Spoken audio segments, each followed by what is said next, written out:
The world's strength suddenly decreased by 100 times. Those who could easily carry bricks were now considered strong, they were called giants. Those who could carry a dog became subjects of government protection.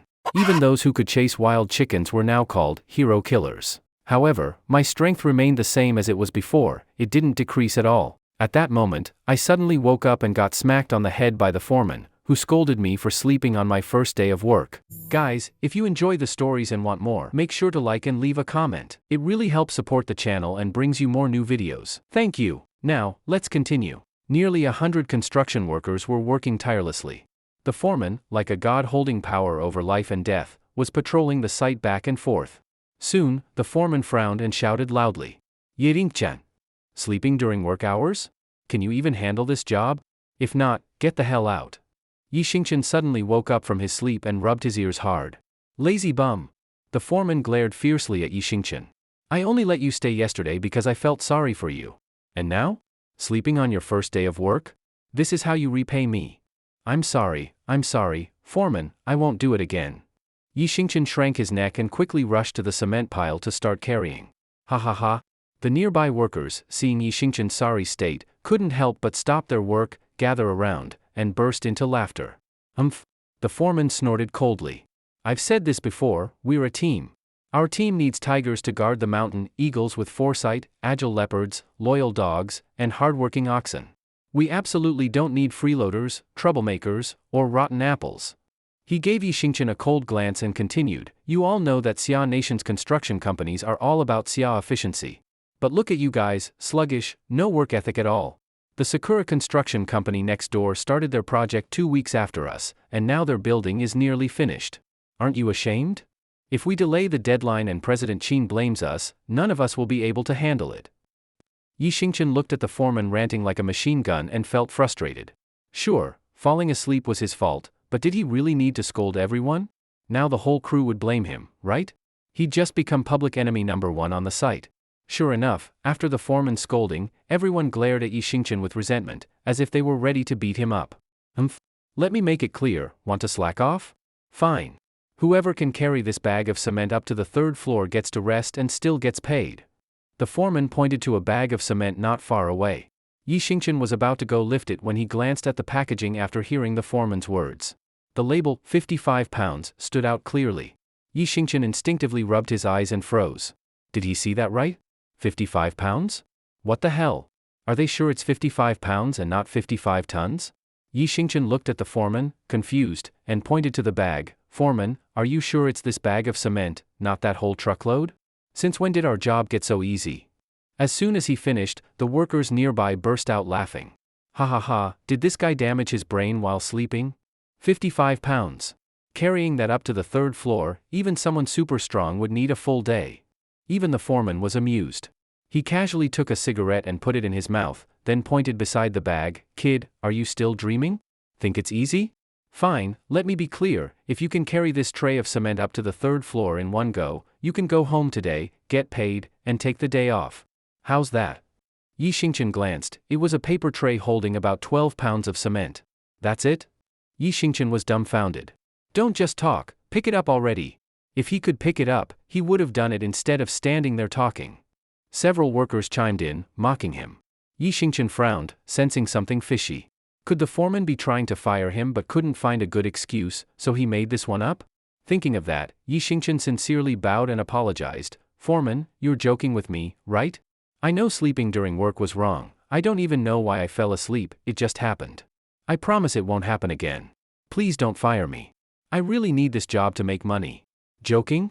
Who the hell has time to joke with you? The foreman snorted again. But, come to think of it, that tray weighs at least 12 pounds. You lifting that? Impossible. Since you can't do it, get back to work. How insulting. Yi Xingchen muttered and got ready to continue working. What did you say? Insulting? The foreman grew furious and walked up slowly to Yi Xingchen. You brat, if you've got guts, lift this tray of cement. Fine, I'll lift it. Yi Xingchen was pissed. 12 pounds? That's just humiliating. If they want to fire him, so be it. He'd find another job. If they don't want me here, someone else will. Yi Xingchen clenched his teeth, reached out his right hand, and held the tray of cement in his palm. All right? So are you firing me or not? Go ahead, whatever. No one replied. The whole site went silent. Everyone was stunned, even the cigarette fell from the foreman's mouth. Several minutes later, the site exploded like a pot of boiling water.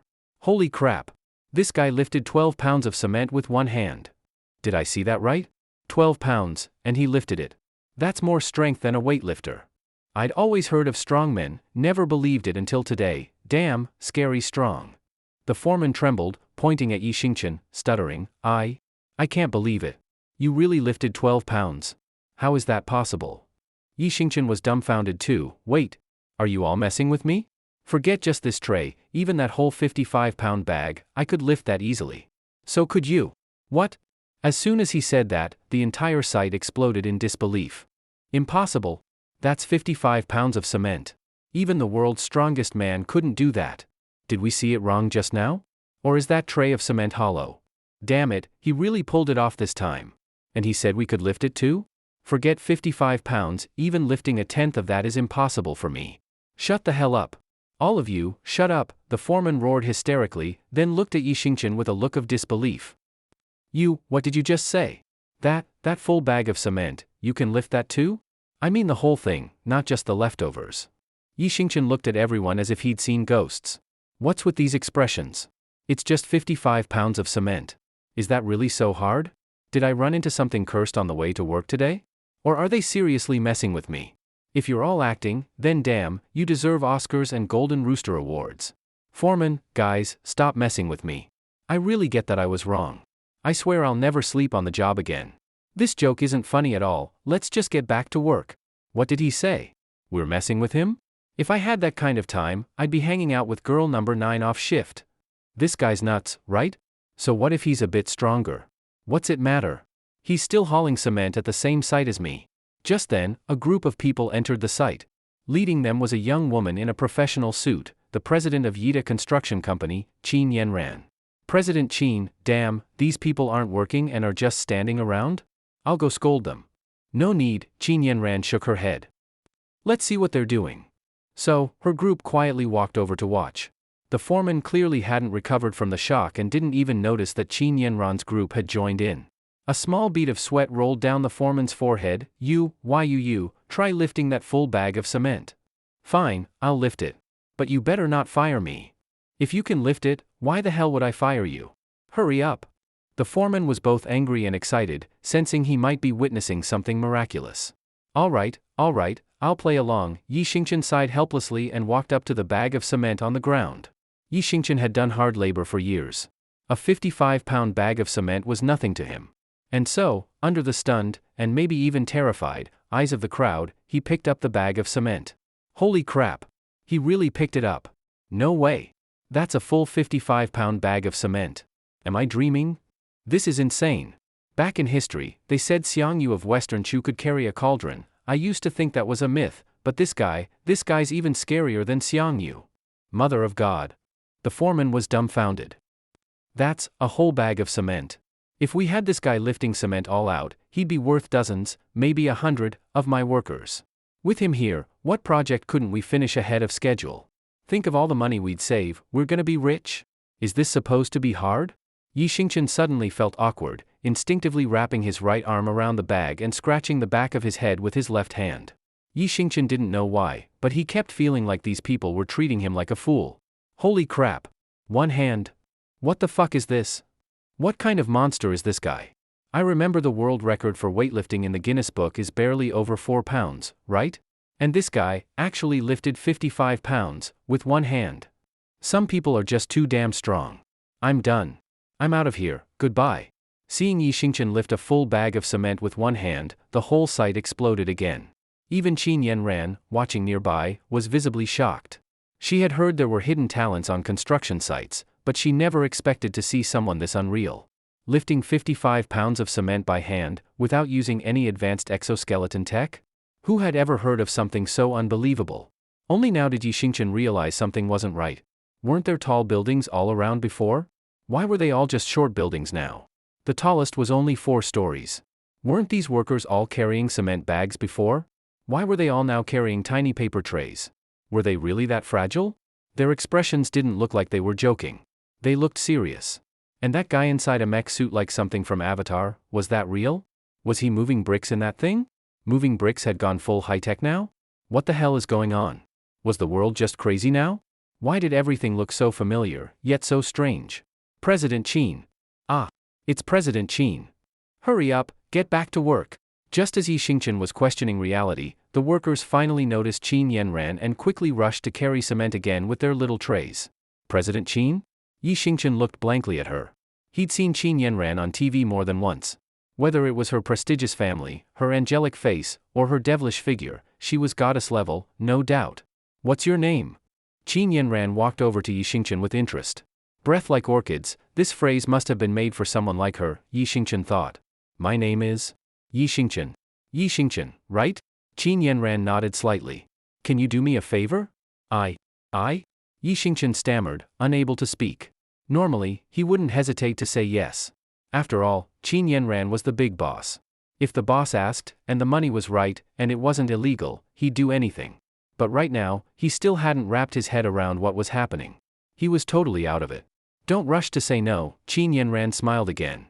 If you help me with this, I'll give you a new job, at the headquarters of Yida Construction. And even if you can't help, I'll still give you a generous reward for your effort. How about that? Can I ask what kind of favor it is first? Yi Xingchen was cautious. If they were taking him to a lab for experiments, he was screwed. Heh. It's simple. The site next door belongs to the Sakura Construction Company from Toyo. They've been provoking us and messing with our workers' morale. I want you to help me teach them a lesson. Deal. As soon as Qin Yanran finished speaking, Yi Xingchen nodded without hesitation. Taking on outsiders? No need to think twice, anyone from Xia Nation would do it without question. Ha. You guys are all useless. Pathetic weaklings, every single one of you. From far away, Yi Xingchen, walking behind Qin Yanran, heard barking voices. He frowned slightly, sensing that something serious was about to happen. There, you heard that too, right?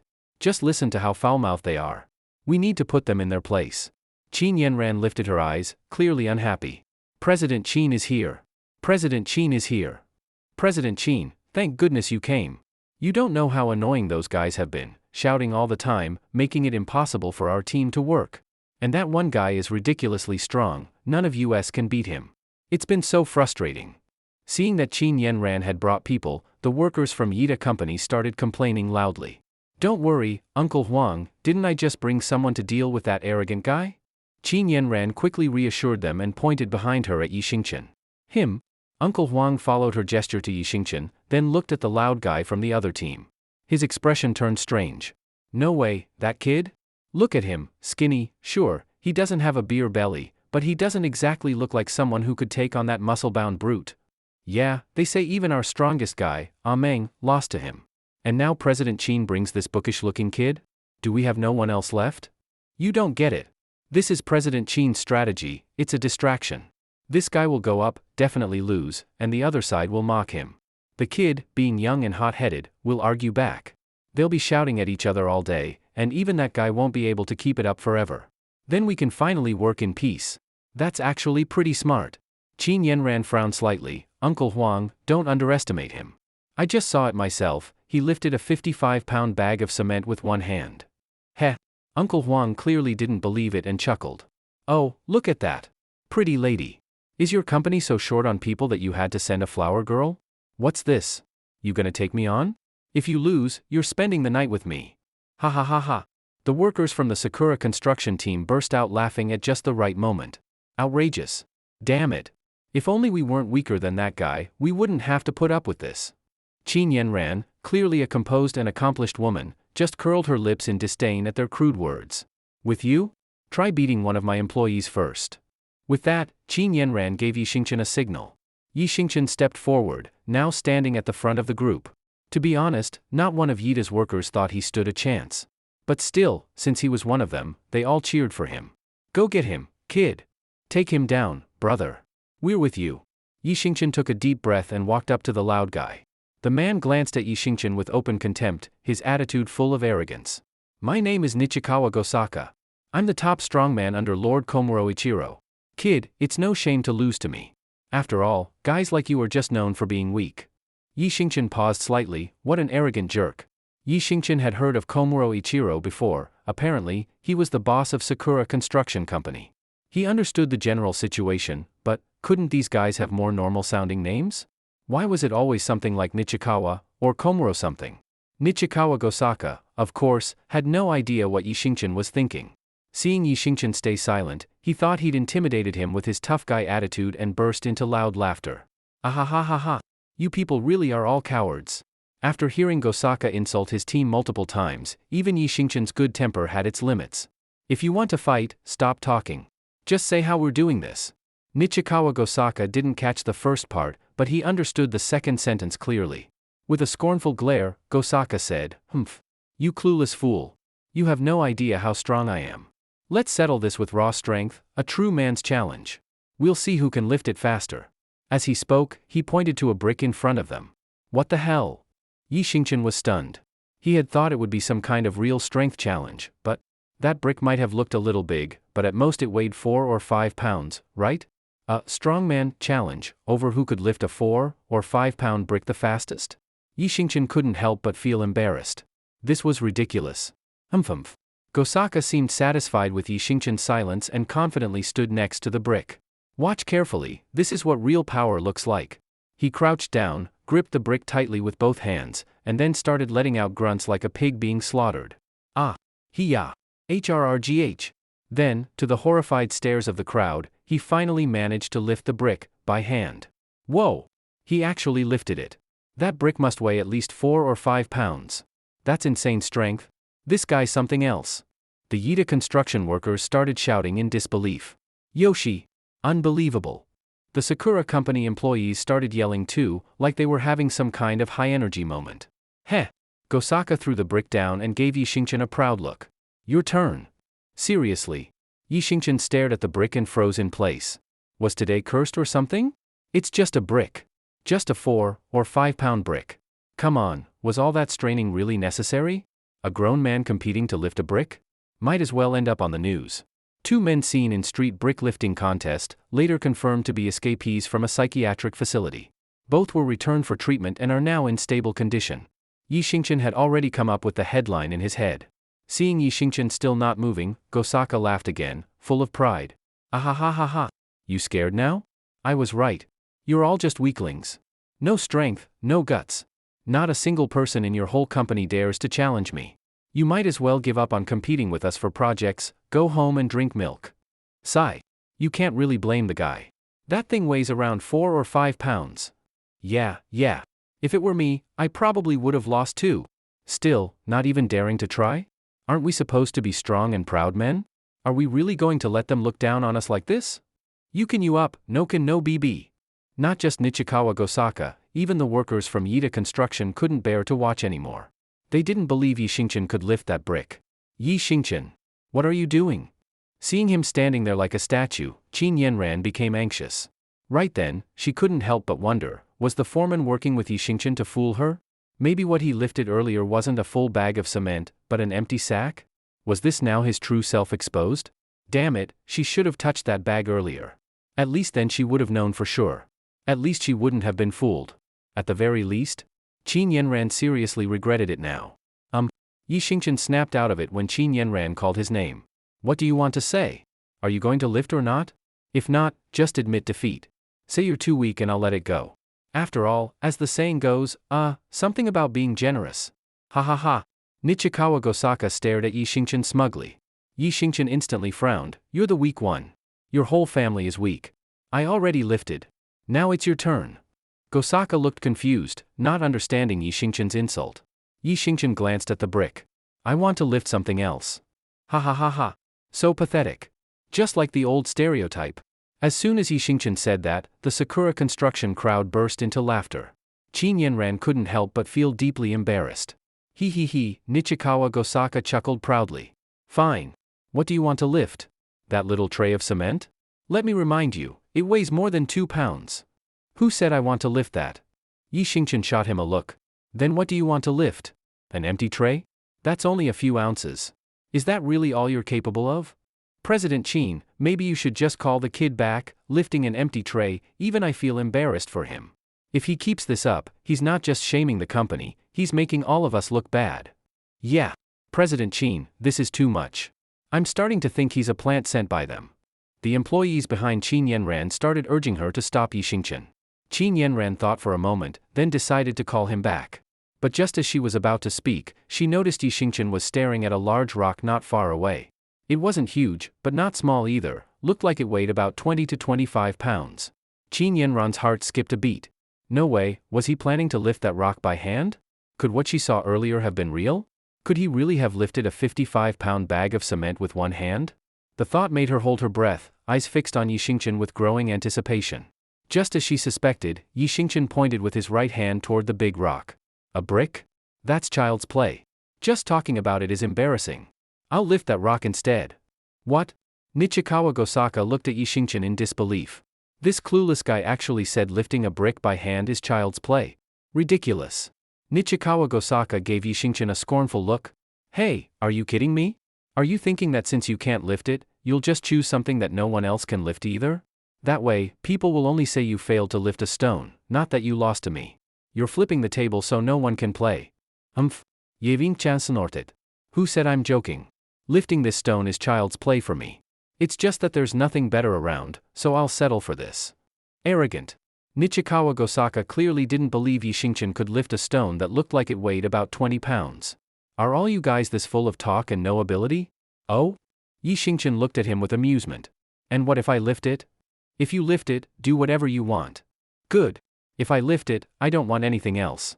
Just shout 3 times, loud and clear, I'm a fool raised by dogs. That's all. Nichikawa Gosaka's face turned red and then pale, his features twisted. Fine. But if you can't lift it, you have to shout 3 times, I'm weak and sickly. Deal. Yi Xingchen casually walked over to the stone, smiled, and grabbed it with one hand, lifting it easily. What the? No way. One hand. Oh my god. Holy crap. That's some insane strength. Impossible. This stone must be hollow. No, it's fake. At first, the crowd was dead silent. Then came a wave of shocked exclamations. Impossible. Nichikawa Gosaka also stared at the stone in Yi Xingchen's hand in disbelief. You must have cheated. You must have swapped in a fake one. Really? Yi Xingchen casually dropped the stone to the ground. Then you try it. Fine, I'll try. Still unconvinced, Nichikawa Gosaka walked up to the stone and reached out with his right hand to lift it. Huh? He froze, it wouldn't budge. No way. He quickly added his left hand, trying to grab it with both arms. But no matter how hard he tried, the stone didn't move at all. Eventually, he was forced to face a harsh truth. The stone was real. And it weighed close to 20 pounds. 20 pounds. He couldn't even push it, let alone lift it. But, how did this guy lift it so easily just now? Was it raw strength? How? Who in the world could lift a 20-pound rock with one hand like a toy? So? Admit it? Come on, a bet's a bet. Time to own up. Urged by the workers from Yida Construction, Nichikawa Gosaka's face turned beet red. It was like he'd swallowed a cockroach. I'm a son of a bitch little bastard. Ha ha ha. I'm dying of laughter. So that's what these guys are really like? All talk, no bite. Let's see if you dare act arrogant here again. Serves you right. Strong man? Go home and shoot your cheesy romance movies instead. The employees of Yida Construction clapped and cheered, the whole scene full of celebration. Even Qin Yanran couldn't help but smile a little. Meanwhile, the Sakura team left in embarrassment, afraid to stay and get mocked further. Yi Xingchen, who had been at the center of it all, stood still with no change in expression. He had suspected these guys were putting on an act, but now it was clear, things weren't as simple as he'd thought. What had happened to this world? How could everything change so much, just because he took a nap? Was he dreaming? Or had the world actually changed? While enjoying the moment, Qin Yanran glanced at Yi Xingchen from the corner of her eye. Calm and composed, steady and reliable. Not only was he naturally strong, he also seemed dependable. And right now, since she had made enemies with the Sakura company while bidding for contracts in recent years, those guys might pull some shady tricks if they got desperate. Rumor had it the Sakura company had ties to Toyo's military. If they used that connection against her, having someone like Yi Xingchen around as protection wouldn't be a bad idea. With that thought, Qin Yanran walked up to him. President Qin. Yi Xingchen looked at her, a little nervous in front of such a stunning woman. Your current job is carrying cement on the site? Yes, President Qin. How much is your monthly salary? Yi Xingchen lowered his head awkwardly. Today was my first official day. The foreman said 300 a day. So that's less than 10,000 a month? This job's pretty rough. Would you be interested in changing jobs? Rough? Yi Xingchen looked at her strangely. If the job was just carrying 1 or 2 bags of cement a day, was there anything easier than that? Seeing his reaction, Qin Yanran was even more pleased. Hardworking and down-to-earth, an honest man. I happen to need a bodyguard. Normally, you won't need to do much, just stay around the office without disturbing other employees. When I go out, you'll accompany me and act as my driver too. 1-month trial, salary starts at 80,000. After that, if things go well, you'll get a raise. Also, I'll buy you a villa next to mine, you can live there freely as long as you're working for me. And I'll provide a car. How does that sound? Yi Xingchen was stunned. Was this real? Someone like Qin Yanran, a well-known businesswoman, probably didn't need protection from small-time criminals, right? So basically, the job was just to drive and hang around? And for that, a salary of 80,000 plus a car and a house? Give me 10 of those jobs. Pack them up. Yi Xingchen nodded rapidly like a pecking chicken. Yes. Yes. Thank you, President Qin. I'll work hard and won't let you down. Then it's settled. Be at the Yida headquarters by 8 a.m. tomorrow. I'll notify the front desk in advance, just tell them your name. Got it. Thanks, President Qin. I was just short on cash, this job came at the perfect time. In that moment, Yi Xingchen felt like tears were about to stream down his face. Short on cash? Qin Yanran lifted her brow. When I get back, I'll have someone transfer 100,000 to your account as a welcome bonus. This is the same bank card you registered at the construction site, right? Yi Xingchen couldn't even describe how he felt. This woman was on another level of rich. If only I had that kind of money, I'd do the same. Yi Xingchen quickly nodded again, thankful. Yes, yes. Thank you, President Qin. Then, see you tomorrow. Take care, President Qin.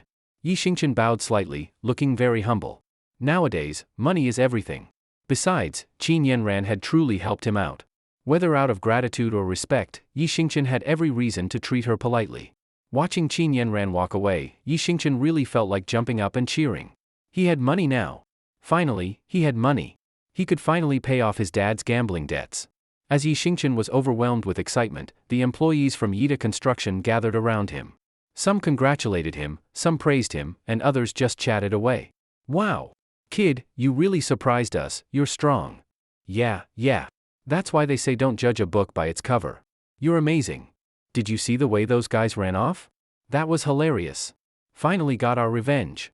I doubt they'll dare mess with us again. Hey, kid, you look decent. Got a girlfriend? I have a sister, 24 years old. Whoa, stop right there. Yi Xingchen was startled. I have a girlfriend. She really loves me, and I love her too. Really? The guy who tried to set him up looked disappointed. That's a shame. I wasn't trying to push it, it's just, you seem like a great match, and my sister. My parents, man, they're brutal. This morning they told her if she doesn't find someone this year, she shouldn't bother coming home for the holidays. Sounds like your parents are pretty reasonable. Yi Xingchen gave a knowing smile. What? That's reasonable? Sure. Yi Xingchen nodded, then grinned. My dad just tells me to drop dead. Not letting you go home is nothing.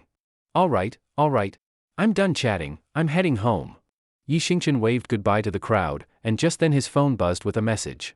He took it out and looked, an SMS from the bank. Agricultural Bank of Xia, your account ending in 3838 received a deposit of 100,000.01. Hell yes? Yi Xingchen pumped his fist in excitement and skipped off the worksite. Whoa, did you guys see that? Was his phone case metal? A metal phone case? That thing's gotta weigh half a pound or more. Half a pound might not seem like much, but, carrying a phone that heavy every day, this guy really is something else, scary stuff. The guys who'd been chatting with him stared after Yi Xingchen's back, their faces showing a strange mix of awe and fear. Dad, I'm back. I have good news and bad news. Which one do you want to hear first? Yi Xingchen had just arrived at the front door and couldn't wait to share his new job news with his father, Yi Hao. But the house was strangely quiet. No one responded to him. Huh? Where did Dad go? Yi Xingchen walked inside and looked around, his brows furrowing. Something about the house felt off, strangely odd everywhere. The door hadn't been locked, and why was it so thin now? Could that even stop a thief? Knock, knock, knock. Yi Xingchen glanced at the wardrobe, which he easily broke with a couple of knocks. Then he looked at the rice jar, maybe about 2 pounds of rice left. The water jug had less than 4 ounces of drinking water. He stood there deep in thought. Well, if it isn't Yi Hao's beloved son. Took you long enough to come back. Just then, a shady-looking guy with dyed yellow hair squeezed in from outside. Who are you? Yi Xingchen looked at him cautiously. Heh, the guy grinned.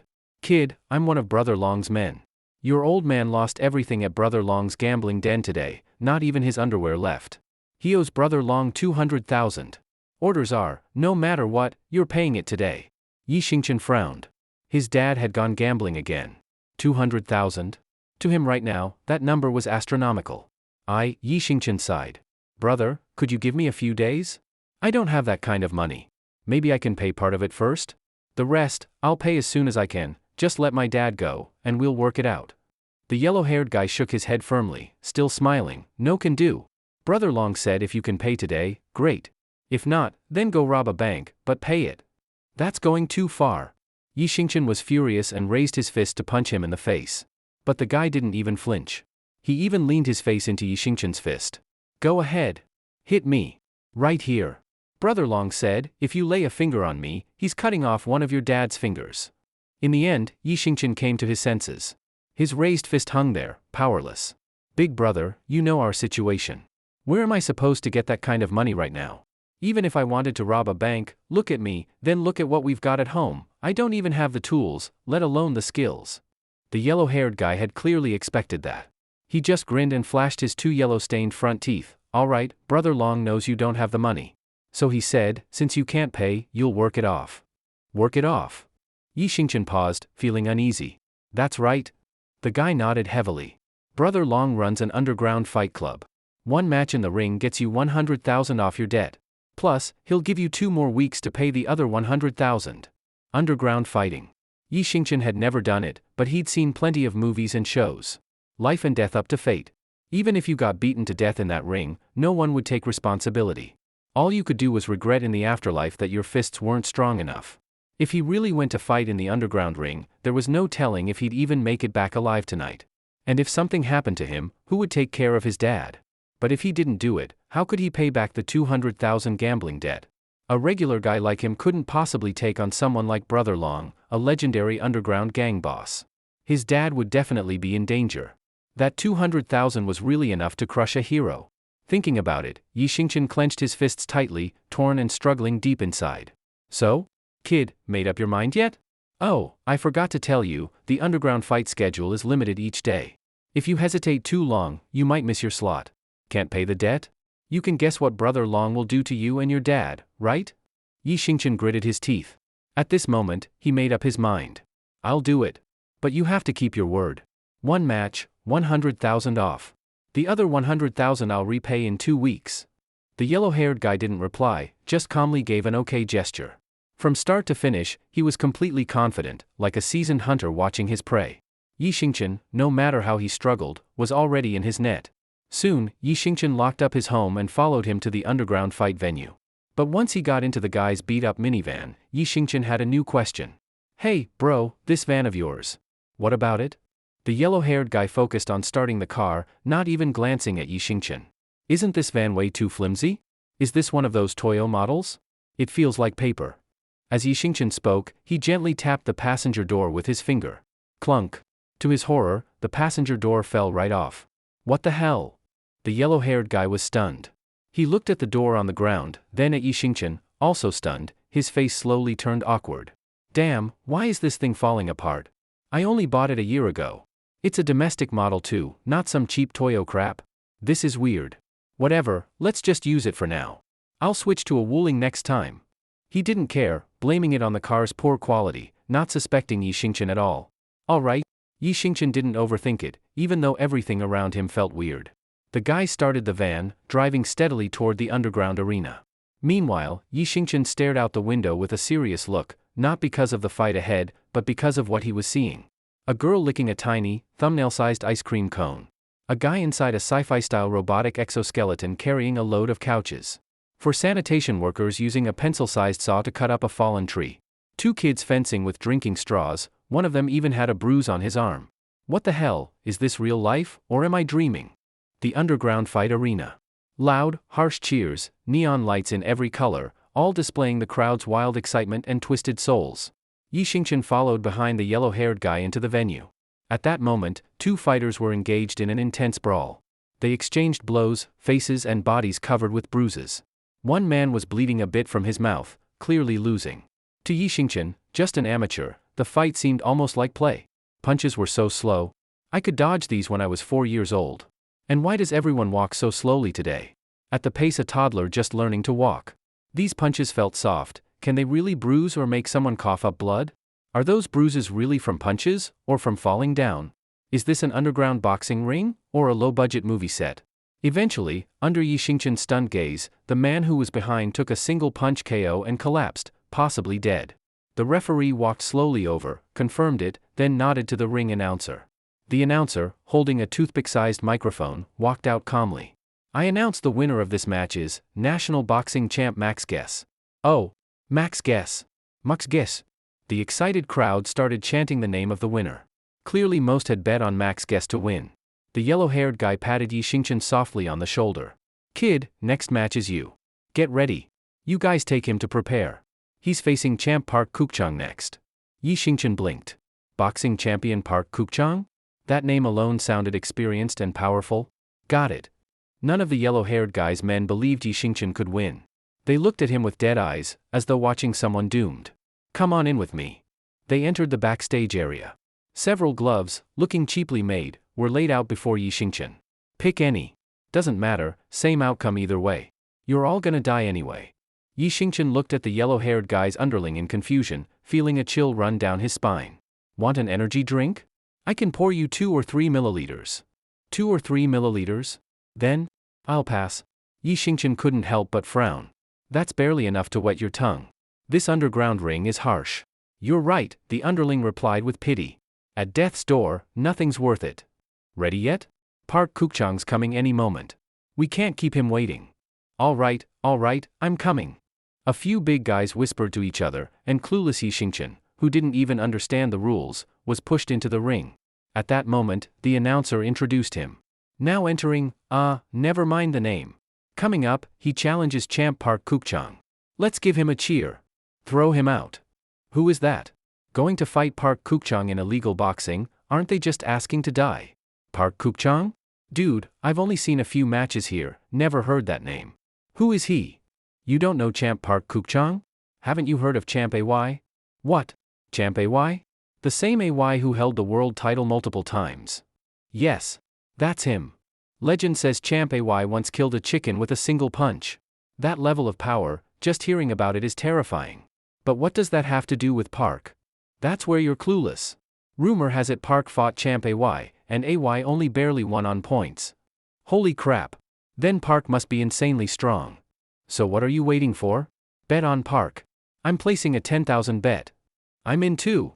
I'll bet 10,000. Listening to the crowd's chatter, Yi Xingchen felt like he'd entered a madhouse. Next up, challenger Park Kukchang. With cheers and support staff pressing forward, a man under 5 feet tall stepped into the ring. Yi Xingchen nearly dropped his jaw. Park was shorter than his own shoulders. Shorter height helps boxers control balance and protect vital points, that part Yi Xingchen understood. But a boxer under 5 feet tall looked almost comical.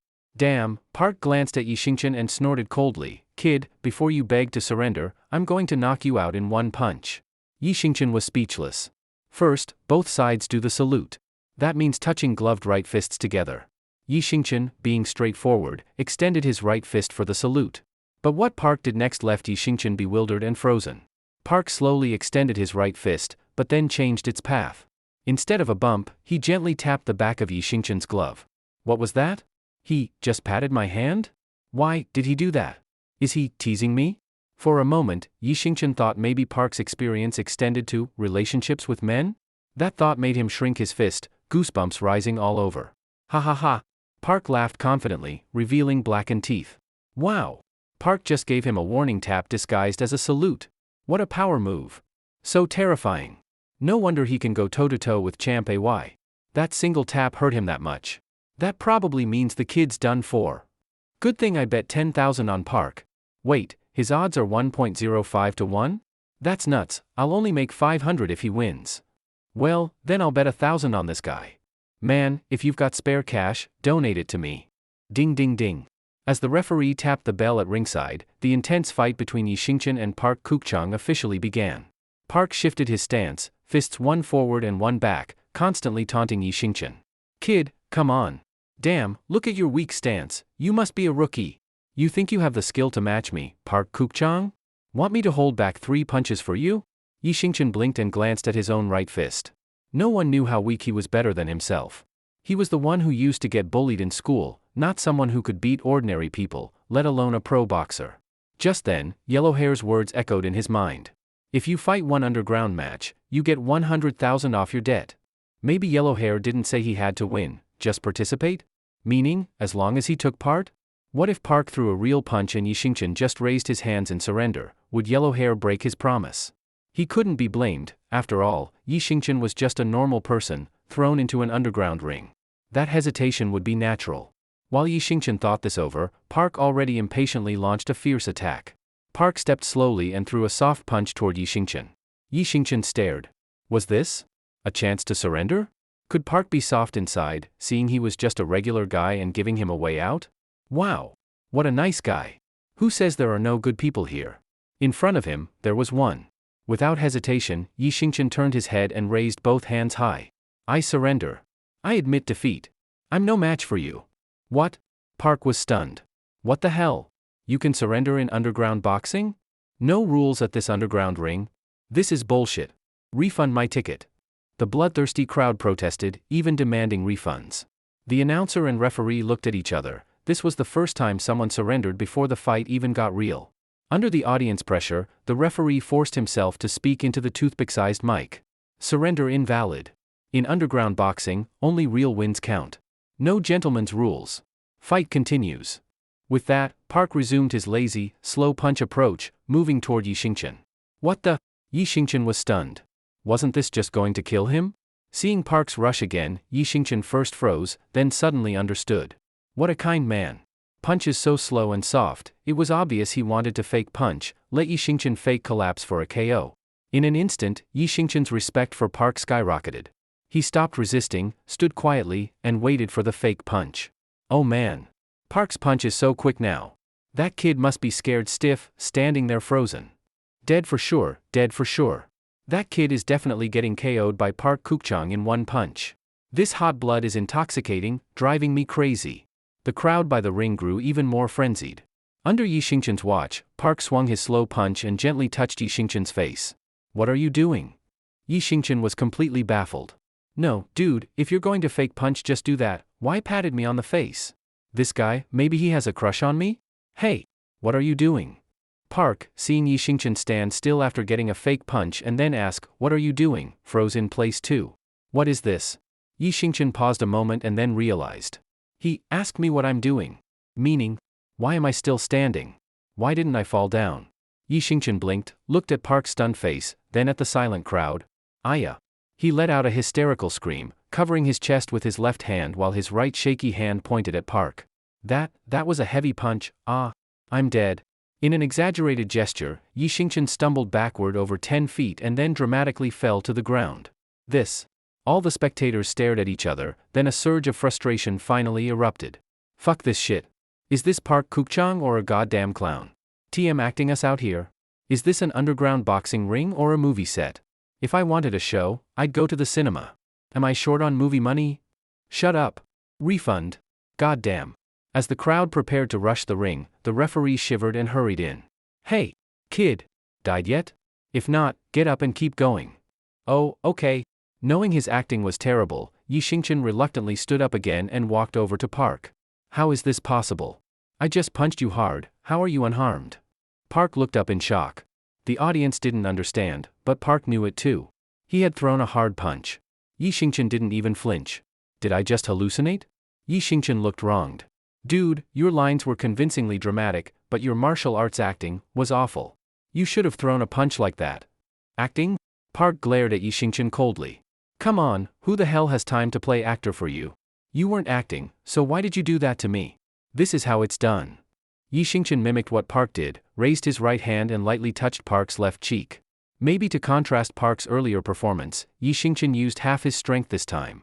Under Park's shocked gaze, Yi Xingchen's hand tapped Park's left cheek sharply. Park tried to dodge, but his reflexes were too slow. Yi Xingchen's touch landed. What a fast punch, What happened next stunned Yi Xingchen. Park, after being lightly tapped on the left cheek, didn't even finish speaking. He bled from the mouth and collapsed in the ring. Silence. A dead silence. The entire underground boxing arena fell into complete stillness. You could hear a pin drop. Yi Xingchen stared blankly at Park Kukchang lying on the ground, then looked at his own fist. Sorry, man. I misunderstood you earlier. Who said your acting was bad? You're worthy of an Oscar. I just tapped you, sure, with a bit of force, but you not only fell down, you even coughed up blood? Willing to ruin your own reputation to help me pay off my father's debt. You're a true good guy. Holy crap. That kid just KO'd the national boxing champ Park Kukchang with one punch? Did I see that right? No way. No way that's possible. That was Park Kukchang. Why not? Didn't you see how fast that punch was? Based on the formula for kinetic energy, the force behind that punch must have been terrifying. Is this guy One Punch Man? I thought Chu Yushuan was already unbeatable. But this guy is even tougher. Whose fighter is he? This is insane. Totally worth the ticket. I made a fortune. The referee walked dazedly to Park Kukchang, checked his condition, then stood up and nodded to the announcer. The announcer finally snapped out of it, bounced up, holding a toothpick-sized microphone. Tonight, a new champion is born. This fighter KO'd the champ Park Kukchang in one punch. Absolutely stunning. Truly exciting. I now announce the winner of this match is, what was his name again? Never mind, let's just call him One Punch Man. Ahem, the winner is One Punch Man. One Punch Man. One Punch Man. One Punch Man. The crowd, hyped by the announcer, started chanting Yi Xingchen's new nickname in unison. At this moment, no one cared whether Park Kukchang was alive or dead. No one even called an ambulance. That's the brutal reality of underground boxing. No life or death, only winning or losing. What the? Yi Xingchen was dumbfounded. He turned and looked at the referee and announcer in shock.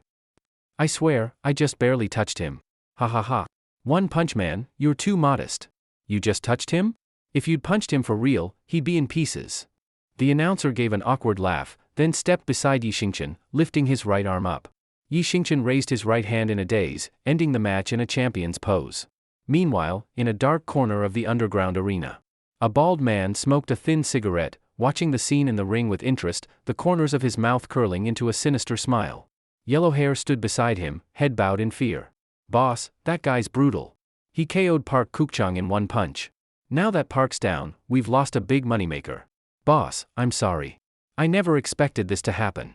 That bald man was none other than Yellow Hair's boss, the leader of the Qinglong gang in Yunhe City, known as Brother Long.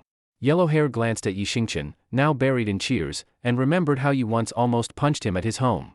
A chill ran down Yellow Hair's spine. Thank God he didn't get hit. One punch from that guy and he'd have lost half his life. Only now did Yellow Hair recall Yi Xingchen's terrifying speed from earlier. He hadn't paid attention then, but now it hit him hard, and he was terrified. A man who combines world-shaking power with lightning speed, he'd completely misjudged him. Brother Long waved his hand dismissively. A cash cow? One falls, we'll just grow another one. Boss, you mean? Brother Long narrowed his eyes, looking at Yi Xingchen in the distance with interest. Just some broke kid. You think we can't control him? Tomorrow, go see that gambling addict father of his again. Find a way to make him lose another 100, 200 grand. Then what? That kid won't be begging to work for us?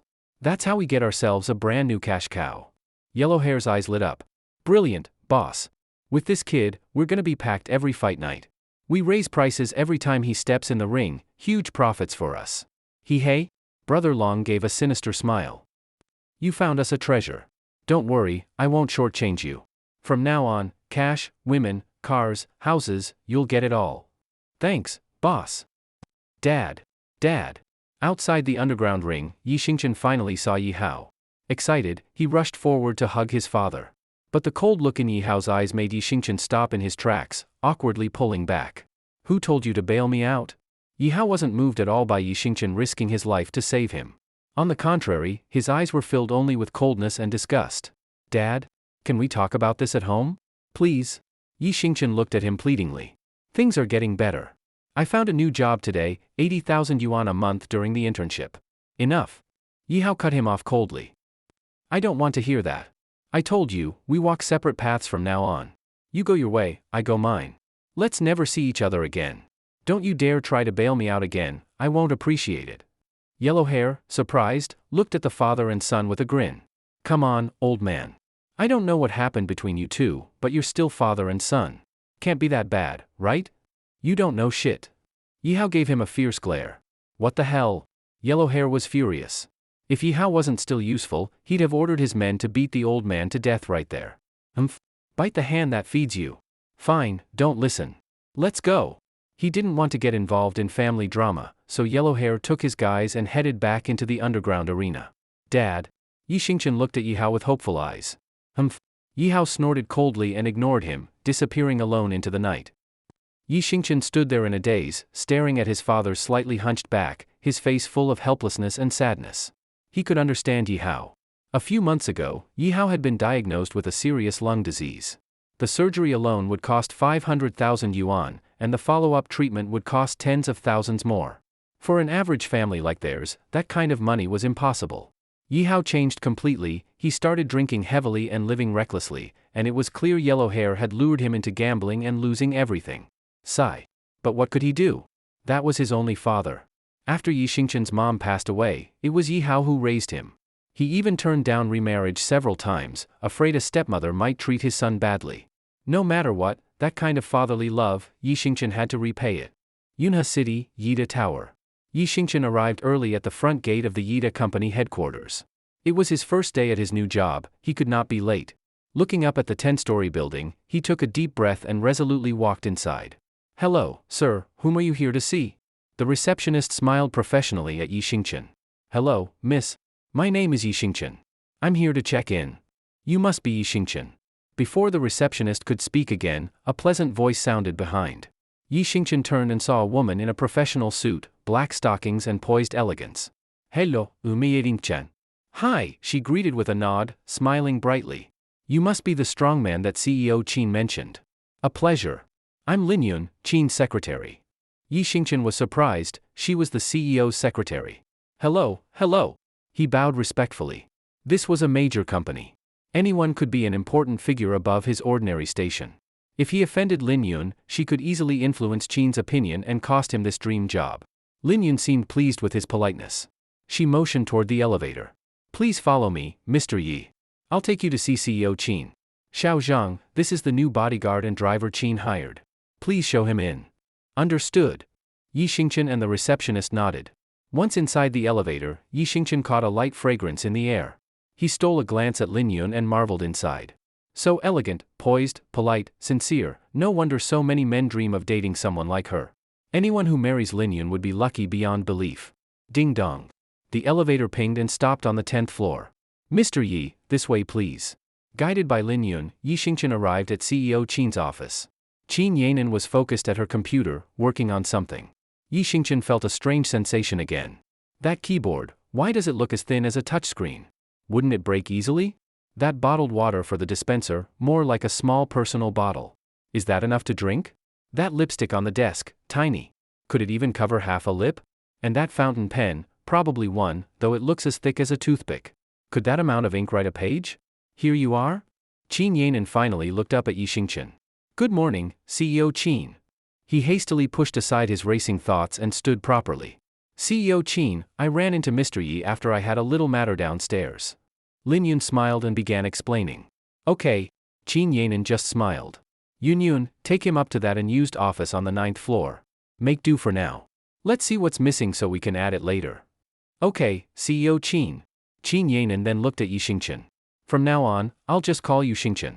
You can hang out in the office, play on your phone or computer, even sleep if you want. Just stay with me when I go out. If there's anything, just ask Yun. Understood. Yi Xingchen nodded and smiled at Lin Yun. If anything is inconvenient, I hope you'll forgive me. No need, Mr. Yi. Lin Yun laughed freely. Follow me to your new office. She led the way, and soon they reached Ye's new office on the 9th floor. Click. Lin Yun lightly tapped the touchscreen switch, and the office lights came on instantly. Though simply furnished, the office had everything: computer, desk, chair, sofa, air conditioner, potted plant, bookshelf. One awkward detail: the bookshelf was oddly placed, and the potted plant sat centered in the middle of the room. Oh? Lin Yun frowned. The layout seems off. Should we call movers to reposition the plant and bookshelf? Movers? Yi Xingchen was stunned. Just moving the plant and shelf? Calling movers and using machinery? That seemed exaggerated. Oh. What am I thinking? Lin Yun slapped her forehead, embarrassed. I forgot you're a strong man. That plant must weigh at least 5 or 6 pounds. You should be able to push it. Lin Yun quickly shook her head. No, if you can move the plant, that's fine.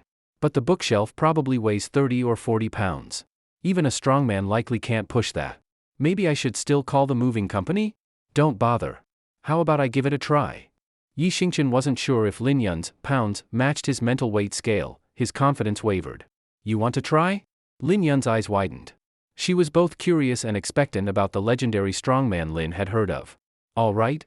Yi Xingchen nodded and approached the plant. He glanced back at Lin Yun, then looked at the potted plant and gently kicked it with his foot. That mere few-pound plant nearly flew, almost flipped over from his kick. Lin Yun stared in shock, her face a mask of disbelief, maybe even terror. Even someone with strong nerves like Lin Yun couldn't help blurting out. What? How is that possible? That casual kick almost flipped a plant weighing only a few pounds. That's terrifying strength. Oh my god. If that hit a person, they'd be at the underworld instantly. Ah? Yi Xingchen scratched his head awkwardly, looking at Lin Yun in confusion. At that moment, he was overwhelmed. Should he move the plant now? Or leave it? It all felt kind of awkward.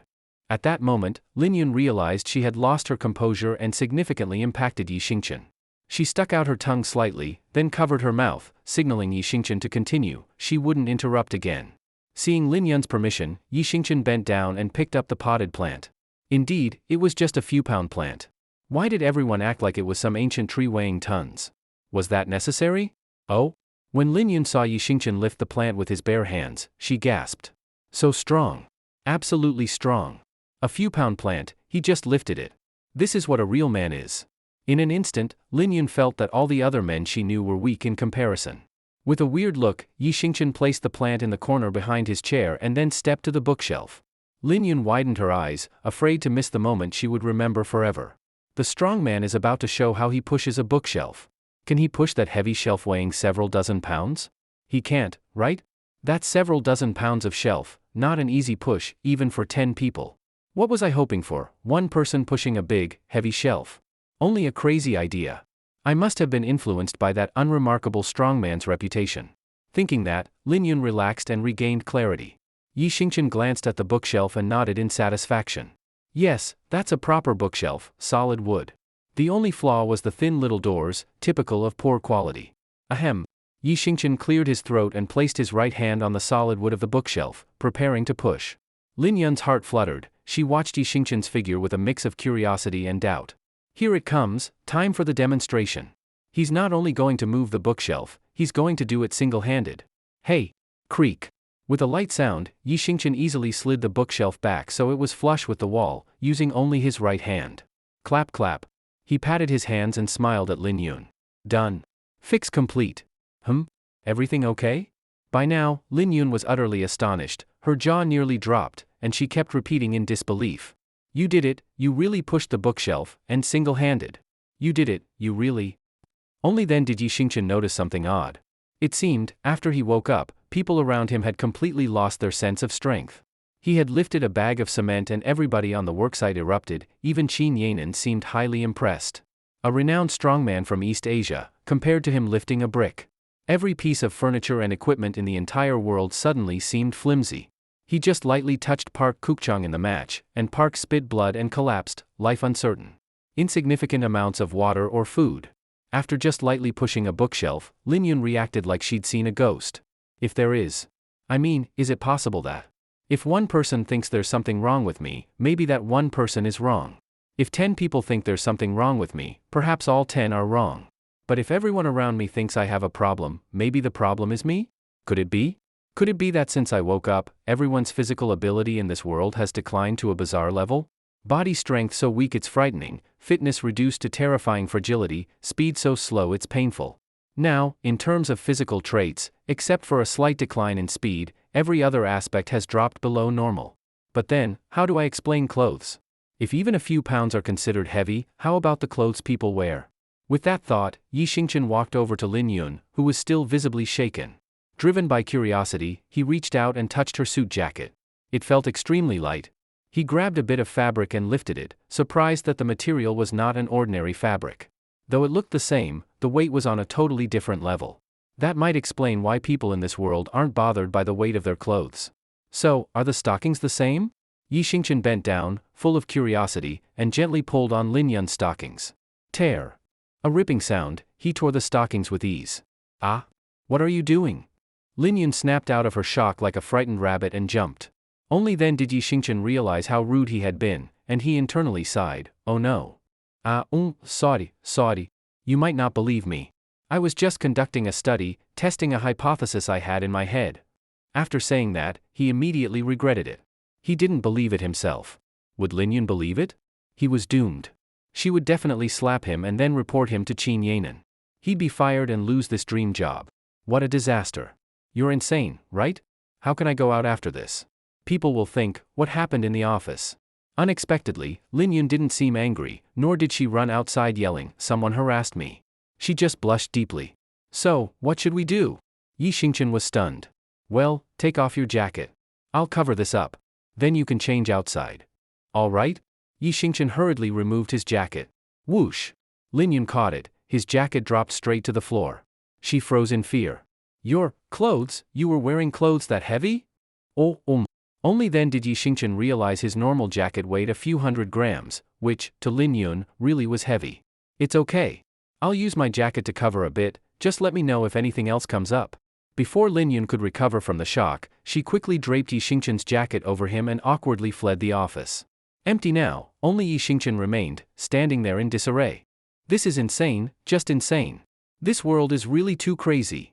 Sitting alone in the office chair, Yi Xingchen looked up and sighed deeply. I only took a nap, how did the world become like this when I woke up? At that moment, his academic curiosity sparked a new question.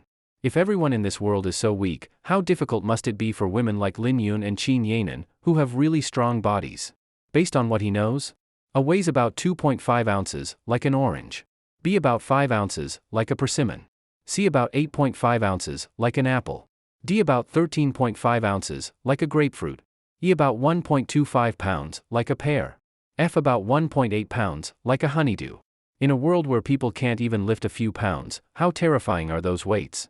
Looking at Lin Yun and Qin Yanan, they're both at least D-level strength, right? So scary, so scary. Oops, why is a respectable person like me thinking about such a crude question? Without hesitation, Yi Xingchen raised his hand and tapped his forehead with force.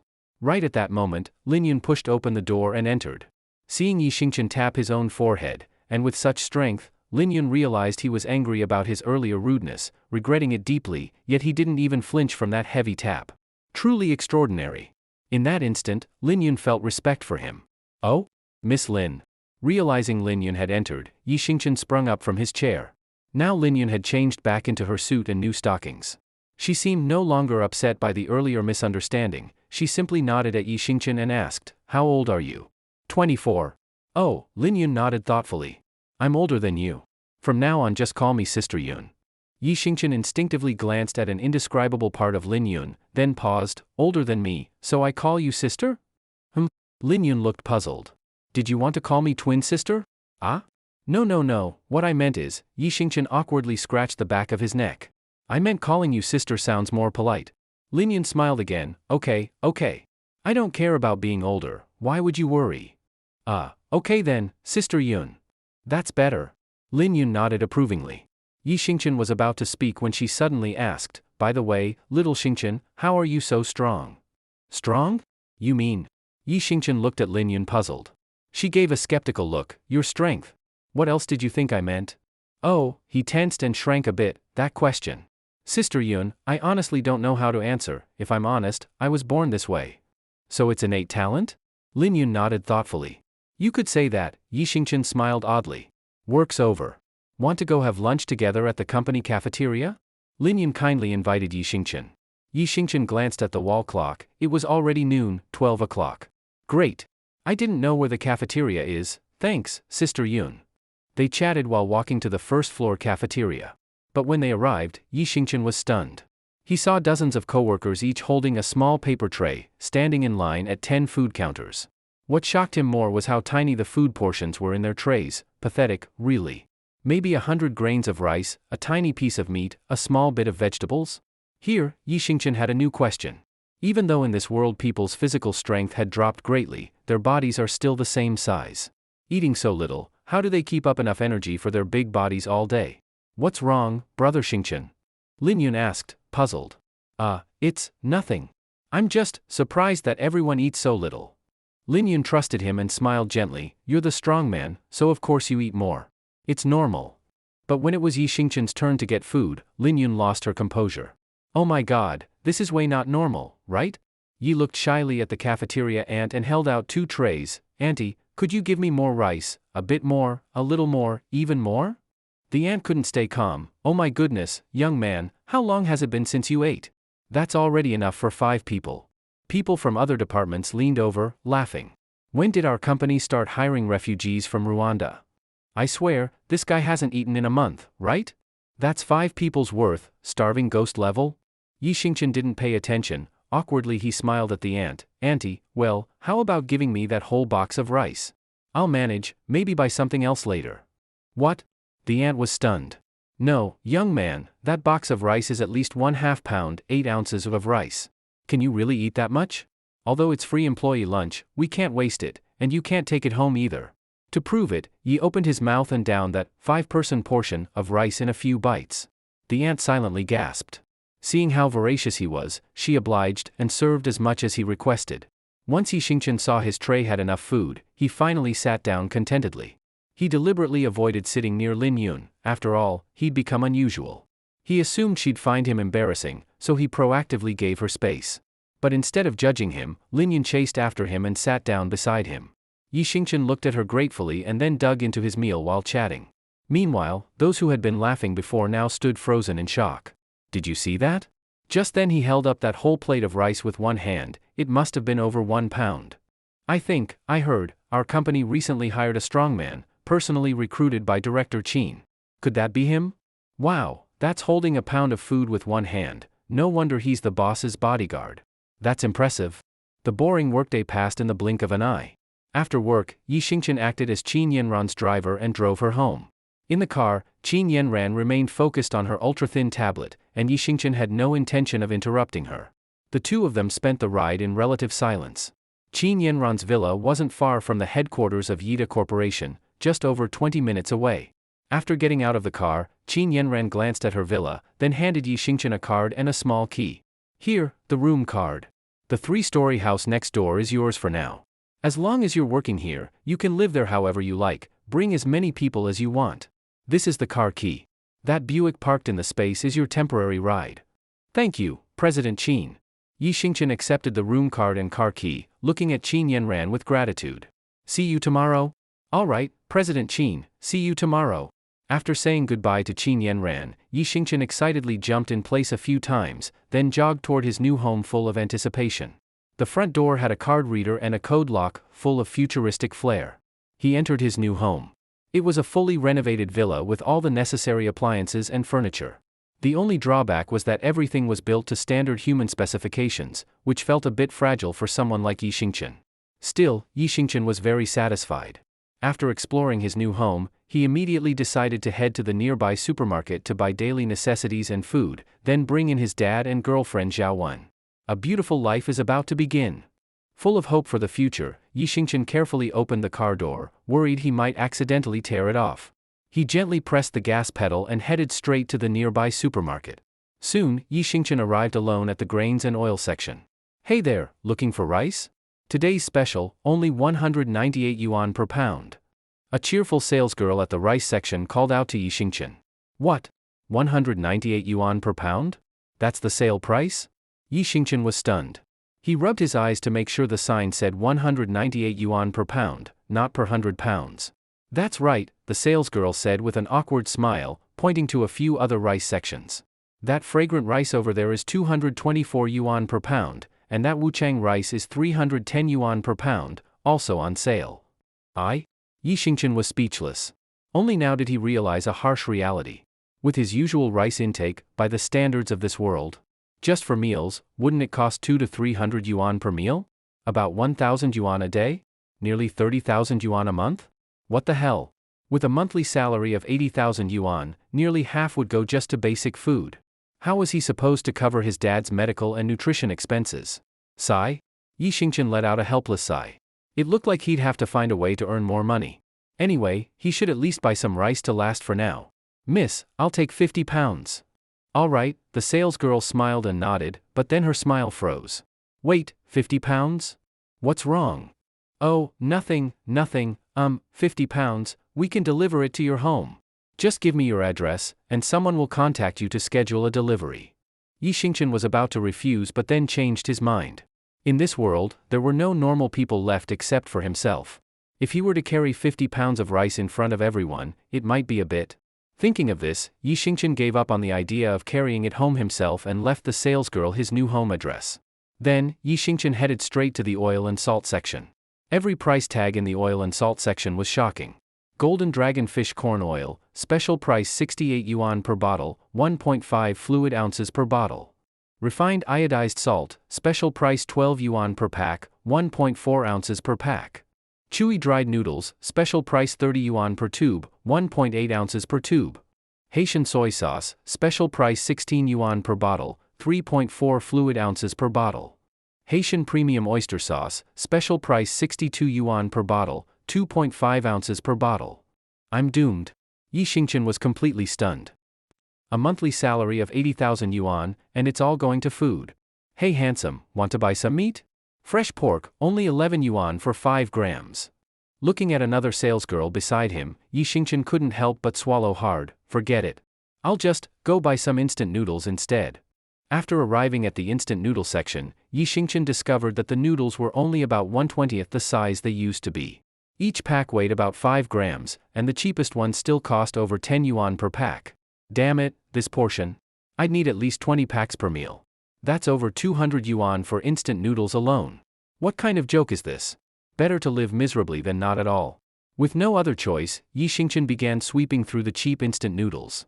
While he was browsing the low-cost noodles, a mother and her child happened to pass through the aisle. The woman glanced at Yi Xingchen with a face full of disdain. Then she pointed at Yi Xingchen and tapped her young son on the shoulder. Azai, you must study hard. Otherwise, you'll end up like him, eating nothing but instant noodles, got it? The little boy looked at Yi Xingchen's back and nodded in apparent understanding. I got it, Mom. I'll definitely study hard and improve every day. Yi Xingchen, feeling annoyed, turned around and glared at the middle-aged woman. What are you looking at? You pathetic guy who only eats instant noodles. The woman snapped back without backing down, rolling her eyes at him. Yi Xingchen had no words. You're not me, how could you know my struggles? His food intake was nearly 100 times more than theirs. If their basic food expenses were multiplied 100 times, would they be able to bear it either? Over half of his 80,000 yuan monthly salary went just to basic meals. By ordinary household standards, maybe calling him a pathetic guy wasn't exactly wrong. Thinking this, Yi Xingchen sighed helplessly and continued grabbing low-cost noodles. Humph. The woman snorted coldly, the disdain on her face growing stronger. But that disdain didn't last long. It soon turned into surprise, and then into fear. You. The woman trembled all over as she pointed at Yi Xingchen, who was now holding instant noodles weighing several pounds. Under the woman's stunned gaze, Yi Xingchen swung his sleeve and walked out of the noodle section. Mom! Mom! The little boy tugged on his mother's sleeve. If I don't study hard, can I become a strong guy like that big brother? You. I? The woman looked at her son, then at the aisle where Yi Xingchen had walked away. For a moment, she didn't know what to say. So the real joke was me. I actually called such a terrifyingly strong man a pathetic loser. Just some basic food had already cost him tens of thousands of yuan. When Yi Xingchen got home, his heart ached. Yi Xingchen felt deep down that he had to find ways to make money. He needed at least 800,000 yuan a month.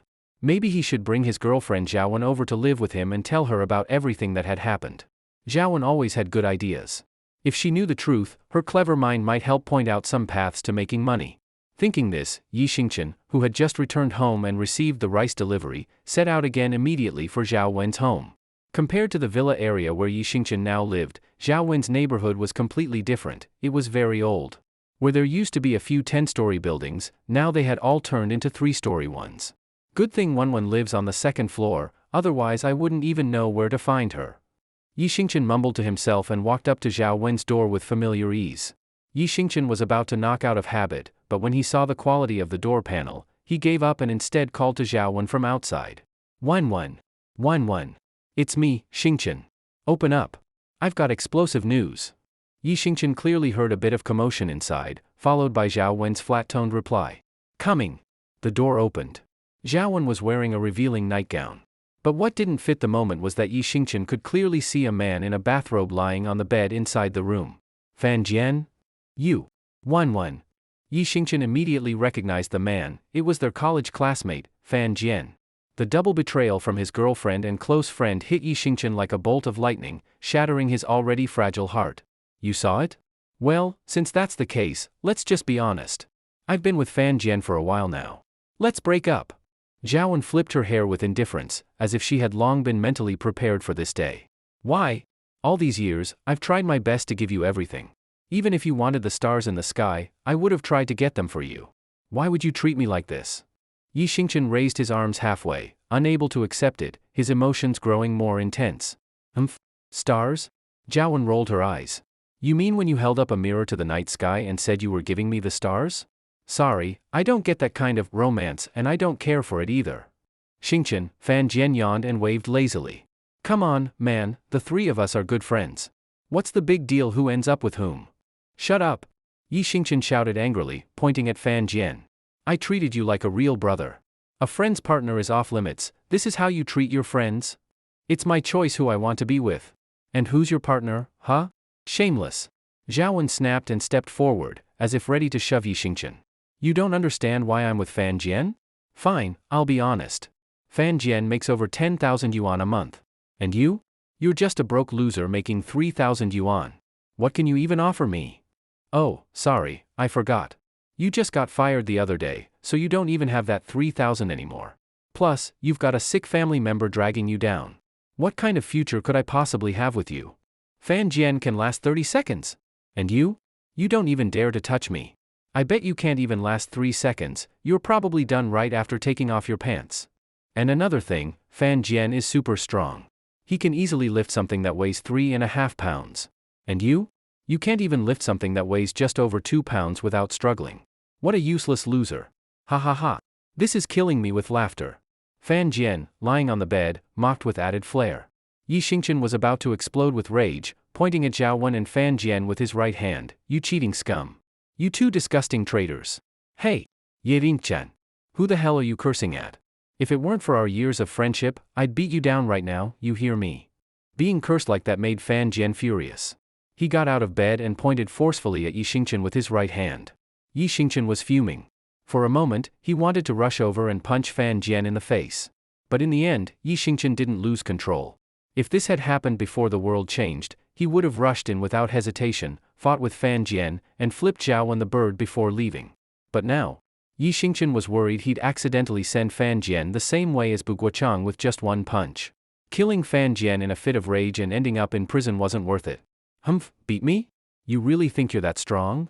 Oh? Fan Jian glusha istumak an lauga exageratadli. Yi Xingqian, who do you think you are?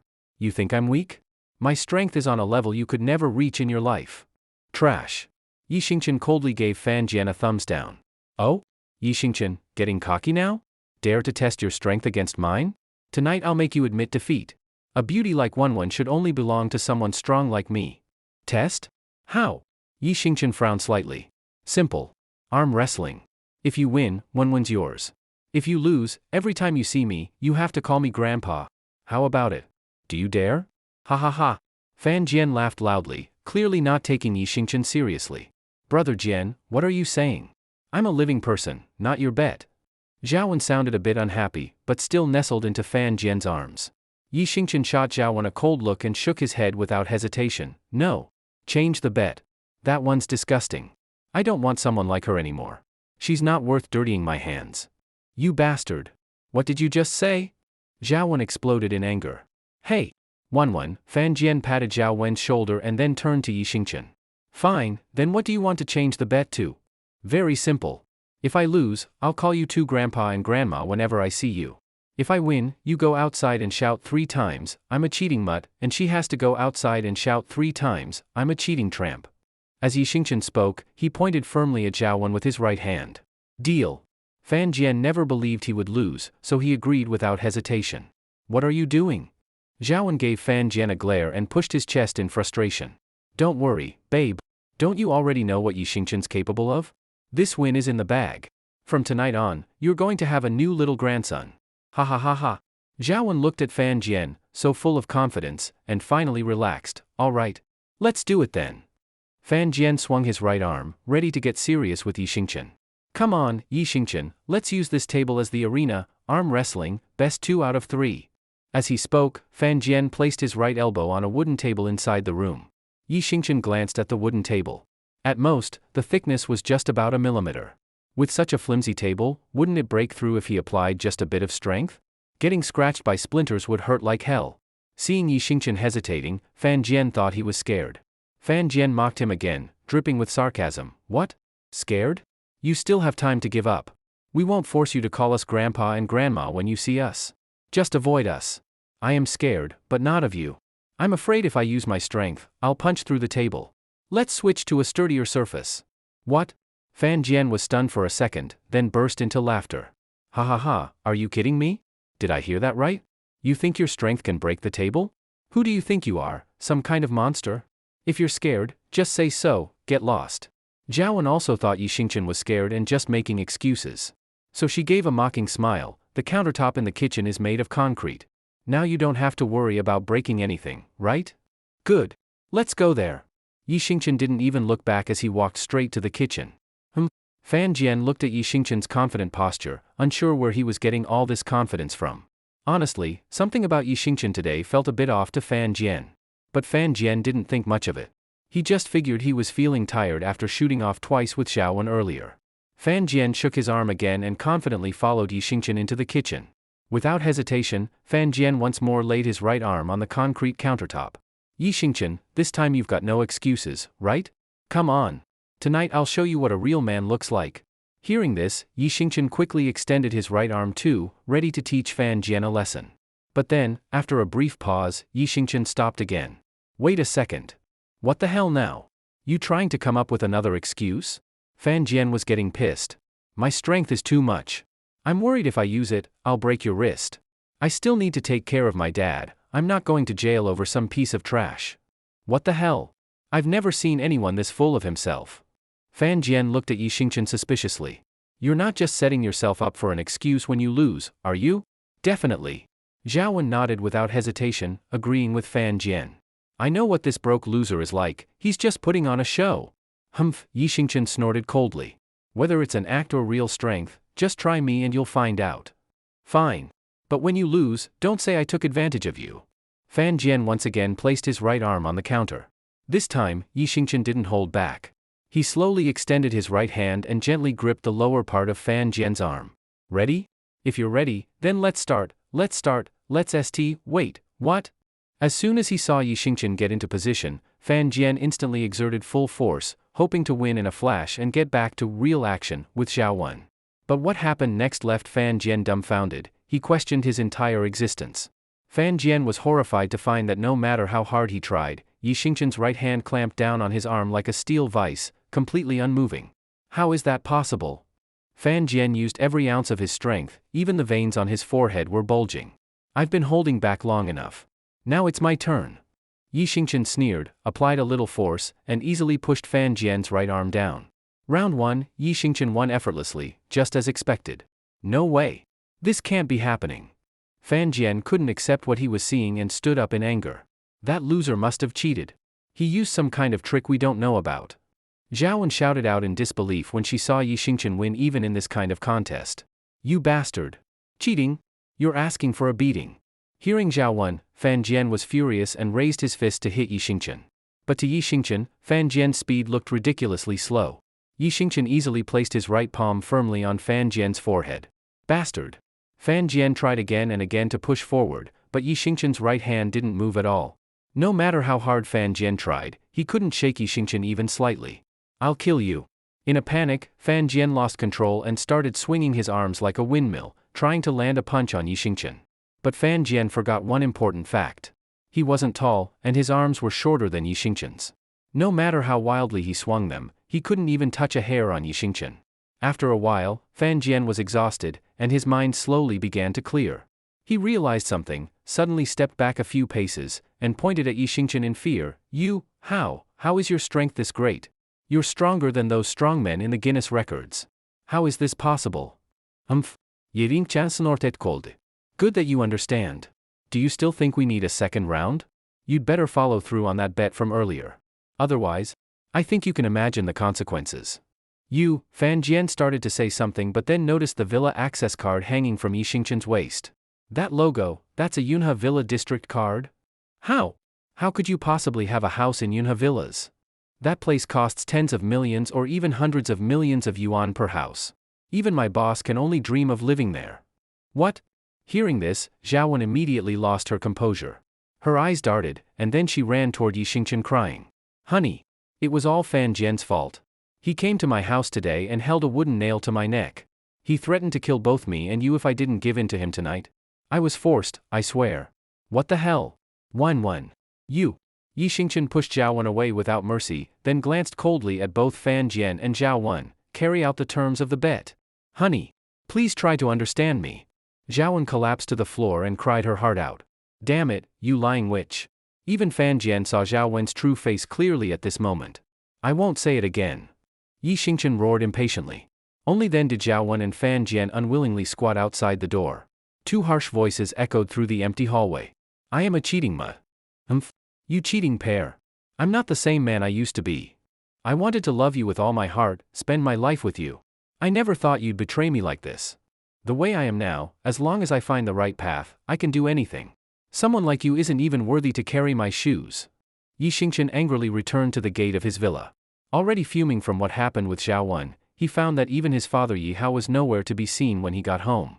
Boiling with frustration, Yi Xingchen could only keep cursing at Zhao Wen and Fan Jian to calm himself down. What was that sound? Just as he was about to swipe his card and go inside, Yi Xingchen vaguely heard the sound of a porcelain object breaking inside the house. He was sure he hadn't misheard, and he didn't think a cat or dog had gotten in, those were rare in the world now. Could it be a thief in my house? Yi Xingchen's eyes widened in disbelief. No way, right? He was already so broke he had to eat instant noodles. He was even worrying about food expenses. And still, a thief would come rob his place? Come on. Why not rob someone rich instead? What are you gonna steal from me? My instant noodles? In broad daylight, a thief breaks into a house to steal instant noodles? If word got out, people would die laughing. Yi Xingchen glanced at the concrete wall, about 8 feet tall, and decided not to alert the thief yet, better to sneak in and see what was going on. So, holding his breath, Yi Xingchen jumped up high, grabbed the top of the wall with both hands, and used his body to easily flip over. He crept through the darkness, carefully making his way toward the villa. But then Yi Xingchen suddenly remembered something and slapped his forehead. Damn it! People in this world are so slow now, why was I even worried he'd run away? Or that he'd turn violent? Am I stupid or what? Yi Xingchen shook his head helplessly. Looks like spending too much time around people like Fan Jian and Zhao Wen had made his IQ drop too. Cough cough. Yi Xingchen gave a loud fake cough, then swaggered into the living room and flipped on the lights. Clatter. Sure enough, there was the sound of jars and bottles falling upstairs. Apparently, Yi Xingchen's sudden return had caught the thief off guard, and in a panic, he made a lot of noise. Now that he knew the thief was on the second floor, Yi Xingchen confidently walked up the stairs. He wasn't worried about the guy jumping out the window. At the current human condition, that would be suicide. He pushed open the bedroom door on the second floor and sure enough, a young man was huddled in the corner, trembling and pointing a little wooden dagger at Yi Xingchen. You, don't come any closer. Heh, Yi Xingchen couldn't help but laugh. Buddy, this is my house. You're the thief. And you're telling me not to come closer? Don't you think that's ridiculous? The thief hesitated for a moment, then started edging along the wall toward another corner. Yi Xingchen didn't think twice, he took a few large steps forward. Ha ha ha. Idiot. Let's see how you'll catch someone as charming and fast as the wind like me. The thief grinned smugly. It was clear that moving along the wall earlier was just to get Yi Xingchen to shift his position, then try to use his own speed to dash out the door and escape. If it had been anyone else, the thief might have actually pulled it off. But this was Yi Xingchen, whose speed was dozens of times faster than anyone else in this world. The thief had barely taken a few steps when Yi Xingchen's figure appeared rapidly in front of him, shocking the thief with how fast he was approaching. In just a moment, Yi Xingchen was already standing right in front of the thief. You little punk. Where do you think you're going? What the hell? That fast? No way. I used to run the 100-meter dash in just over 90 seconds, I never lost to anyone. How can you be this fast? Yi Xingchen honestly didn't know how to answer that, or rather, he had no interest in answering at all. To avoid breaking the thief's arm, Yi Xingchen grabbed his right arm using as little strength as possible. What the hell? The thief tried to break free, but was horrified to find that Yi Xingchen's hand felt like it was welded to his arm. No matter how hard he struggled, it didn't move an inch. This is hopeless, the thief muttered in despair, then dropped to his knees, crying and sniffling. Big bro. Boss. Sir. Please spare me. You probably won't believe it, but I just wanted to steal a little to donate to an orphanage. Although Yi Xingchen couldn't be sure if that was true, he saw the honesty in the thief's eyes and didn't think he was lying. Maybe this thief was one of those legendary Robin Hood types. Thinking that, Yi Xingchen softened a little. Put down whatever you stole and leave. I'll pretend I didn't see you today. Haha, the thief scratched his head awkwardly. Big bro, honestly, when I came into your place, all I saw was endless oil, rice, salt, vinegar, and a mountain of instant noodles. I didn't take anything. Yi Xingchen was slightly stunned, then also felt a little embarrassed. In other words, the thief was saying, there's nothing worth stealing in your house. If I'd known that, I wouldn't have come. Go on, go. Be thankful I'm letting you off. Yi Xingchen waved his hand to shoo the thief away. But that simple hand gesture looked like some kind of divine martial arts move in the thief's eyes. Oh my god. Big bro. How did you move, that fast? As he spoke, the thief slowly imitated Yi Xingchen's earlier hand wave. Big bro, when I wave my hand once, you already waved it a dozen times. That's insane. Yi Xingchen paused, remembering the thief's 100-meter time earlier. He started to gain a better understanding of the physical condition of people in this world. It seemed, strength had dropped by about 100 times, and speed by about 10 times. Oh. I get it now. Big bro. You're definitely one of those legendary martial artists, aren't you? You must be. Damn. I actually snuck into a martial artist's house to steal, that's gonna make all my friends insanely jealous. Why do you talk so damn much? Yi Xingchen was starting to get annoyed. You leaving or not? If not, you'll stay here forever. Clearly, the thief wasn't planning to leave just yet. His eyes darted around as he said, Big bro, I have a proposal, wanna hear it? Hearing the thief's words, Yi Xingchen was momentarily stunned. This guy. Was he trying to make Yi Xingchen become a thief like him? Although, with the difference between himself and the people of this world, if he did become a thief, no one would be able to catch him. But Yi Xingchen was someone with a strong sense of justice and integrity. He would rather starve than accept charity. How could he ever become a thief? Even making money, he had to do it the right way. Yi Xingchen rolled his eyes. Say what you want, then get lost. It's like this, the thief thought for a moment, then continued, Big bro, please allow me to introduce myself. My name is Wenbin. I grew up in an orphanage here in Yunhe City. I don't have many skills, but I'm fast and nimble. I also know some shady types in the city. So? Yi Xingchen looked quietly at Wenbin. So I wanted to ask, Big bro, do you have any underlings? No. What does that have to do with you? Yi Xingchen looked at Wenbin, confused. What the hell? Big bro. Someone as impressive and powerful as you doesn't even have one follower? If word gets out, won't that hurt your image? Wenbin looked at Yi Xingchen with exaggerated shock. Because I'm just a bodyguard and a driver. Yi Xingchen shrugged helplessly. What's wrong with being a bodyguard? Or a driver? Big bro, with your skills and presence, you're destined for greatness. As the saying goes, even beasts choose the best trees to nest in. My admiration for you is like a raging river, endless and surging like the Yellow River in flood. How about letting me serve you from now on? Huh? Yi Xingchen looked at Wenbin, surprised. Was this thief really trying to recognize him as his boss? Big bro, don't underestimate my loyalty. I can work like a horse or an ox for you, just feed me grass. Yi Xingchen's mouth twitched hard. You'd better mean feed you grass, not give you grass. Ha ha ha. What do you say, big bro? Think it over? Wenbin sneakily slipped behind Yi Xingchen and started massaging his back. Yi Xingchen hesitated. Right now, he was Qin Yanran's bodyguard. Although she didn't seem to be in danger at the moment, who could say what might happen later? If some desperate thug tried to kidnap or extort Qin Yanran. Having someone like Wenbin, who had connections with shady circles, might help him get information in advance. Also, since Yi Xingchen would be busy with work and thinking about ways to make money, having someone to look after Yi Hao wouldn't be a bad idea. And maybe, if he could trust this guy enough in the future, he could share the unbelievable truth about his situation.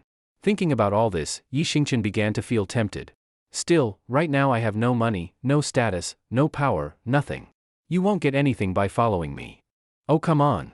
Wenbin chuckled. Big bro, let's be real, if you already had money, power, and fame, would someone like me even have the chance to follow you? I probably wouldn't even qualify to line up. And like they say, giving help in tough times means way more than adding flowers to a celebration.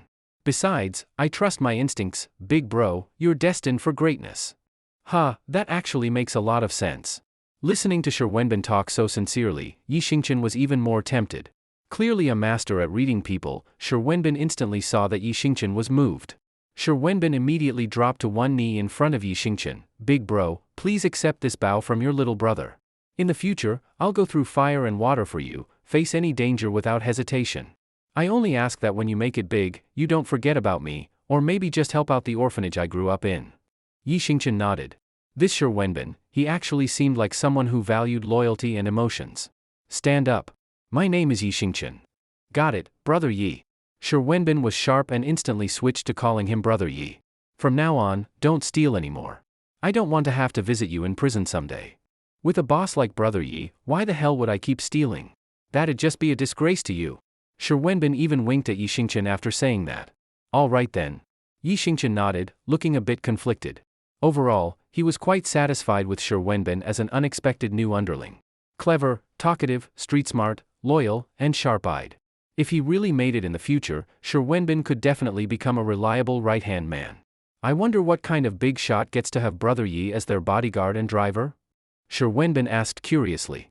The president of Yida Corporation, President Qin. What the heck? Shi Wenbin exclaimed. Isn't she rumored to be one of the top beauties in Yunhe City? Brother Yi, be honest, do you have some personal feelings working for her? Then Shi Wenbin even started analyzing it to himself. President Qin is a classic rich, beautiful, single woman. She wouldn't be a bad match for Brother Yi. Totally worthy. Hey, don't go saying stuff like that. Yi Xingqian was startled by Shi Wenbin's comment. What's there to be afraid of? We're all men. What do men talk about besides games and women? Shi Wenbin chuckled. But, it seems like President Qin's business hasn't been going well lately. Oh? You know that too? Yi Xingqian looked at him in surprise. Of course. Shi Wenbin nodded seriously. I've got a friend, well, a shady buddy, who works as a security guard at Sakura Construction. Word is, Sakura's snatched a few projects from President Qin this year. And every time they've outbid Yida, it's by just a tiny bit. What does that tell you? That either Yida has a mole, or Sakura somehow got hold of President Qin's bidding proposals. Yi Xingqian was shocked. In such a big company like Yida, if someone really leaked Qin Yanran's bids, that meant the mole must be someone high up, someone she deeply trusted. Right. Shi Wenbin nodded again. I also heard. Yida and Sakura are about to compete for another project in a few days. Who knows who'll win this round? Shi Wenbin's words made Yi Xingqian think. If there really was a mole, they'd probably act again before this upcoming bid. But now that Yi Xingqian was involved, that mole wouldn't get away with it. This was the first time Yi Xingqian realized the value of having Shi Wenbin as his follower. He felt incredibly lucky to have taken him in tonight, who knew how much loss he might help Yida avoid. All right, I've got my own plan. You go back for now. And remember, don't go back to stealing. If you do, I won't recognize you anymore. Got it, Brother Yi. I'll head out now. What's your phone number? Let me write it down. Mine is 158XX. Early morning, before sunrise. After a night of rest, Yi Xingqian took advantage of the early hour to go out for a jog. Since entering high school, Yi Xingqian had always taken training seriously. As long as time allowed, he would run about 1.2 miles every morning. As he approached his 1.2-mile goal, Yi Xingqian was breathing heavily. Along the way, he kept hearing surprised reactions from other joggers around him. Holy crap, Lao Wang, did you see that guy running just now? Damn, he's too fast. Did we bump into a ghost this early in the morning? Looks like I need to check the calendar before going out for a jog from now on. A running god. Finally, our country's track team is going to rise again after Lu Xiang. Yi Xingqian ignored all the comments around him, staying focused on his run. After reaching his goal, Yi Xingqian sat under a tree in the park to rest a while before heading back. What are you doing? If you don't stop, I'm going to scream. Shoo! Don't scream. The more you scream, the more excited I get. Who knows what else I might do? Ha ha ha ha. While Yi Xingqian was resting, a disturbance broke out nearby. Curious, Yi Xingqian turned his head and saw a group of over 10 men surrounding a young woman against a wall. The woman clearly had also gone out for a morning run. She was wearing a sports tank top, which had clearly triggered the group's lewd thoughts. Wearing a tank top isn't a crime, the crime is these scumbags. In broad daylight, they were shamelessly harassing her.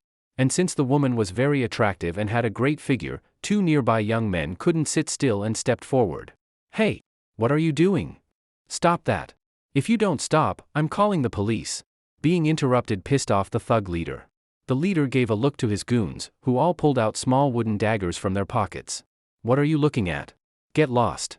Don't ruin our boss's fun. Take one more step and you'll be bleeding. Faced with a group of thugs armed with wooden daggers, the two brave young men hesitated. Sure, standing up for others is noble, but you also have to consider whether you're capable of it, and be ready to face the consequences. The two young men shrank back, nervously retreating to a hidden spot to call the police.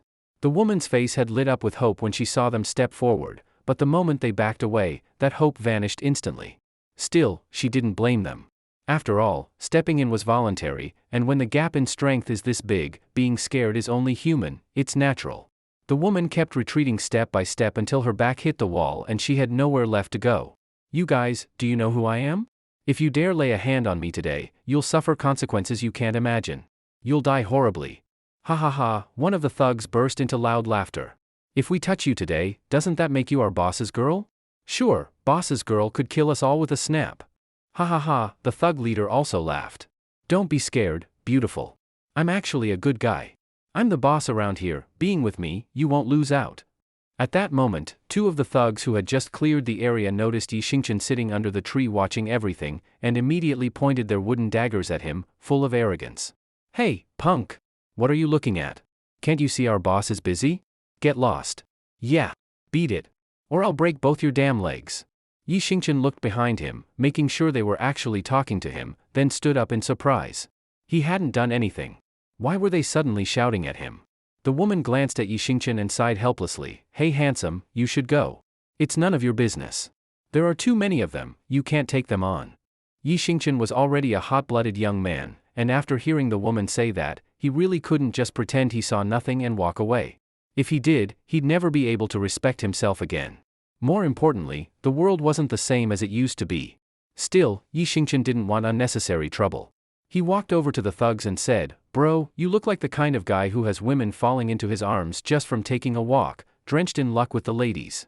Since you're obviously not short on women, why not just let this girl go? Forced love doesn't taste sweet. Look, I only have a few hundred yuan on me. Miss, how much do you have? Hand it all over and we'll treat it as buying the boss some smokes and drinks, how about that?" Heh heh, the thug leader chuckled with pleasure. Kid, I like the way you talk. But here's the thing, I'm not short on money. I actually enjoy the thrill of forced love. So get lost. If your words weren't so sweet, I would have had my boys break your legs already. Boss. It's the 21st century, everyone's trying to be a law-abiding citizen. I know you're not hurting for cash, but, alright, how about this, let's think about Yunhe City's public image.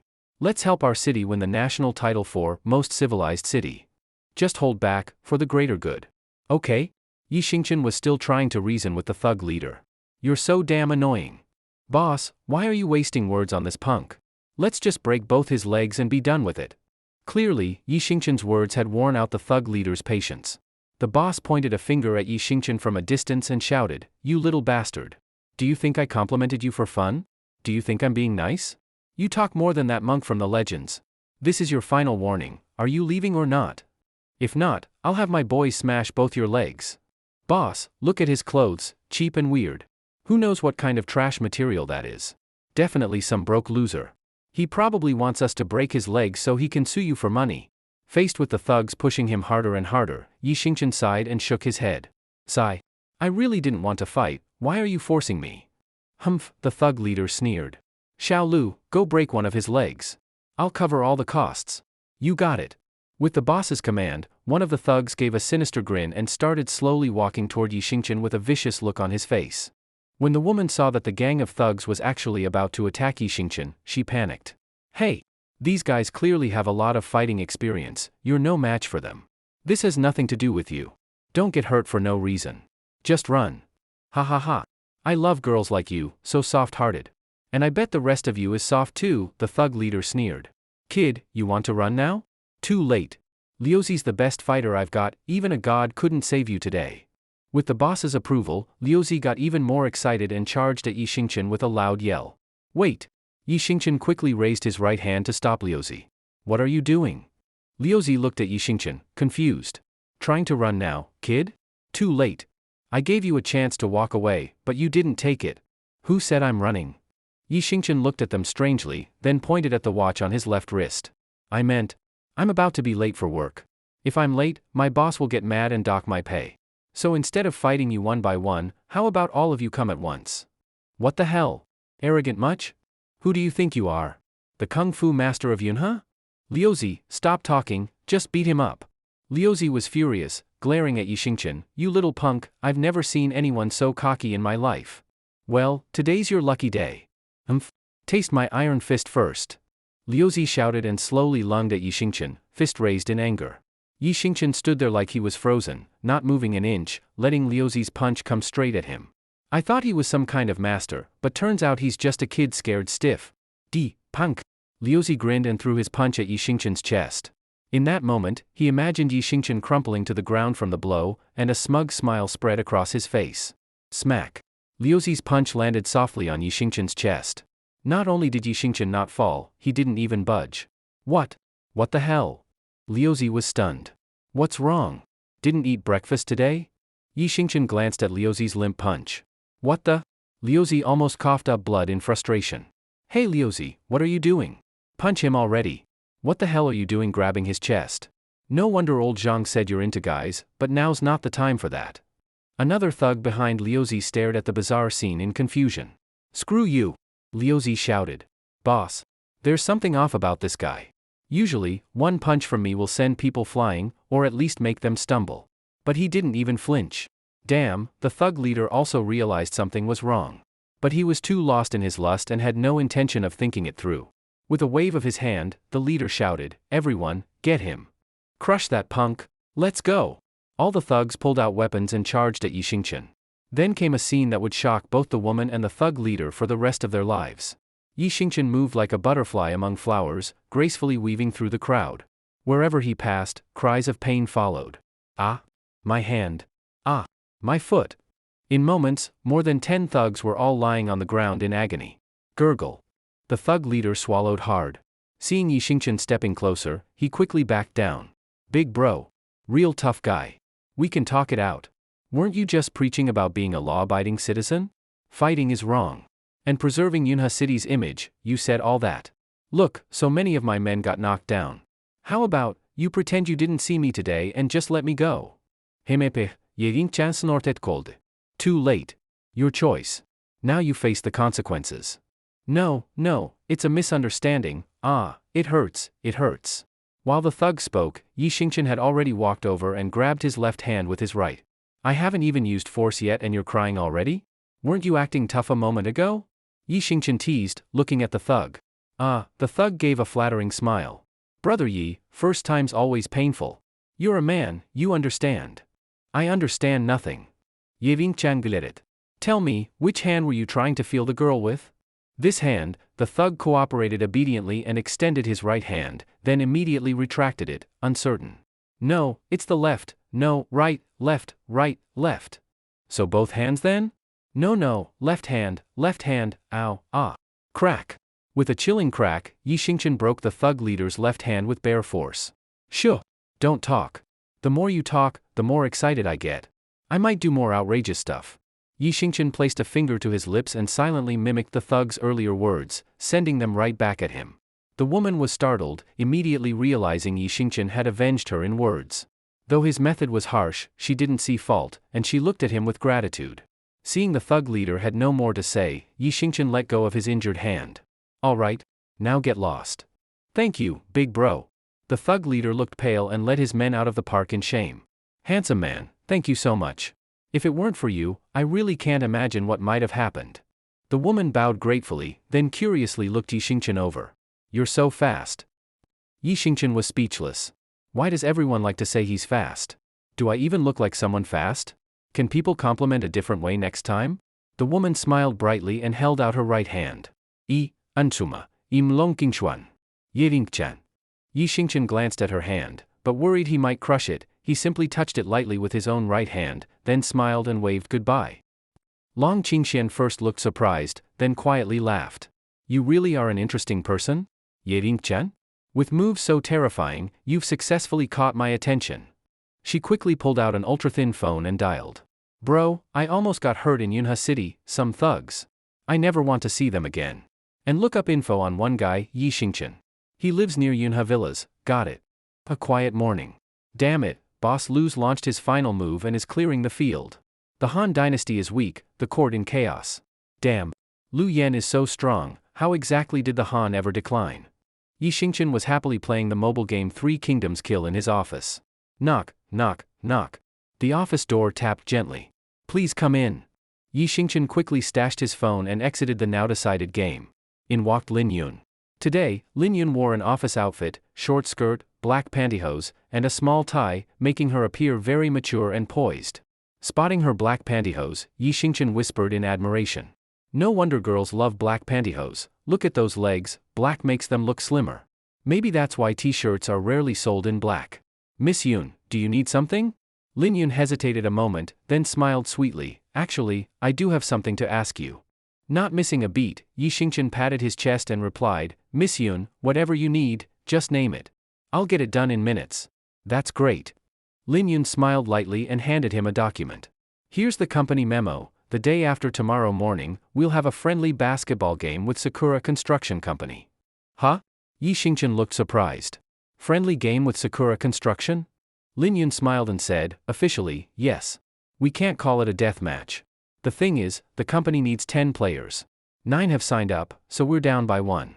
You want me to join too? If not you, who else? You have incredible strength and surprising speed, won't you lead our team to beat Sakura Construction? I see, Yi Xingchen thought a bit, then smiled. If I join, will there be a reward? Of course. Lin Yun nodded firmly. President Qin said just participating gives 5,000 yuan. If we beat Sakura Construction, the prize increases to 50,000. 50,000, Ye-ring-chan murmured. That's barely enough for a month's meals. What did you say? Lin Yun didn't catch him. Nothing. I meant, Yi Xingchen smiled while looking at her.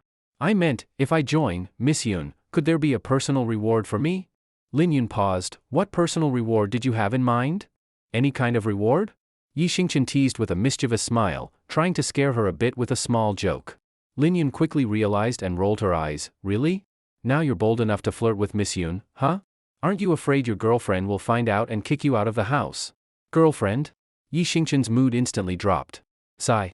I planned to bring her over to where I'm living last night, but I walked in on her with one of my buddies in the same bed. Oh? Lin Yun looked at Yi Xingchen in shock, unable to comprehend.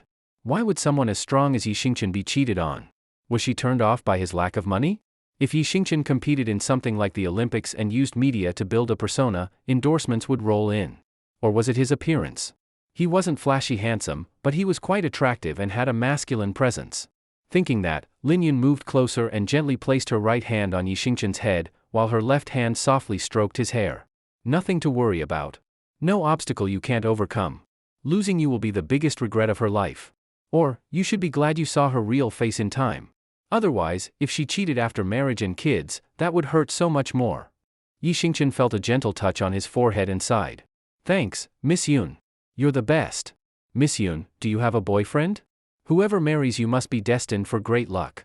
What? Do you still have feelings for me? Lin Yun smiled.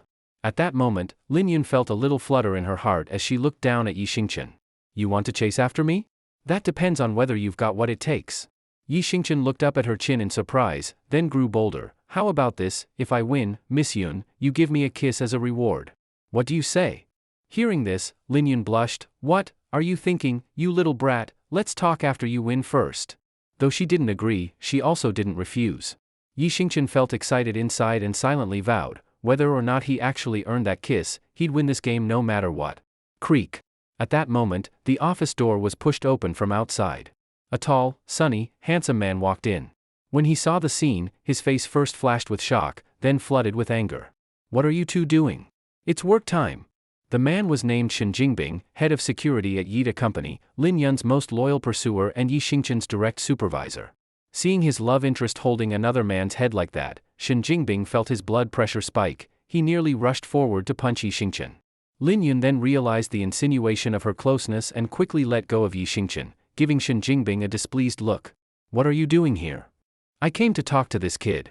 You actually, Shen Jingbing was furious, clenching his fists. What does this have to do with you? Lin Yun refused to engage. I invited Yi Xingchen to join the company's friendly basketball game against Sakura Construction. I'm busy, so I'll go now. She deliberately turned to smile at Yi Xingchen, even blew him a kiss, then walked out of the office gracefully. Yi Xingchen's heart sank. He'd been used by Lin Yun. Sure enough, Shen Jingbing surged forward angrily, pointing at Yi Xingchen. You punk! You dare make a move on my woman? Are you asking to die? My woman? Yi Xingchen frowned. Who gave up ownership? Maybe you're the only one who thinks she belongs to you. Fine. Kid, you're bold. Don't think you can act big just because President Qin hired you personally. You wait, I'll make you regret this. Really? I'm so scared. Yi Xingchen feigned trembling mockingly. Now you say you're scared? Too late. Just wait. Shen Jingbing snorted and stormed away from the office. Yi Xingchen was left utterly baffled. What the heck? What does no fear mean? Can he tell I'm mocking him? Is he really clueless or just pretending? No wonder Lin Yun wasn't interested in someone like him. What a lunatic. Thinking of Lin Yun, Yi Xingchen smirked mischievously.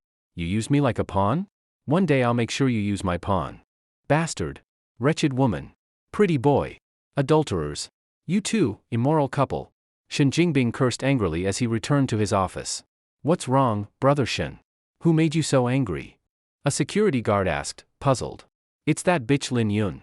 Damn, I've been chasing her for almost 2 years, and she always ignored me. Then that new pretty boy, the chauffeur President Qin recently hired, has only been here a couple of days, and she threw herself at him. Completely blind, what a waste of time. Shen Jingbing hissed. The guard patted his shoulder. Brother Shen, you know how people talk. Lin Yun may look classy, but behind closed doors she's slutty. Heaven knows how many men she's been with. Wasting so much time on someone like that, just not worth it. He continued, no matter how beautiful she is, no matter how fiery her temper, she still ends up begging men. That little, well, someday I'll make her kneel in bed and lick from me. And once I'm done with her, I'll kick her as far away as I can. Brother Shen, that's the spirit, the guard growled in approval. Tonight at the usual spot? I'll get those girls to cheer you up and blow off steam. Humph, Shen Jingbing snorted. At hearing those girls, his expression softened slightly. That pretty boy, he joined the company basketball team and thinks he can play?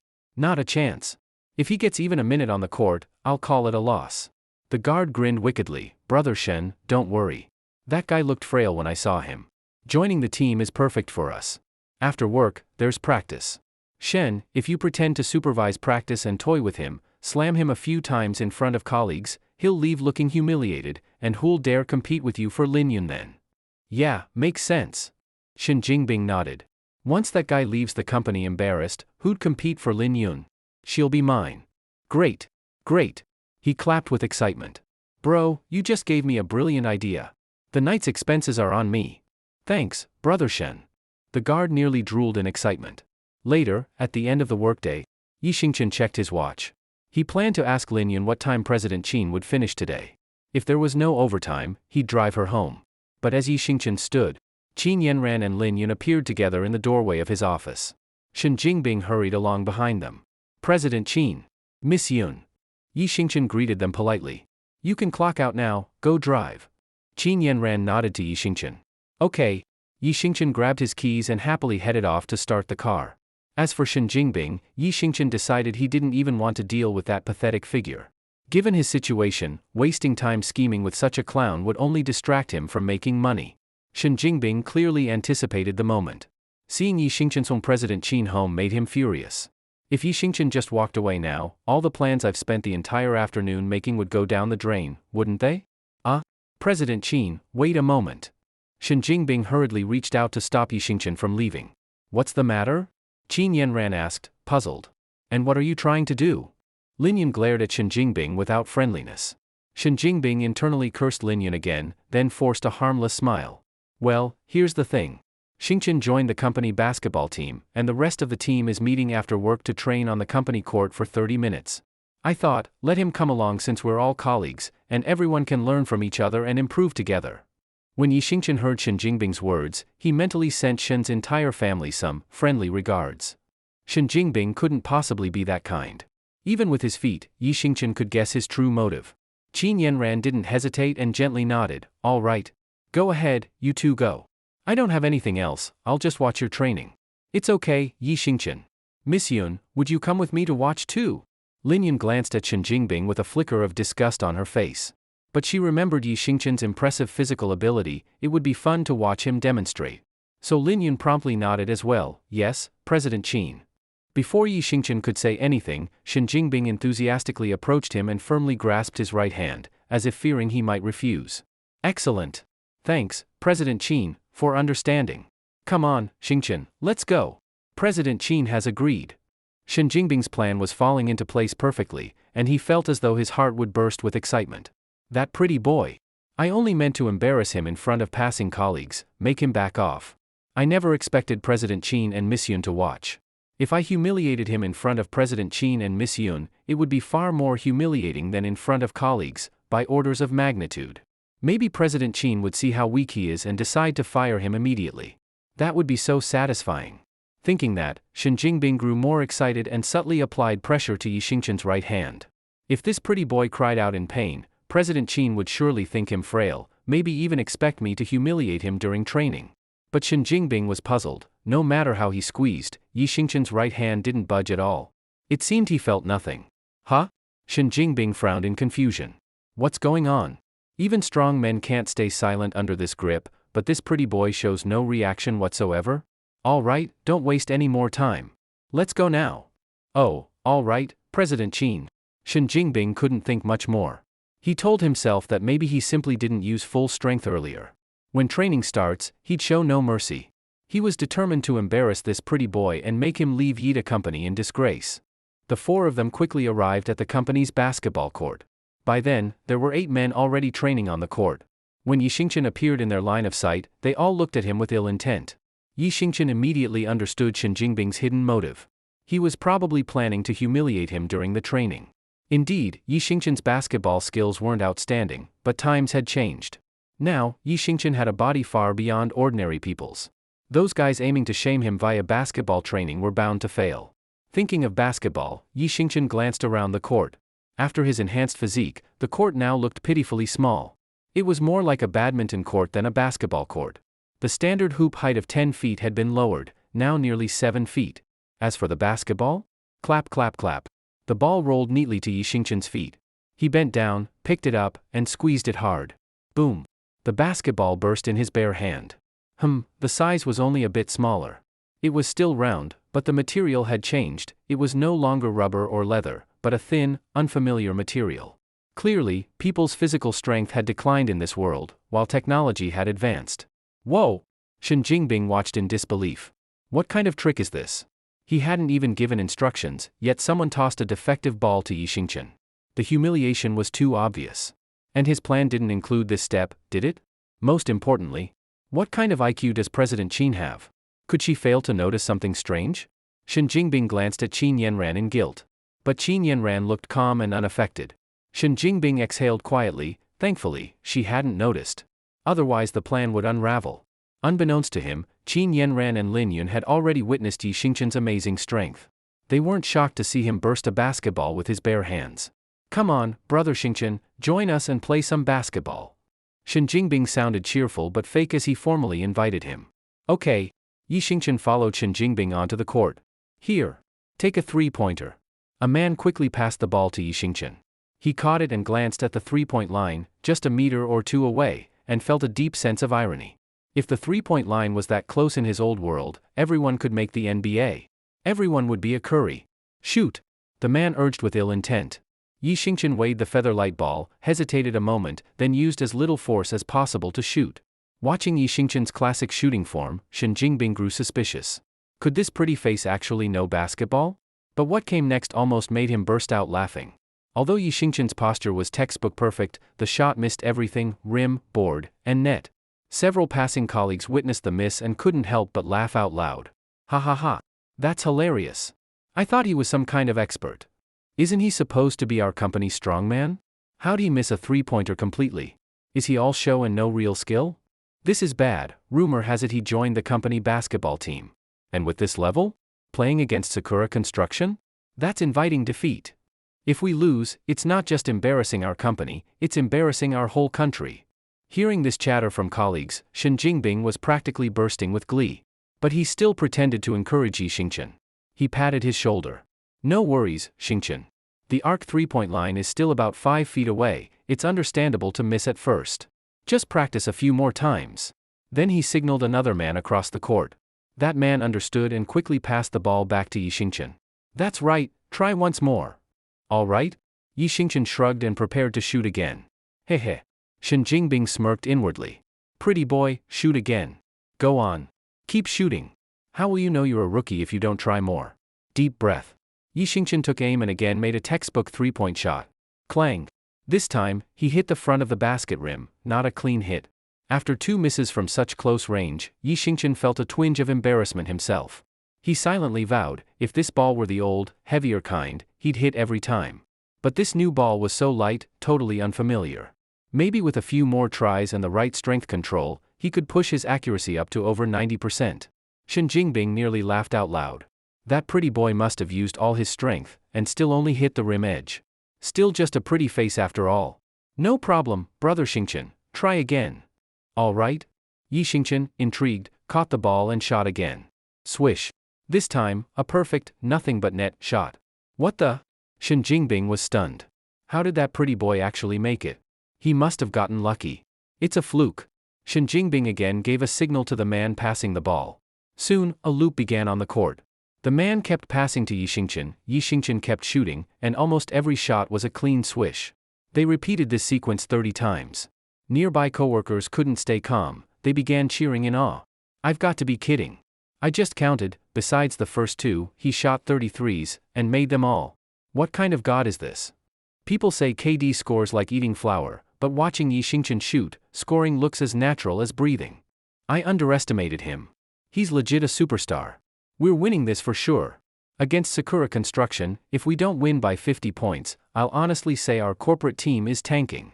Wow. No wonder President Qin personally recruited this guy.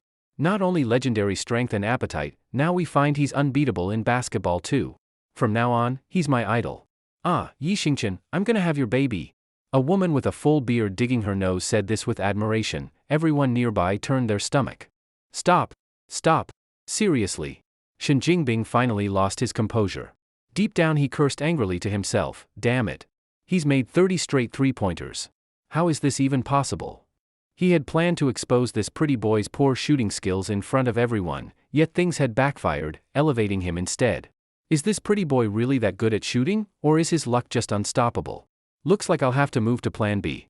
With that thought, Shen Jingbing hopped over to Yi Xingchen and held out his hand to stop him from shooting again.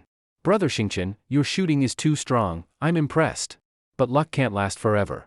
Shooting depends on both feel and practice. Basketball is all about fundamentals. Yi Xingchen nodded in agreement, I feel the same. In that case, Shen Jingbing grinned. Defense is one of the most important fundamentals. In the NBA, many players may lack fancy skills, but strong defense makes them valuable. So let's test your defense now. Here's the deal, I'll hold the ball and attack, and you defend me, okay? Okay. Yi Xingchen made an okay gesture. Shen Jingbing caught the pass from a teammate, a smile creeping across his face. Pretty boy, you dared to go after my woman. Today, I'm going to cross over you so hard you'll slither like a worm on the ground. Ready, brother Xingchen? I'm going to attack now. Out of respect for his opponent, Yi Xingchen symbolically raised his arms. I'm ready, go ahead. Heh, Shen Jingbing smirked. After a few flashy fake steps, he launched into a crossover move. Pretty boy, watch closely. This is how you break through, up. Oh crap? His confident smile froze quickly.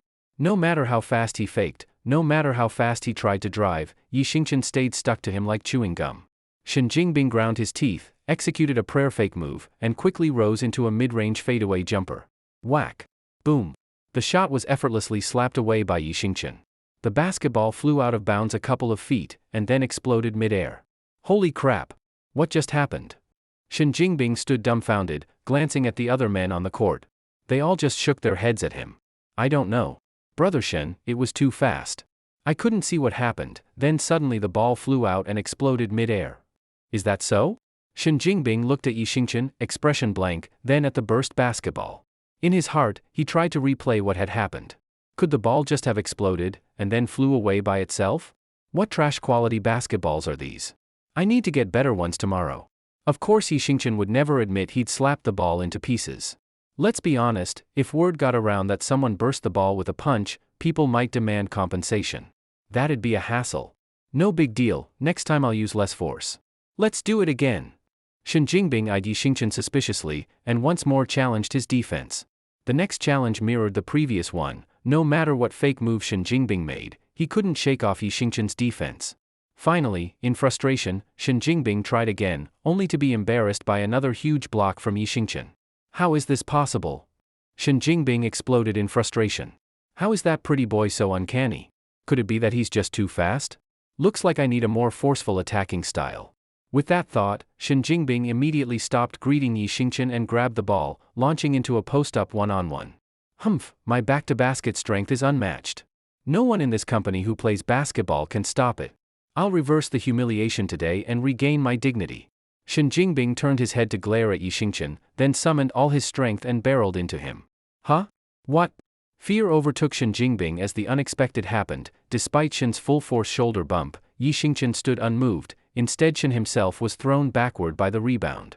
Shen Jingbing fell face-first to the ground in humiliation. Oh. Brother Shen, are you okay? Genuine concern crossed Yi Xingchen's face. He rushed forward to check Shen Jingbing's condition. Get lost. Scram. Shen Jingbing scrambled up angrily. Really? Pretty boy, you sure you've been hiding that ability? Oh no, Brother Shen, you're flattering me. Yi Xingchen grinned. At Yi Xingchen's words, Shen Jingbing's face turned purple with anger. He angrily threw the ball at Yi Xingchen. You brat. Now it's your turn to attack, I'll defend you. I refuse to accept that you're this unbeatable. Brother Shen, maybe we should just stop for today. Yeah, something feels off. A few of Shen Jingbing's teammates, sensing how bizarre Yi Xingchen was, tried to persuade Shen to quit. Shut up. Scram. You brat, come on. Now completely enraged and irrational, Shen Jingbing wouldn't listen to reason. Yi Xingchen held the ball and calmly looked at him. Okay, Brother Shen. Are you ready? Ready.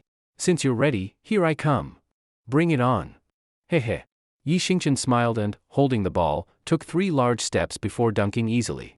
By the time Shen Jingbing looked back, Yi Xingchen had already finished the dunk. He didn't even get a chance to turn around and see Yi Xingchen's approach. No. I wasn't ready yet. Again. The same scene replayed. Shen Jingbing still hadn't turned in time, and Yi Xingchen had already dunked again. Shen Jingbing shouted in disbelief, No. Impossible. Onlooking coworkers couldn't help but laugh and comment. Look at him, just a training session, and he can't handle losing. Just training, and he's acting like this. If anyone plays him in a real game, he'll flip out and start hitting people. Shen Jingbing always looks refined and polite, but seeing this, I guess I judged him wrong. Better stay away from guys like that. Hearing the mocking and seeing Yi Xingchen remain calm and innocent looking, Shen Jingbing couldn't accept reality anymore. He collapsed and knelt on the court, screaming hysterically. No. At dusk. After safely sending Qin Yanran home, Yi Xingchen drove straight to Yi Hao's place. Yi Xingchen was determined. He had to bring Yi Hao to his new residence. Even if Yi Hao wasn't home tonight, he would wait until dawn. Arriving at his old home, Yi Xingchen gently pushed open the slightly ajar door. Dad? Are you here? The room was silent, no one replied. Again not home, sigh. Yi Xingchen sighed. The debt of gratitude to one's parents lasts a lifetime. His mother passed away early, and Yi Hao raised him alone. Over the years, some divorced or older women had expressed interest in starting a family with Yi Hao, but he always politely declined. He feared forming a new family would bring trouble during Yi Xingchen's growth, or that Yi Xingchen might be neglected. With a father like that, how could Yi Xingchen ever simply let him go? Tap tap. Just then, footsteps sounded outside the door. Dad? Yi Xingchen turned quickly, excited, only to feel disappointed. It wasn't Yi Hao who appeared, but the blonde guy from the Qinglong gang. The blonde guy smiled. After hearing Yi Xingchen call out Dad, he almost replied, but then thought better of it. As powerful as Yi Xingchen was, no one would risk their life over one dad. It's you? Yi Xingchen frowned, realizing something. Where's my dad? Did you guys detain him again? Ha, the blonde guy laughed. Buddy, what are you saying? How could we detain your dad? He demanded to make a comeback and stayed in our gambling house refusing to leave. My dad went to a gambling house again? How much did he lose this time? Not much, just $1 million. The blonde guy grinned and held up one finger. Lost $1 million in 2 days? You're scamming me. Yi Xingchen flew into anger and raised his fist toward the blonde guy's face. The blonde guy stepped back in terror. Hey, don't get impulsive. It's not as serious as you think. Brother Long says since we're close, he won't cheat you. If you agree to fight 2 matches in a new underground boxing ring, Brother Long will treat your dad as entertainment for 2 days. No debt, no million. A new underground boxing ring? Yi Xingchen clenched his fists. So the Qinglong gang plan to use him as their cash cow. That's right. The new ring isn't run by Brother Long. He just needs you to fight 2 matches, nothing else. Once they're done, your dad will appear safe and sound by your side. Yi Xingchen took a few deep breaths to calm down, then reluctantly nodded. Fine, first rescue dad. Deal. The blonde guy smiled and reached for a high five, but hesitated and withdrew. The new underground boxing ring. Still noisy, with cheering crowds and glaring neon lights. Led by the blonde guy, Yi Xingchen entered backstage quickly. After Yi Xingchen entered, the underground boxing arena soon saw 2 groups arrive. The first group was led by Brother Long, and surprisingly, the second group was led by Long Qingxian, the same person Yi Xingchen had saved earlier that morning. Long Qingxian, with 4 men who seemed like bodyguards, found a less crowded spot and sat. Brother Long headed straight to the VIP seats. Oh? Brother Long, you're here. Waiting in the VIP seats was this arena's owner, Brother Yun. Hey. Brother Yun, my people are fighting here tonight. Of course I'd come, Brother Long replied. Without shaking Yun's offered hand, he just sat down. What's wrong? Brother Long, you seem upset. Who dared cross us? Brother Yun looked concerned. The people who took Bao, gone missing for a day, were found tied to a rock by the river. Each had their carotid artery cut with a sharp tool. You seriously think you had nothing to do with it? What the hell? Brother Yun looked upset. I've always said, if I do it, I take responsibility. If I didn't, don't pin it on me. Yun never starts fights, only answers them. Bao's territory in Yunk Villa is prosperous, and we've never overlapped. Everybody in Yunk City knows Bao is your good brother. If I had him killed, wouldn't that be messing with you? Brother Long was watching Yun's reaction carefully. He didn't sense deceit. If it wasn't you, who then? Could a new power be emerging in Yunk City? Bao and I were close. I'll investigate. If truly someone new came and killed him, I won't stand aside. Brother Yun declared. Hearing that, Brother Long frowned, fell silent, and thought deeply. Miss, what brings you to a place like this to watch boxing? Long Qingxuan's bodyguard, Long Wu, asked curiously. Long Qingxian smiled slightly and locked her phone, which displayed Yi Xingchen's photo on the lock screen. Because someone very interesting is about to make a grand entrance here, she said. Someone interesting? Long Wu looked surprised. I've lived in Yunk City so many years and haven't met someone this interesting for a long time, Long Qingxian replied. Ah? Long Wu looked astonished at her. He understood exactly what a single woman means when she says someone is interesting. So, this interesting person, if they fight my brother, who do you think would win? She asked. Without hesitation, Long Wu answered, that's obvious, big young master wins. In skill, I haven't seen anyone who could match him. Not necessarily. Long Qingxian said thoughtfully.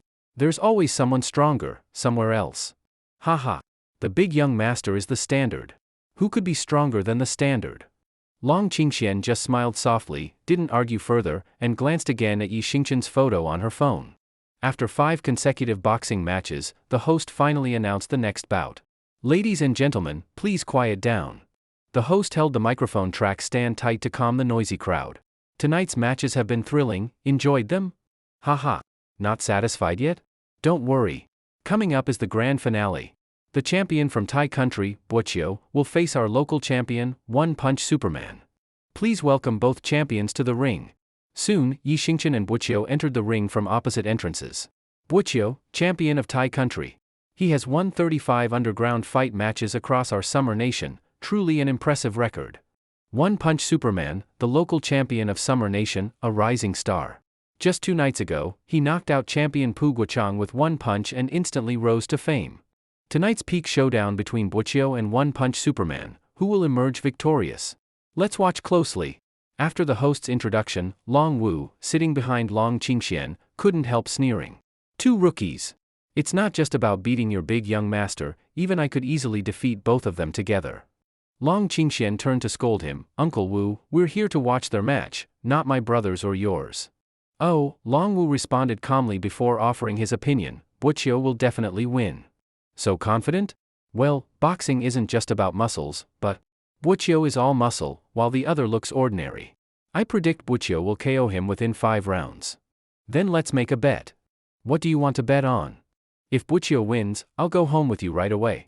If Butchio loses, I'll stay in Yonk City as long as I want, at least, you can't force me to leave. Deal. If the clan leader sends someone else later, it's not my business. With that, the referee's bell rang, and the final show officially began. Butchio took a few probing steps and spoke awkwardly in the Summer Nation language. You Summer Nation guy, you won't be my match. If you admit defeat now, I'll break one of your arms. Wow, even admitting defeat comes with a broken arm threat? Yi Xingchen was speechless. If you refuse, I'll beat you to death. Between a broken arm or death, which do you choose? Your Summer Nation martial arts are all flashy, our Thai boxing is the strongest. I'll correct you, it's flashy hands and embroidered legs, not flashy hands and embroidered feet. Yi Xingchen clarified courteously. Butchio blinked blankly, spat on the ground, and said, Pft. Who has time to teach you Summer Nation phrases? Your language is trash too. That crossed the line, Yi Xingchen snapped back, you can insult and mock me, fine, but disrespect our martial arts and language? Better be ready to be knocked down. If there's any doubt who will win, it's me. Butchio snorted and charged at Yi Xingchen. This time, Butchio's speed and power exceeded what Yi Xingchen had faced against Pu Guochang 2 nights ago. Clearly, this opponent had leveled up several tiers. Even so, Yi Xingchen didn't fear him, Butchio was still too slow. Such punches, what's the difference from kids just playing around? Wait. Just as Butchio was about to throw a right hook at Yi Xingchen raised his right hand to stop him. What do you want? Butchio asked in confusion. Just trading punches is boring. Let's add a wager. Butchio narrowed his eyes. What kind of wager? It's simple. If I lose, you can deal with me however you want. But if you lose, you have to kneel in the ring and shout 3 times, Kung Fu is amazing, Thai boxing is trash. Deal? Butchio almost laughed. In his eyes, Yi Xingchen looked like a complete rookie who didn't even know basic defense, clearly trying to bluff. So he nodded without hesitation. Fine.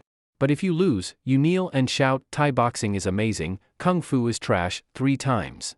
How about that? Deal. On the sidelines, Long Wu heard the wager and narrowed his eyes coldly. They're wagering something that big in a back alley match? I might have to step in and help that kid win. You don't believe in him, someone asked. Look at him. Does he look like someone worth believing in? Just watch. Don't jump in. Let's enjoy the show. Ha! Butchio yelled and charged toward Yi Xingchen. As an experienced fighter, Butchio quickly spotted the weak point in Yi Xingchen's stance. Seeing Yi Xingchen completely still, he grinned and launched a fierce right hook at Yi Xingchen's left ribs. This guy isn't even reacting, just standing there like a log. It's over. Long Wu shook his head, clearly disappointed. Smack. Butchio's punch landed hard on Yi Xingchen's ribs. Yeah. The crowd erupted, eager for the brutal impact. But this time, Yi Xingchen actually felt something, not numb like before. It felt like a soft slap. That was all. Butchio stared at Yi Xingchen's face, then at his ribs in confusion. After a moment of silence, he couldn't hold back. Hey! You seriously didn't feel anything? Of course I did, Yi Xingchen nodded. Felt like someone lightly slapped me. What? Butchio nearly burst from frustration.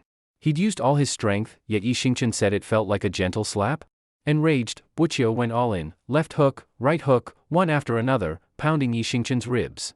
And yet, the scene became bizarre, one man punching with everything he had, the other standing still, completely unbothered, almost enjoying it. The spectators on the sidelines were stunned by this bizarre scene. No one knew what Yi Xingchen and Butchio were actually doing. Wah, what are those two doing? Flirting while fighting? Damn. We asked them to fight, not flirt. I think they're mocking us. Damn it, I want a refund. Refund. Refund. This guy actually has some real skill. Compared to the other wild spectators, Long Wu remained calm. He just frowned slightly and offered his commentary. Some skill? That's all? Otherwise? Long Wu smiled faintly. Some people are masters of defense. This is a boxing match. If I fought him, I'd casually slit his artery with a wooden dagger. Ha ha ha. Long Qingxian was amused by Long Wu's typical competitive talk. Don't worry, Uncle Wu. The real show is yet to come. Long Wu was slightly surprised at Long Qingxuan's words. Yi Xingchen had already impressed him, Who'd have thought he had even more hidden abilities? In an instant, Long Wu couldn't take his eyes off this man who had continually surprised him. I keep punching. Buqiu had completely lost track of how many punches he'd thrown, or how long he'd been attacking. Only two things mattered now: his arms burned with pain, and Yi Xingqian remained unhurt, calmly standing there as if enjoying it. And then a terrifying thought crossed Buqiu's mind: is this guy treating my attacks as a massage? Jesus, what kind of pervert is this? What's the point of this fight anymore? Finally, Buqiu deflated like a punctured balloon and stopped fighting, his demeanor sagging. Why stop? Keep going. Hit him.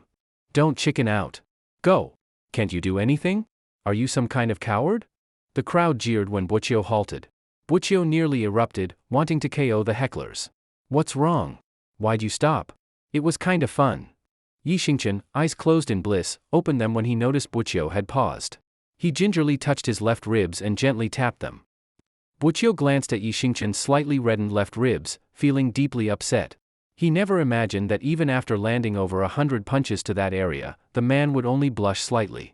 A tight humiliation coursed over Buqiu's face. So, Buqiu, do you want to keep fighting? Yi Xingqian grinned at him. Buqiu blinked, then shook his head in shame. Strength isn't on the same level. I concede. Good. Yi Xingqian nodded. Since you concede, fulfill your bet. Bet?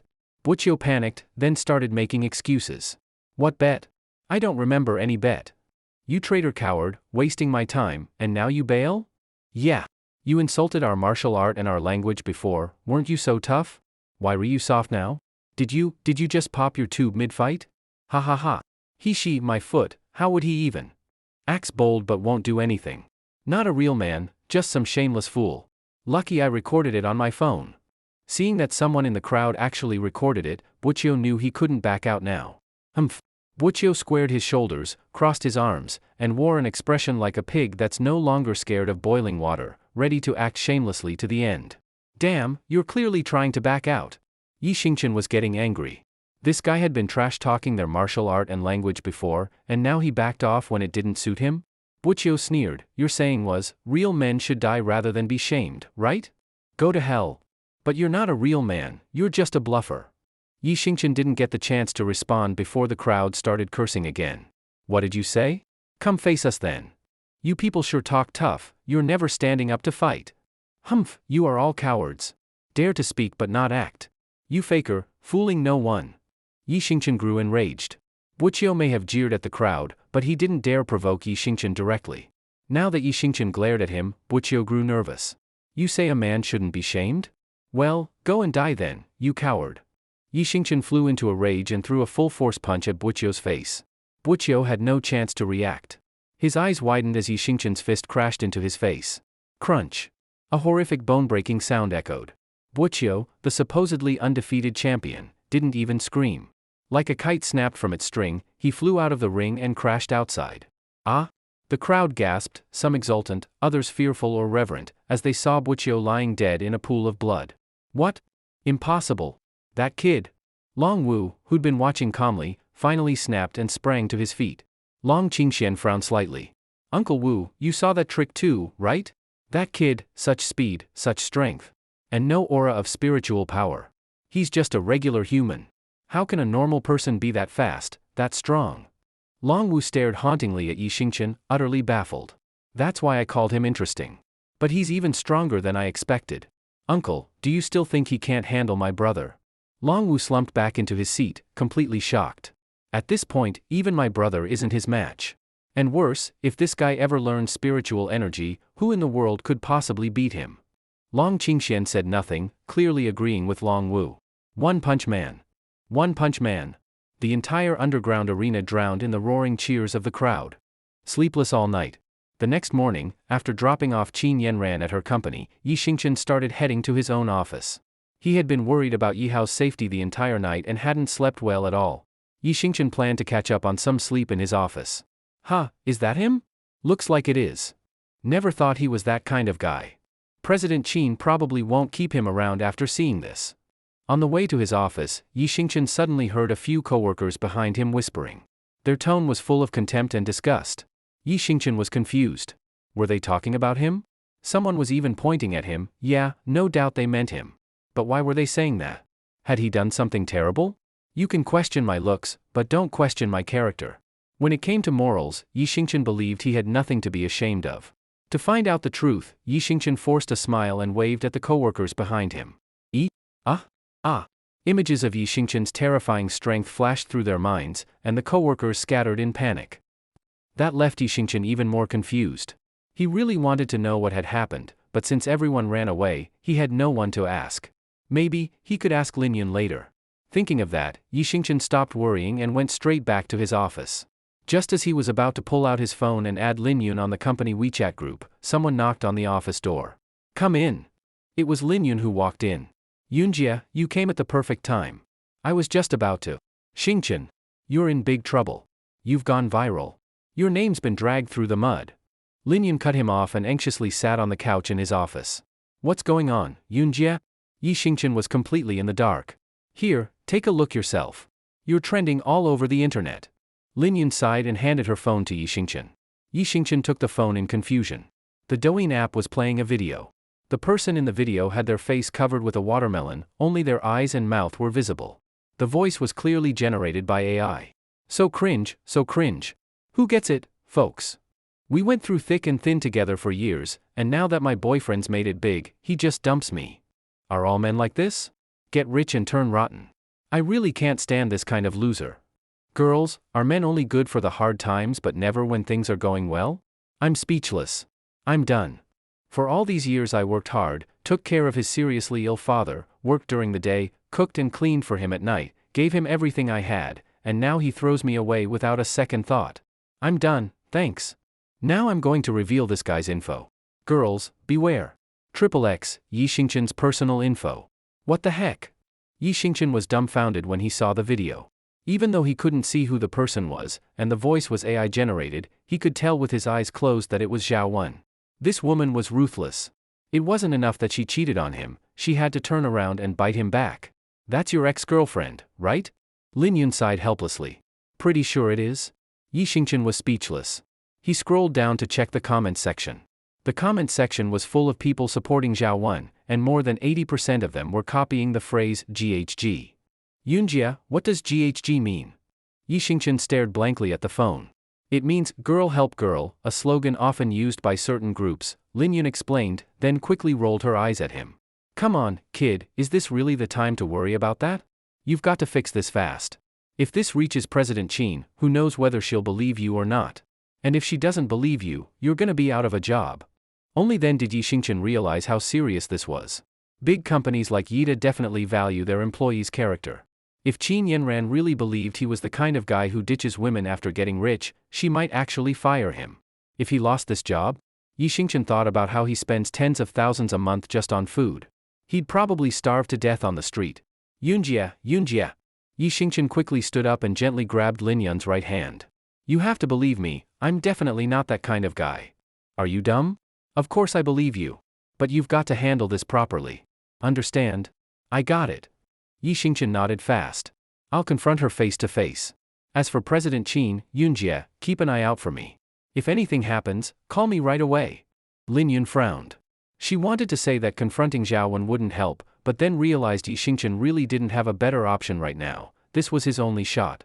She had no choice but to nod reluctantly. All right, go quickly. If anything happens, I'll cover for you, even if it's something from President Qin. I'll hold it off as long as I can, and if I can't anymore, I'll call you. Now go. Take my car, it's in parking spot A102. Got it. Thanks, Yunjie.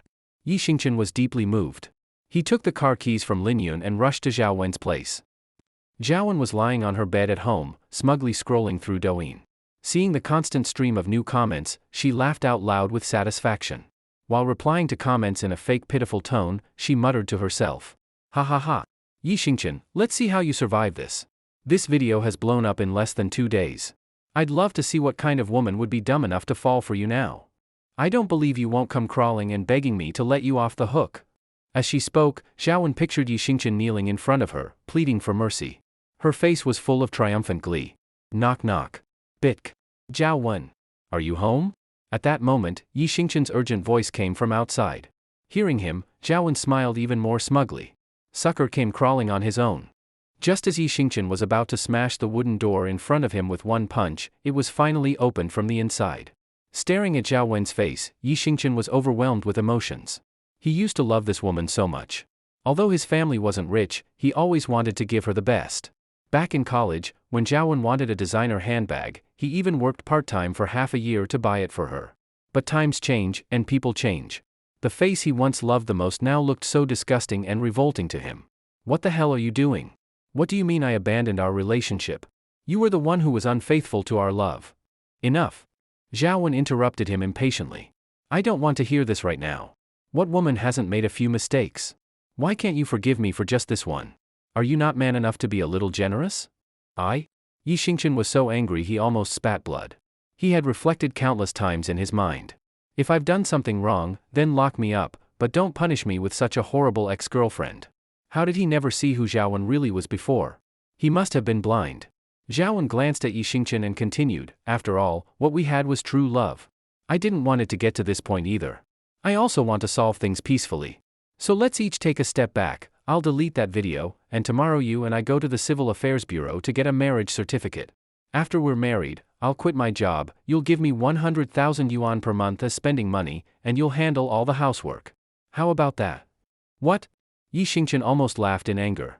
Why? How the fuck can you be so shameless? You cheated on me and still expect me to worship you like a queen? Yeah, I used to love you more than my own life, but ever since you betrayed our love, there's no going back. Even if you were the last woman on earth, it would still be impossible. Humph, Zhao Wen snorted. If I were the last woman on earth, I wouldn't even look at you. Then what the fuck are we even talking about? I'll just call the police or go online and clarify everything. Will calling the police help? Will clarifying help? Zhao Wen sneered. Do you really think those people online are defending me for justice? Do you think they actually care about the truth? You're too naive. As long as they can use something to bash men, they don't give a shit about what the truth is. Yi Xingqian was already completely fed up with Zhao Wen. If it weren't for the fact that Yi Hao still needed someone to take care of him, Yi Xingqian would have really wanted to punch Zhao Wen to death and die with her if needed. So what the fuck do you want then? Getting back together is never gonna happen. Well, Zhao Wen rolled her eyes. It's not impossible to not get back together, but you'll have to agree to some other conditions. What conditions? Say it. First, transfer me 5 million yuan. Right now. What? Are you fucking kidding me? Yi Xingqian was stunned again. Why the hell did Zhao Wen think he could just pull out 5 million yuan? If he had 5 million yuan, would he still be running around trying to find ways to treat Yi Hao? Zhao Wen ignored Yi Xingqian and continued listing her demands. Second, the villa in Yunhe Villas, you have to transfer it to my name. From now on, it'll be mine. Third, because you broke up with me that day, it affected my mood and I was late to work the next day and got fired. Until I find a new job, you must pay me 100,000 yuan per month as living expenses. Just as Yi Xingqian was about to smash the wooden door with a punch, the door was finally opened from the inside. Looking at Zhao Wen's face, Yi Xingqian felt a flood of mixed emotions. He used to love this woman so much. Even though his family wasn't rich, he always wanted to give her the best. Back in college, when Zhao Wen liked a designer handbag, he worked part-time for half a year to buy it for her. But times change, and people change. The face he once loved most now looked so disgusting and repulsive. What the hell are you doing? What do you mean I abandoned our relationship? You were the one who was unfaithful. Humph, still trying to hide things from me? It's all exposed now. Zhao Wen snorted and pointed at the house key card hanging from Yi Xingqian's waist. Only at that moment did Yi Xingqian understand why Zhao Wen had such audacity in her demands. She thought he owned a villa in Yunhe Villas, and that was why she wanted to get back together. Seeing Zhao Wen's true face more clearly, Yi Xingqian shook his head in deep disappointment. You got one thing wrong, that villa isn't mine. It was assigned to me by my company. I can live there only while employed. If I lose the job, I lose the villa. I'm just an ordinary junior staff member, I can't afford that kind of money. Yeah right. You still expect to fool me? What job gives someone a villa worth tens of millions? You think I'm stupid? I'll say this, either you follow the terms of us getting back together, or follow the terms of us not getting back together. Choose one, or just wait to die. Faced with Zhao Wen's unreasonable arrogance, Yi Xingqian felt helpless. He really wanted to slap Zhao Wen and walk away. But remembering Lin Yun's words, what if Qin Yanran believes Zhao Wen? He couldn't handle that consequence. For now, he had to negotiate as best he could. That villa really isn't mine. Believe it or not. You can check anytime and see I'm not lying. Zhao Wen looked at Yi Xingqian with skepticism. Then she realized that whether the villa belonged to him was less important than the fact she might move into a top villa and have bragging rights in front of others. Thinking this through, she nodded. Fine. I'll move in first. You go find a place outside to live. I'll lower my demands. I don't want the 5 million yuan anymore. Just give me 100,000 yuan per month. What the, me, did I promise you anything? What kind of daydream are you having? Why? Because you're ugly? Or because you're cheap? Don't agree? Then wait to die, you dog man. Seeing that Zhao Wen didn't care at all whether he lives or dies, Yi Xingchen was truly furious. He clenched his fists, furrowed his brows, gritted his teeth, and took a few steps toward Zhao Wen, countless times wanting to pin her to the ground and beat her. Looks like you want us to go down together? Seeing Yi Xingchen angry and remembering his frightening strength that night, Zhao Wen didn't doubt he could easily strangle her. She instinctively took a few steps back, her shouts fierce but inwardly trembling, pointing at Yi Xingchen. You, Yi, don't mess with me. There's surveillance in my room. If you hit me, I guarantee you'll spend the night in a cell. Yi Xingchen took a deep breath and finally gave up on violence. Whatever. I'm calling the police. See you at the station. Slurp slurp. Just then, 5 men in police uniform entered the hallway. Zhao Wen glared fiercely at Yi Xingchen. Want to see me at the station? Tonight I'll send you there. After speaking, Zhao Wen spat into her palm, smeared it across her eye corner, then let out a pig-like screech and crawled toward the police. Comrade! Help! Comrade, he's abusing me! Help! What happened, miss? What's going on? The 5 police officers quickly helped Zhao Wen up. If anything happened, just tell us. Any illegal violence will be punished severely, no exceptions. No, comrades, let me explain. Yi Xingchen was stunned. He stood there in a daze for a moment before rushing over to try to explain. Comrades, it's him. He's my ex-boyfriend. We already broke up, and this pathetic man keeps bothering me, trying to get back together. When I refused, he tried to hit me. Thank God you came, otherwise I might have been beaten to death by him. Zhao Wen didn't give Yi Xingchen a chance to explain. She cut him off and started crying and acting pitiful on purpose. Sure enough, after Zhao Wen's performance, the police immediately shielded her behind them, staring at Yi Xingchen with alert expressions. Sir, please calm down and step away from this lady. Show us your ID and cooperate with our investigation, or we will use necessary force. Seeing how tense the officers were, Yi Xingchen could only sigh helplessly and obediently handed them his ID. As he handed it over, he glared at Zhao Wen with frustration. After everything we had, do you really have to be this heartless? I only came today to talk. You didn't have to be so cruel. Comrades, please help me. I was with this pathetic man for years, treated him like royalty every day, but he went out drinking, gambling, and doing who knows what. Every time he got drunk, he'd beat me. This kind of man should be locked up forever, better yet, sentenced to death. You might not know this, but I was pregnant with his child. But one night he beat me so badly that I had a miscarriage. Wah. Zhao Wen glanced at Yi Xingchen with a smug smile but kept playing the victim in front of the police. The lead officer took Yi Xingchen's ID with his left hand and gently patted Zhao Wen's shoulder with his right. Don't worry, miss. We'll take care of this. Domestic violence might not carry the death penalty like you hoped, but we'll definitely punish him by law. Good, good. Even if it's not the death penalty, life imprisonment would be fine. Zhao Wen, feeling victorious, kept fake crying to the officers while glaring at Yi Xingchen like a winner, as if saying, You're finished. You. Seeing Zhao Wen's smug face, Yi Xingchen was furious and stepped forward. Ah? Zhao Wen suddenly jumped up exaggeratedly from the ground. See? Comrades, look. He's about to hit me again. The lead officer looked at Yi Xingchen. You're Yi Xingchen, right? Yes. Yi Xingchen nodded, feeling completely wronged. Then the officer turned to Zhao Wen. So, you're Zhao Wen, correct? Yes, I'm Zhao Wen. Zhao Wen was confused about how the officer knew her name, but still nodded with a fake pitiful look. All right then. Cuff her. The officer waved his hand, and the others immediately stepped forward and cuffed Zhao Wen with what looked like plastic handcuffs. Huh? Yi Xingchen was stunned. Ah? Zhao Wen was dumbfounded too. Wait, comrades, why are you cuffing me? Did you make a mistake? Aren't you supposed to cuff that pathetic man? The officer glanced at Zhao Wen. You're Zhao Wen, right? Yeah, that's right. Zhao Wen nodded, looking confused. Since your name is Zhao Wen, then there's no mistake. We're here today to arrest you. Arrest me? Zhao Wen was stunned. Wait. I'm the victim. He abused me, why are you arresting me? Heh. The lead officer let out a cold laugh, then pulled a document from his pocket and showed it to Zhao Wen. Miss Zhao Wen, hello. According to Article 246 of the Constitution of Xia Country, anyone who publicly insults others using violence or other means, or fabricates facts to slander others, and if the circumstances are serious, will be sentenced to up to 3 years of fixed-term imprisonment, detention, control, or deprivation of political rights. The video you posted on Douyin has caused a huge reaction in society. Based on the investigation and evidence collected by the Yunhe City Public Security Bureau, the content of your video is completely false. You are suspected of malicious online defamation and spreading rumors. Following an order from the Yunhe City Public Security Bureau, you are being taken into criminal custody immediately. The Bureau has already contacted cyber police to delete your series of defamation videos on Douyin. At the same time, the Bureau will publish a video online to clear up the facts for Mr. Yixingchen. This is the arrest warrant. Please take a look. What? This can't be real. Zhaowen was nearly scared speechless by the officer's words. She never imagined that the Yunhe City Police would act so quickly against her. The lead officer walked over to Yixingchen, handed back his ID, and saluted him. Mr. Yixingchen, please rest assured. We will restore your reputation. Our Yunhe City Police will never let anyone who harms others or society go unpunished. Thank you. Yixingchen took his ID in a daze, clearly still trying to process what just happened.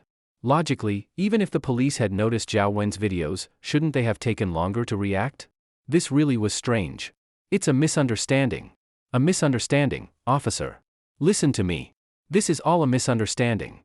Zhaowen couldn't accept what was happening and quickly dropped to her knees, begging the police. It's like this, he's my boyfriend. I was just joking around with him. It was our couple's little fun, wasn't it, Xingchen? No, honey, say something. Honey. Explain to them. It's just a misunderstanding. Zhaowen got more emotional as she spoke, even begging Yixingchen. But now that Yixingchen had seen her true face, he wasn't about to soften up. He just smiled and waved his hand at Zhaowen with a little bye-bye gesture. No. Yixingchen. You heartless pathetic man. You bastard. In the end, Zhaowen was dragged away in hysterics by the police. After the group had left, Yixingchen's phone suddenly rang. He took it out and looked. It was an unknown number from Yunhe City. After hesitating for a moment, Yixingchen answered. Hello? Your ex-girlfriend's been taken away, right? Things will be resolved soon. No need to thank me. Just think of it as me repaying the favor from yesterday morning, and also a way to become friends. My name is Long Qingxian. Nice to meet you. Yixingchen was stunned for a second but finally understood. No wonder the Yunhe police had responded so fast. It was Long Qingxian helping him from behind the scenes. Looks like this Long Qingxian has serious connections. After a short pause, Yixingchen finally smiled. My name is Yixingchen. Nice to meet you. Zhao Wen's matter quickly came to an end. Zhao Wen, who got what she deserved, was sentenced to 1 week of detention and had to post a video online apologizing to Yixingchen and clearing his name. With the Yunhe City Public Security Bureau also posting a clarification on its official account, the whole incident was finally resolved. After taking care of everything, Yixingchen returned to the company just in time for the end of the workday. After dropping Qin Yan ran off at home, Yixingchen began his evening as One Punch Man. Tonight, Huang Mao took Yixingchen to Brother Long's underground fight club, the same one where Yixingchen had originally started fighting illegal matches. Apparently, Yunhe City was a place full of tough people. No matter the day of the week, the underground fight club was always packed at night, rain or shine. Tickets were hard to get. After entering the club with Huang Mao, he cheerfully introduced Yixingchen's opponent for the night. Kid, your opponent tonight is my Xiaocai. Do your best and knock him out. Of course, if you end up killing or crippling him, no one's gonna say anything.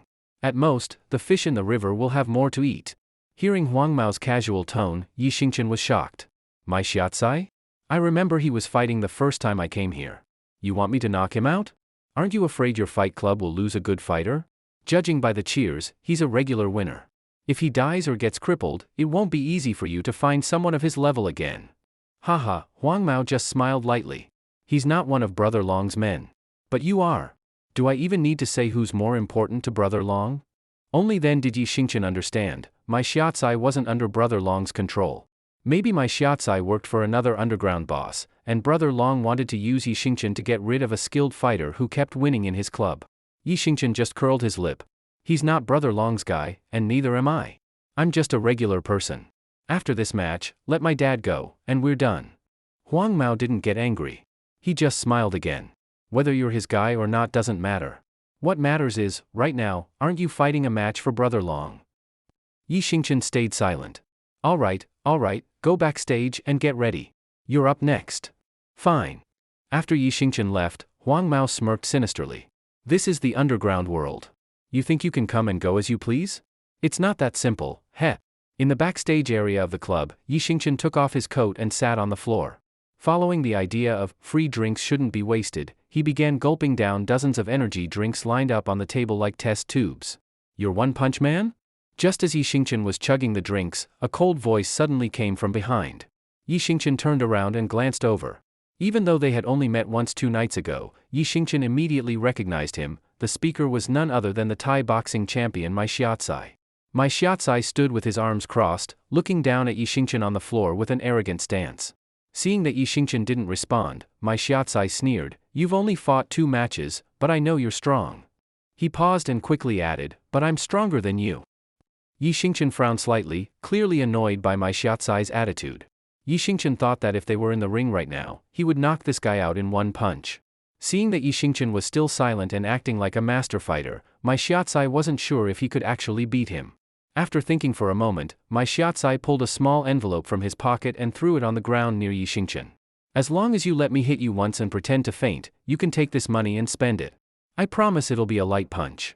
Yi Xingchen glanced at the envelope on the ground with a look of contempt on his face. Such a small envelope, how much money could it possibly hold? At most, a few hundred yuan. A few hundred yuan, just enough to cook a basic meal at home. They wanted him to throw a match in an underground fight for just a few hundred yuan? Thinking of this, Yi Xingchen picked up the envelope and, without hesitation, tossed it into a nearby stove, as a righteous aura radiated from his whole body. "You want to bribe me? Even though this is an underground match, taking money to throw a fight, never mind whether my morals allow it, would it be fair to the audience?" Mai Xiaotsai froze for a second, then sighed lightly.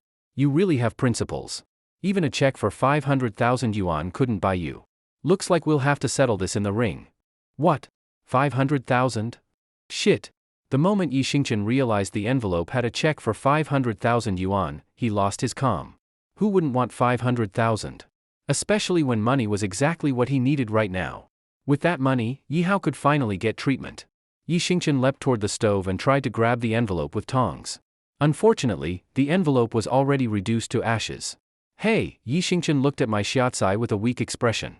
"How about, you try bribing me again?" To his disappointment, Mai Xiaotsai didn't seem to hear him. He just let out a deep sigh and muttered something in Thai that Yi Xingchen couldn't understand, then left the room. Hey, don't go. Brother Mai. Bribe me again, please. I promise I'll take it this time. Hey, don't go, damn it. One Punch Man. One Punch Man. Amid the cheers of the crowd, Yi Xingchen stepped into the ring once again. The host finally remembered who he was. Holding a toothpick-thin mic, he jumped and bounced around Yi Xingchen in circles. Now entering the ring is our star fighter, One Punch Man. In the past 2 days, our One Punch Man has taken down 2 champions. And earlier today, he even defeated a female fighter. Truly unmatched and unstoppable. The audience below burst into noise at the host's words. What? He even beat the female fighter? That's insane. I heard that the female fighter's punch was so strong even the legendary emperor couldn't take it. And she lost to One Punch Man? That's terrifying. I've made up my mind. I'm betting on One Punch Man tonight. I'm putting down 10,000. The host was pleased with the crowd's reaction and then waved his hand dramatically. Now, let's welcome tonight's challenger. A boxing champion from Thailand, with a perfect record of 15 wins in our ring. He's a force to be reckoned with. Let's welcome the Thai boxing king, Mai Xiaotsai. Amid the host's introduction and the cheers of the crowd, Mai Xiaotsai walked into the ring with a red towel draped over his shoulders, followed by his team. Mai Xiaotsai. Mai Xiaotsai. Mai Xiaotsai. Clearly, many in the audience were already his fans. Seeing him step into the ring now, they were overjoyed. The host walked over with a smile and stood between Yi Xingchen and Mai Xiaotsai. Ha ha ha, come on, both of you, shake hands and strike a pose. Yi Xingchen and Mai Xiaotsai shook hands like gentlemen, then posed with fists raised. The crowd below pulled out phones and small digital cameras to quickly snap photos for memory. Mai Xiaotsai looked at Yi Xingchen deeply, pressed his palms together, and gave a small bow. Sawadee ka. Since it's our first match, let me give you a small gift. After saying that, he turned to his team, took a flower from one of the staff, and handed it to Yi Xingchen. Yi Xingchen looked at my shiatsu, then at the flower in his hand, gave an awkward smile, and took it. Thanks. After accepting the flower, Yi Xingchen fell into deep thought. I get the gesture, but why a chrysanthemum? Is my shiatsu hinting at something? Thinking about this, Yi Xingchen shivered a little. Out of politeness, he felt like he should give something back. But my shiatsu had a professional team. Yi Xingchen was alone. He really didn't have anything suitable to give in return. Suddenly, an idea struck. He pulled out a crushed bag of crunchy noodles from his pocket. I have something for you too, here's a small bag of crispy noodles. Super crunchy, really tasty. Here, try some. Yi Xingchen generously offered the noodles to my shiatsu. My shiatsu paused for a moment, then reached out his right hand. Thanks. Yi Xingchen poured a small handful into his palm. Here, let me pour it right into your hand, don't spill it. This stuff is expensive. Expensive? My shiatsu, who was about to take the whole bag, paused again, looked awkwardly at the small pile in his hand, then quickly popped it into his mouth. Yi Xingchen turned to the host and offered the rest. Want some? The host smiled. I've got a toothache, so I'll pass. Thanks. All right. Yi Xingchen let out a small sigh of relief and stuffed the rest of the noodles back into his pocket. Okay, one more group photo. Then the match begins. Yi Xingchen and my shiatsu stood together, facing the audience, both smiling. My shiatsu suddenly said, smile and show your teeth. Oh, okay, Yi Xingchen, with little match experience, quickly followed. Then he asked curiously, why? Do all fighters have to smile like that before a match? Because it'll be the last photo where you still have a full set of teeth. My shiatsu gave a cold grin, showing 2 large black gaps in his row of teeth. Ding ding ding. The match officially began. Since Yi Xingchen didn't know how many people in this world, like him, were unaffected by the global decline in physical strength, he didn't dare underestimate the already famous my shiatsu. You killed Paddleball with 1 punch last night. That was my brother? So today, I chose to fight you specifically. If you could beat my brother, you must have some real strength. I won't take this match lightly. The previously polite and well-mannered my shiatsu had now transformed into a snarling beast, baring his teeth like a wild wolf. It was only at this moment that Yi Xingchen finally understood everything. No wonder my shiatsu had tried to bribe him with 500,000 yuan earlier. He probably had 2 goals in mind. Either he wanted to expose Yi Xingchen and ruin his reputation. Or he already knew Yi Xingchen was strong and tried to get him to let his guard down by pretending it was a fixed match, while my shiatsu would go all out and knock him out or even kill him for real. As for the chrysanthemum he gave before the match, that was probably just to insult him.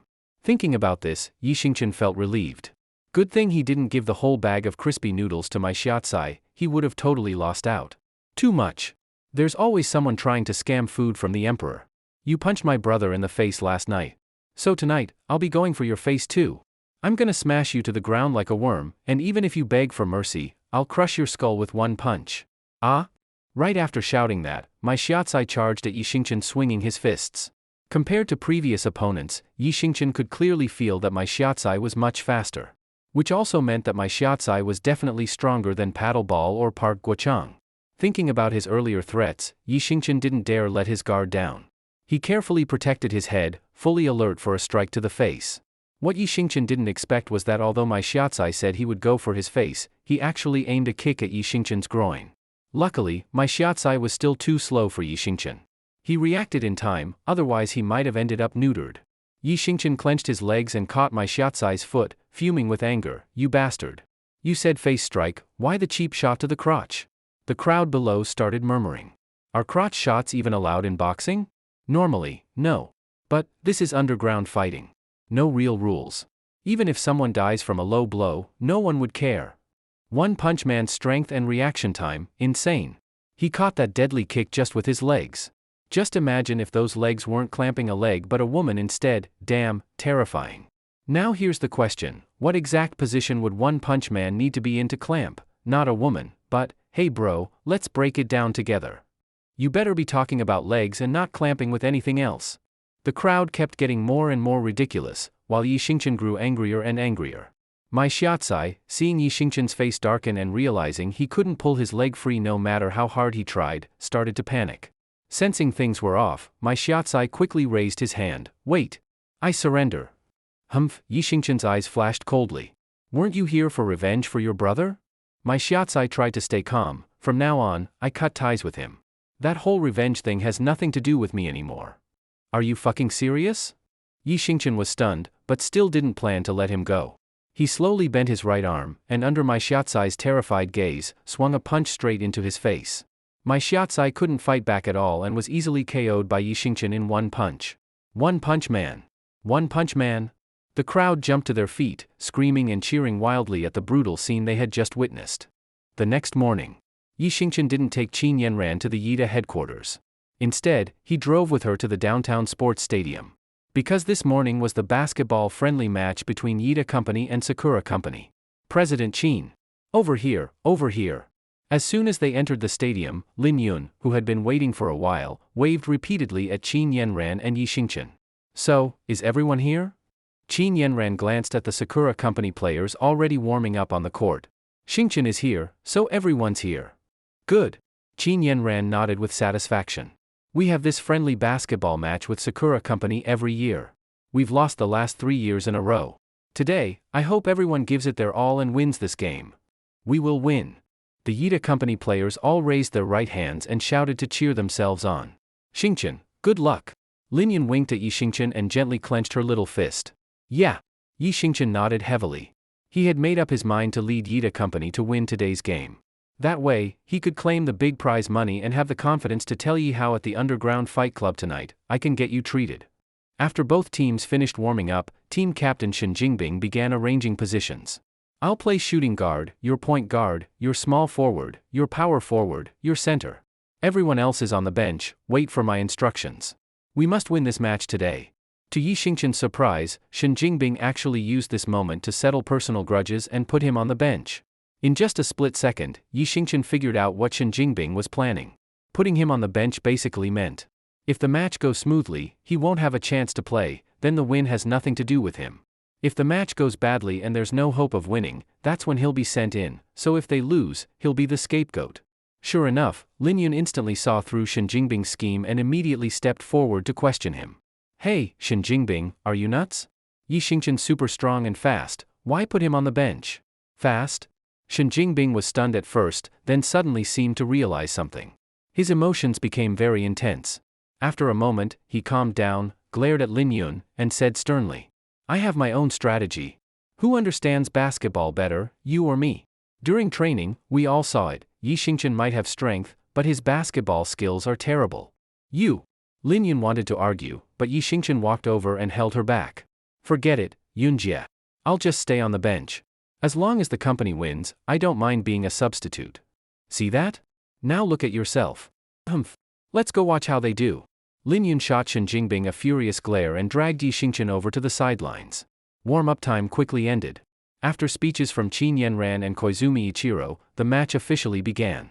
Just then, two men with middle-part hairstyles, wearing overalls, slowly walked into the court.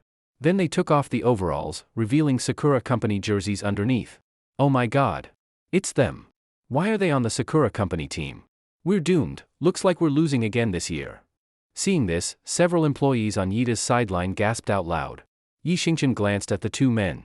He didn't recognize them, but judging by his coworkers' exaggerated reactions, they were clearly skilled basketball players. Just as Yi Xingchen was about to ask who they were, another curious coworker beat him to it. Huh? Old Ma, who are those two little guys? Sigh. Old Ma let out a heavy sigh. You guys don't watch NBA much, do you? Those two, one is named Jinatamai, the other is Xiao Haizi, they both used to play in the NBA. What? They used to play in the NBA? Damn, isn't that cheating from Sakura Company? Isn't that the same as hiring foreign ringers? Not far away, a Sakura Company employee smirked proudly. What foreign ringers? You people don't know? Jinatamai and Xiao Haizi are employees of Sakura Company now. They joined 3 months ago. Ignorant Xia country people. What the hell? Old Ma cried out in shock again. Jinatamai? Xiao Haizi? Yi Xingchen glanced at the two and frowned slightly. Since Sakura Company dared to let them on the court, it meant they really were employees now. Looks like Sakura Company had started preparing for today's basketball match months ago. For Yida Company to win today, hard wouldn't even begin to describe it. As the match officially began, Xiao Haizi, playing center, jumped for the ball on behalf of Sakura Company. As a former NBA player, Xiao Haizi had both height and jumping ability far beyond Yida's regular staff. Unsurprisingly, Sakura Company got first possession and launched the opening attack. Jinatamai, playing point guard, received the ball, made a slick crossover, and easily drove to the basket for a layup. 0:2. Sakura Company scored the first 2 points. Shin Jingbing clearly didn't follow the NBA, or if he did, he couldn't recognize what Jinatamai and Xiao Haizi looked like back then. Clapping lightly to encourage his teammates, Shin Jingbing said, "Guys, these two aren't bad. Stay sharp and keep an eye on them." He got the ball as point guard and tried to shoot a three-pointer using a screen. But Xiao Haizi reacted fast, quickly rotated over, and blocked Shin Jingbing's shot hard. Then Jinatamai grabbed the rebound from the crowd, led a fast break, and scored another easy layup. 0:4. 0:6. 0:12. The score kept changing, except Yita's points stayed at 0. At first, Qin Yenran stayed calm, but once it hit 0:17, she couldn't stay calm anymore and signaled for a timeout. Hearing the whistle, Shin Jingbing glared at Jinatamai and led his teammates off the court. By now, Qin Yenran had already heard from employees on the sidelines all the background info about Jinatamai and Xiao Haizi. Seeing her team's morale nearly collapse, she sighed helplessly. "It's okay if we can't win this match, after all, they've got 2 former NBA pros. But even if we lose, we can't lose too badly. We can't end the whole match with 0 points. If we can keep the loss within 20 points, that'll count as mission accomplished." "Got it." "Okay." Shin Jingbing and the others gave a glance toward Jinatamai from afar. Their voices didn't sound too confident. "President Qin." Lin Yun stepped forward anxiously, clearly wanting to say something. Yi Xingchen, standing nearby, of course knew what she wanted to say, most likely to suggest sending him, the substitute, onto the court. Yi Xingchen subtly tugged at Lin Yun, signaling her not to speak. "What is it?" Getting Yi Xingchen's signal, Lin Yun sighed helplessly. "Nothing. I just wanted to say, let's all do our best." The timeout ended, and the game continued. Maybe Qin Yenran's speech helped lift some mental pressure from Yita Company's players. This attack finally succeeded, scoring 2 points. "Yeah!" Shin Jingbing pumped his right arm excitedly, glared at Yi Xingchen defiantly, as if saying, "With or without you the substitute, the team isn't affected much." But Shin Jingbing hadn't finished celebrating when Jinatamai launched a fast break and nailed a three-pointer immediately. Yita Company's effort proved to be self-inflicted damage, making incredible effort to only lose more. Yi Xingchen shook his head in helplessness. "Is this guy insane? He scores a basket but provokes me, not Jinatamai or Xiao Haizi. That's messed up." Having already figured out Shin Jingbing's motives, Yi Xingchen stopped paying attention to the match and happily pulled out his phone to play his Three Kingdoms Kill game. He thought if Qin Yenran hadn't been there, he'd probably find a place to lie down and nap. As the crowd continued cheering, mainly Sakura Company fans, the first half officially ended. The score stood at 10:54. Shin Jingbing looked dejected like a beaten rooster, sitting at the sideline drinking water. But when he saw Yi Xingchen calmly eating crispy noodles and playing a mobile game, he flew into a rage. "Hey! We're fighting our asses off on the court, and you sit down there playing phone games? That's just too much. He who invades the land of the Wu shall be crushed." Yi Xingchen shouted triumphantly as he won his game, then glanced at Shin Jingbing. "Relax, wasn't it halftime? I was cheering and got tired too, took a break, didn't I?" "You!" Shin Jingbing stood up. "I saw you, you kept playing on your phone and didn't cheer us at all. It's all your fault we're losing big." Yi Xingchen was stunned. He never expected that to be Shin Jingbing's excuse for falling behind by a wide margin. He glanced at Qin Yenran, fiddling with a tablet. Clearly she'd already given up on winning this match. But she was using a device too. Why yell at me and not at her? Targeting the weak. Still, Yi Xingchen didn't want to make a scene with Shin Jingbing. After all, Qin Yenran was there. Their colleagues, and some things weren't worth saying so harshly. "Okay, shut up. What difference does he make? You're the one playing poorly. How many moves got blocked by the opponent? That's on you, not him." Lin Yun wouldn't tolerate Shin Jingbing's nonsense and spoke sharply. "You!" Shin Jingbing got angry again but couldn't say more. He bottled it up and took it out on Yi Xingchen. "I'm going to the bathroom." Yi Xingchen used that as an excuse to escape before Shin Jingbing could vent more anger on him. He whistled softly while walking toward the bathroom, mentally sending more friendly greetings to Shin Jingbing than usual. As he reached the bathroom corridor, a man walked toward him. It was none other than Jinatamai, who had been dominating the court. What a coincidence. Yi Xingchen paused briefly, didn't make eye contact, and, following his countryman's etiquette, moved closer to the wall to give Jinatamai some space. Jinatamai didn't respond kindly. He sneered and deliberately stepped to the left, blocking Yi Xingchen's path. Yi Xingchen looked up at him. He was almost 6 feet 3 inches, and realized this guy was doing it on purpose. But Yi Xingchen didn't understand what he wanted. "Excuse me." Jinatemai grinned and tried to push Yi Xingchen aside with his right hand. Yi Xingchen frowned, stepped back twice to dodge him, and glanced at him again. "What's wrong with this guy? I already gave him space, why block my way and try to push me?" Yi Xingchen's quick reaction surprised Jinatemai a little. Then he sneered again, "You're blocking my way." "My way?" Yi Xingchen's face fell. "This is my country. This is our road, not yours." "Okay?" Yi Xingchen's firm tone made Jinatemai unhappy. He looked down at Yi Xingchen and said coldly, "Aren't people here supposed to be polite? Is this how you treat visitors?" Yi Xingchen was stunned. Politeness only works when both sides act with respect. But Yi Xingchen didn't want to argue. He thought, what's the point of arguing with someone who clearly wants a fight? Seeing Yi Xingchen silent and obviously unimpressed, Jinatemai grew angry and stepped forward to provoke him. "What are you doing?" A loud voice rang out from nearby. A middle-aged man with hands behind his back walked over quickly. Yi Xingchen recognized him from what Lin Yun had said earlier. It was Gue Binquan, the owner of the sports arena. "Mr. Gue, is this how your people treat guests? I'm really disappointed." Jinatemai spoke first, flipping the blame onto Yi Xingchen. Yi Xingchen was about to explain, but Gue Binquan had already snapped. "What are you doing? This is Mr. Jinatemai, our distinguished guest. Apologize right now." "What? I should apologize?" Yi Xingchen looked at Jinatemai's smug face, then at Gue Binquan glaring at him like he owed him something. He was stunned. "You offended Mr. Jinatemai. Apologize immediately. Or I'll have security remove you, blacklist you from the arena, and even report your behavior to the media. Apologize, right now. You're not even going to ask what actually happened? Just force me to apologize?" Yi Xingchen's brows furrowed as he stared at Gue Binquan. "There's no need to ask. Why would someone like Mr. Jinatemai target someone like you for no reason? Take a look in the mirror. You think you're worth that kind of attention? I'll count to 3. Apologize." Yi Xingchen took a deep breath to calm himself. "Gue Binquan, huh?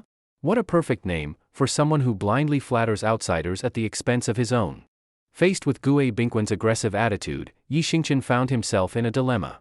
If he didn't apologize to Jinatemai, Gue Binquan would really kick him out. If that guy smeared him in front of reporters, he could become the excuse Sakura Company needed to accuse Yida Company of disrespecting foreign guests. But if he really did apologize to Jinatemai, wouldn't that be too humiliating? Wouldn't Jinatemai get all smug and act like he'd won? Heh. Jinatemai gave a sinister smile and shook his head in fake disappointment. "Boss Gue, Sai, not every citizen of Xia is as kind as you in treating us foreign guests. This trip to Xia has truly been disappointing. If you don't properly punish this rude and arrogant guy, I don't think I'll consider coming back to Xia again." After hearing Jinatemai's words, Gue Binquan became even more anxious. He strode forward, trying to grab Yi Xingchen by the collar. "Are you going to apologize or not? If not, I'll do everything I said before. I'll even suggest to President Qin that you be fired." Yi Xingchen took a deep breath and tried to reason with him. "This guy, I was just walking along when I saw him coming, so I stepped aside. But he blocked my path and demanded I move aside for him. Now you show up and, without even asking what happened, you demand I apologize? How is that fair? Yes, our country values etiquette, but that's how we treat international guests." "You shut up?" Gue Binquan rudely cut him off. "Obviously Mr. Jinatemai made room for you, and you repaid him by blocking his way. Wouldn't any man be angry in that situation? Not only do you not admit your fault, you even turn it around and falsely accuse Mr. Jinatemai. I'm ashamed to have someone like you as a fellow citizen." Hehe. Jinatemai fanned the flames. "Boss Gue, I think they're just panicking because we're winning the game by a big margin, so now they're trying to play tricks. Is this how people from Xia act when they lose?" Jinatemai's words seemed to strike a nerve with Gue Binquan. He exploded in anger. "It's just a friendly match, winning and losing is normal. If you dared to compete, why can't you accept defeat? Are you even a man? Is this how Yida Company people behave? You can insult me, but you can't insult my company." Yi Xingchen was also furious. What annoyed him the most was being insulted along with the place he belonged to. Back when he fought underground matches, he killed Bo Chio with one punch because Bo Chio had verbally attacked all Xia people. Now, Gue Binquan insulted him while dragging Yida Company into it too. Yi Xingchen was naturally enraged. What, you're denying it? I see now what kind of people Yida Company has. The kind of people Yida Company has is none of your business, Boss Gue." Yi Xingchen snapped back. Just as Yi Xingqian was about to punch Gue Binquan, a loud female voice came from the hallway entrance. At some point, Qin Yanran and Lin Yun had arrived in the corridor. Seeing Qin Yanran, Gue Binquan immediately panicked. He quickly changed his attitude and smiled awkwardly at her. President Qin, your company's reputation was almost ruined by this guy. I was just teaching him a lesson for you. Qin Yanran slowly walked up to Gue Binquan with Lin Yun by her side. Her tone was icy. He's my employee. No matter what happened, it's not your place to discipline him. This. Gue Binquan clearly realized that whether it came to money or connections, he was no match for Qin Yanran. Hearing such a blunt statement from her, Gue Binquan still wanted to explain something. Qin Yanran didn't give Gue Binquan a chance to explain. I stood by the hallway entrance and listened for a while. I already have a good understanding of what happened. Boss Gue, I have one question for you. You didn't even bother to find out what actually happened. You just came over and ordered my employee to apologize. Do you have a problem with Yida, or perhaps with me personally? No, not at all. I wouldn't dare. Sweat started to form on Gue Binquan's forehead, and he quickly waved his hands. President Qin. Jinatemai pretended to look innocent and stepped forward, trying to say something. Qin Yanran raised her beautiful eyes and bluntly cut him off without giving him any face. Two company bosses are having a conversation. What right does a regular employee of Sakura Company have to interrupt? Who do you think you are? This is Xia. It's already the year 2XXX. Do you still think it's 1840? Jinatemai realized Qin Yanran wasn't someone to mess with, so he shrank back, sulking, and quickly walked away without saying another word to either of them. After walking a few steps, he turned his head angrily and glared at Qin Yanran. Originally, I planned to go easy on Yida in the second half of the game so you wouldn't lose too badly. But now, it seems there's no need for mercy. Get ready to set a record of humiliation. Humph.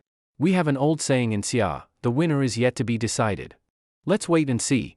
Qin Yanran's eyes turned cold. Humph. Jinatemai gave another cold snort and walked off without looking back. Heh. President Qin, about that. Seeing Jinatemai leave, Gue Binquan also started having second thoughts. Qin Yanran held up one finger toward Gue Binquan. Gue Binquan looked confused. President Qin, what does that mean? 1 million. 1 million what? I'll pay 1 million to buy this gym from you. What? Gue Binquan was so shocked his jaw nearly dropped. President Qin, I never said I wanted to sell this gym. Plus, it cost me over 10 million to build. You're 1 million. Humph. Qin Yanran gave a cold snort.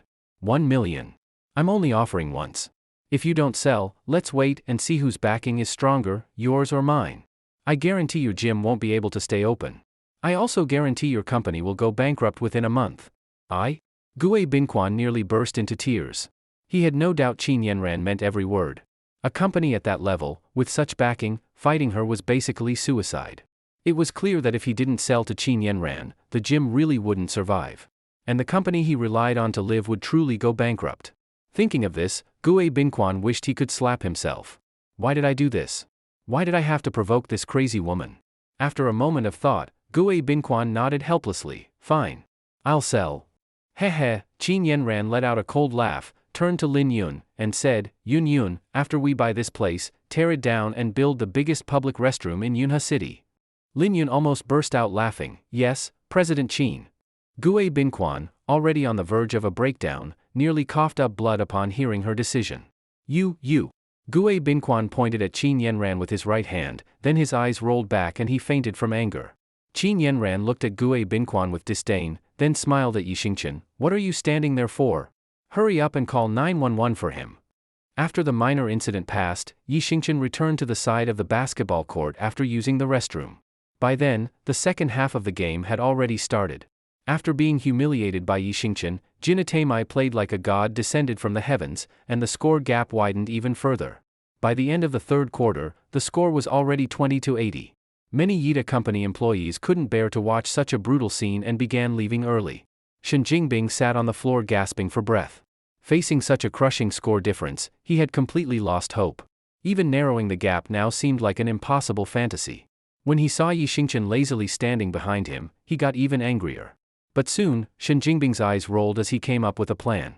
He walked over to Yi Xingqian, who was chatting with Lin Yun, and began blaming him in an accusatory tone. As a substitute, where did you go just now?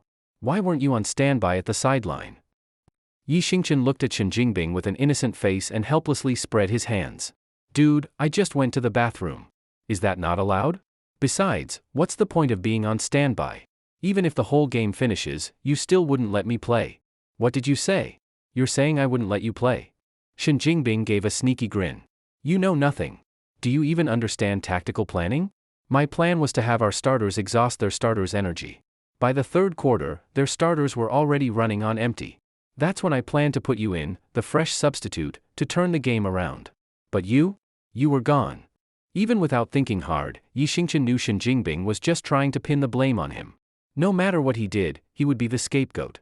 Yi Xingchen simply curled his lip. If their starters were so worn out, how come you didn't close the score gap? Shen Jingbing pretended not to hear that and just waved his hand. Enough. You're playing the last quarter. We've already tired them out. Now it's your turn. If you can't reduce the score gap, then you've let everyone down after all our hard work. I swear to. Yi Xingchen was about to lose it. If there hadn't been so many coworkers around, he might have snapped and cursed out loud. Xingchen. Lin Yun gently tugged Yi Xingchen's hand. Just go play. Prove to this lunatic who the real loser is. And about the reward you mentioned earlier, I agree to it. In fact, we can revise the deal. You don't have to win, just cut the score gap down to under 20 points. Yi Xingchen was briefly surprised, then started laughing. Well, if you say so, I won't play dead anymore. Seeing Yi Xingchen and Lin Yun fall into his trap, Shen Jingbing smugly smiled. Great, then you're going in next. Let's see what you've got. Don't let everyone down. Beep beep beep. With the referee's whistle, the final quarter officially began. Already changed into his jersey, Yi Xingchen bounced around on the sideline to warm up a little, then stepped onto the court with his teammates. Huh? Who's that? Why is he replacing Shen Jingbing? We're screwed. Shen Jingbing is our company's best player. Replacing him with this guy basically means surrendering. Damn it. Surrender to anyone, but not to those guys. What are they thinking? Sigh. That's it, it's over. We can't win this, no one could save us now, not even God himself. What Yi Xingchen didn't expect was that just as he entered the game, several colleagues started expressing doubts about him. Even more coworkers, already few in number, left the court in disappointment. Heh. Kid from Xiagua, turns out you're just a substitute on your company's basketball team. I was just looking for a chance to teach you a lesson. You walked right into this yourself, so don't blame us when we crush you to tears. Seeing Yi Xingchen step onto the court, Jinatemai was overjoyed. He immediately walked over and mocked him to his face. Yi Xingchen decided to let his skills do the talking. He didn't want to waste time arguing and chose to ignore Jinatemai's taunts. Once Yi Xingchen was on the court and saw his teammate getting ready to inbound the ball, he sprinted up court, trying to catch the defense off guard and score 2 quick points on a fast break. But after a few steps, something felt off. He had assumed the Sakura team wasn't hustling back on defense because they were leading by a huge margin and were exhausted. But when he turned his head, he saw that none of the Sakura players were moving back. What the hell? What the hell? What are you doing?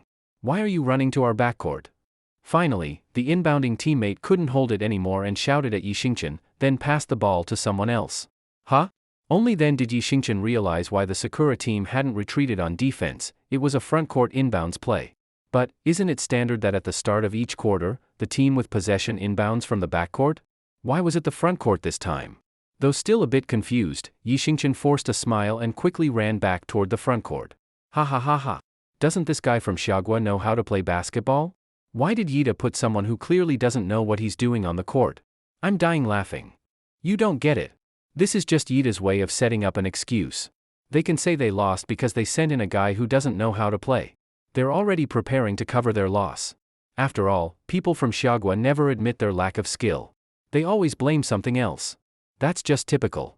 Look at that confused face. Jinatemai could probably drop 30 points in 1 quarter on that guy's head. Ha ha ha. While laughter echoed from the Sakura company side, the Yida company side was all groans and sighs. Ugh. It's hopeless, just hopeless. If I'd known it'd be this bad, I would have signed up for the team myself. Isn't that Yi Xingchen? The new bodyguard personally hired by President Qin? A bodyguard should at least not be this clueless. Has he never played basketball before? How can someone like that be a bodyguard? No wonder we're losing so badly. Any random guy can just walk on the court. Damn it. What's the point in watching anymore? What are you all hoping for? That Jinatemai and Yi Xingchen fall in love mid-game and go easy on us out of respect? Forget it, let's go. Let's all head home. Total waste of my emotions. Almost everyone from Yida was pessimistic about Yi Xingchen. Their faces were filled with hopelessness. But Qin Yanran and Lin Yun were different.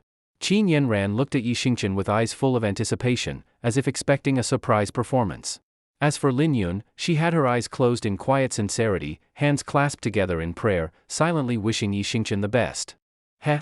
Kid, you've never played basketball before, have you? Jinatemai walked up to Yi Xingchen as he returned to the front court. You want to close the score gap, right?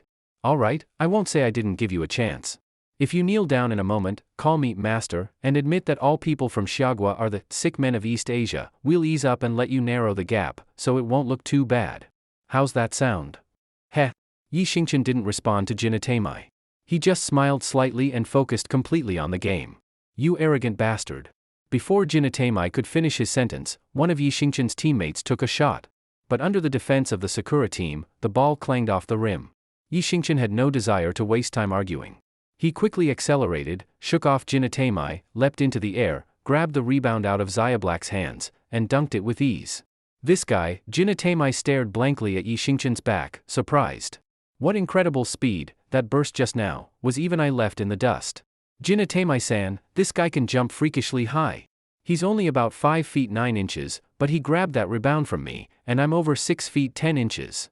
Xiaoblack was also shocked as he looked at Yi Xingchen running back on defense. No way. Jinatemai frowned and shook his head repeatedly. How could an average person have such insane vertical? Maybe you didn't grip the ball properly and it slipped between your hands into his? Xiaoblack hesitated. Everything just happened so fast? I wasn't paying attention. I don't remember. Jinatemai glared fiercely at Yi Xingchen. No matter. I'll take him one-on-one in the next play and see what he's really got. Okay. Jinatemai received the ball in the backcourt and quickly advanced. He signaled his teammates to spread out. He wanted to go one-on-one with Yi Xingchen. Kid, that rebound earlier? Just dumb luck. But you won't be lucky the whole game. With a fierce expression, Jinatemai began backing Yi Xingchen down with the ball. I'll show you what real strength looks like. But soon, Jinatemai's face changed. He was stunned. No matter how hard he tried to push, Yi Xingchen behind him didn't budge. It was like he was anchored to the floor. What the? Jinatemai started to wonder if he was backing into a brick wall. He turned his head to look. Just then, Yi Xingchen seized the moment. Without hesitation, he stripped the ball from Jinatemai and, before anyone could react, fast break down the court and scored an easy uncontested layup. Xiaoblack looked from Yi Xingchen, who just scored again, to the dumbfounded Jinatemai still standing frozen in place, and angrily stomped the ground. What are you doing? Ow! Jinatemai just helplessly spread his hands. This guy from Xiagua is a freak. I just realized I couldn't even back him down. No way. Xiaoblack didn't believe it. You're over 6 feet 2 inches, Jinatemai. That guy from Xiagua is what, maybe 5 feet 9 inches? How could you not move him? Jinatemai didn't know how to explain it either. Nice. Great play. Great steal. Nice. A burst of cheers erupted from the Yida Company employee section. TCH. What are you so proud of? So what if you got 2 points? Pathetic Xiagua guys. You're still going to lose in the end.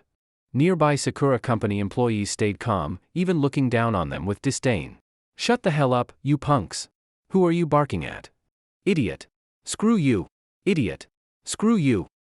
While the players on the court were locked in a fierce battle, the employees on both sides were hurling insults across the stands. However, as Yi Xingchen kept catching up with the score, Yida Company's employees grew more confident with every insult they hurled. Idiot. Seeing Yi Xingchen score 8 consecutive points, Jinatemai roared, "Get your heads in the game." Mr. Koizumi already said, "We have to win this game by more than 50 points. If we let them bring it back to within 50, how will we even face Mr. Koizumi?" Yes. They launched another attack, and finally, Xiaoblack got a one-on-one mismatch against Yi Xingchen. Xiaoblack clutched the ball tightly, baring his teeth at Yi Xingchen. "Xiagua boy, let me show you what real basketball looks like. I used to play in the NBA. Your arrogance ends here."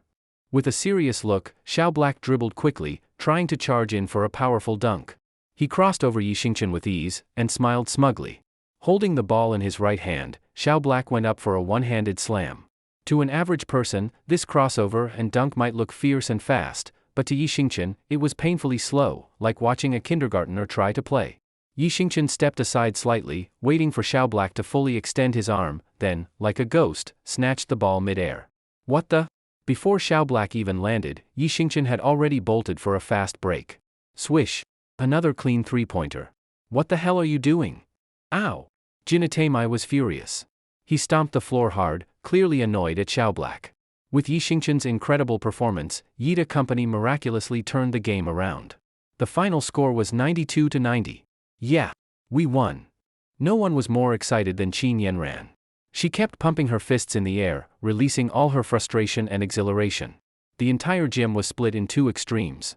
Sakura Company's employees were crying and shouting in despair, while Yida Company's side was celebrating in pure joy. Of course, not everyone at Yida was happy. Shen Jingbing looked especially pissed.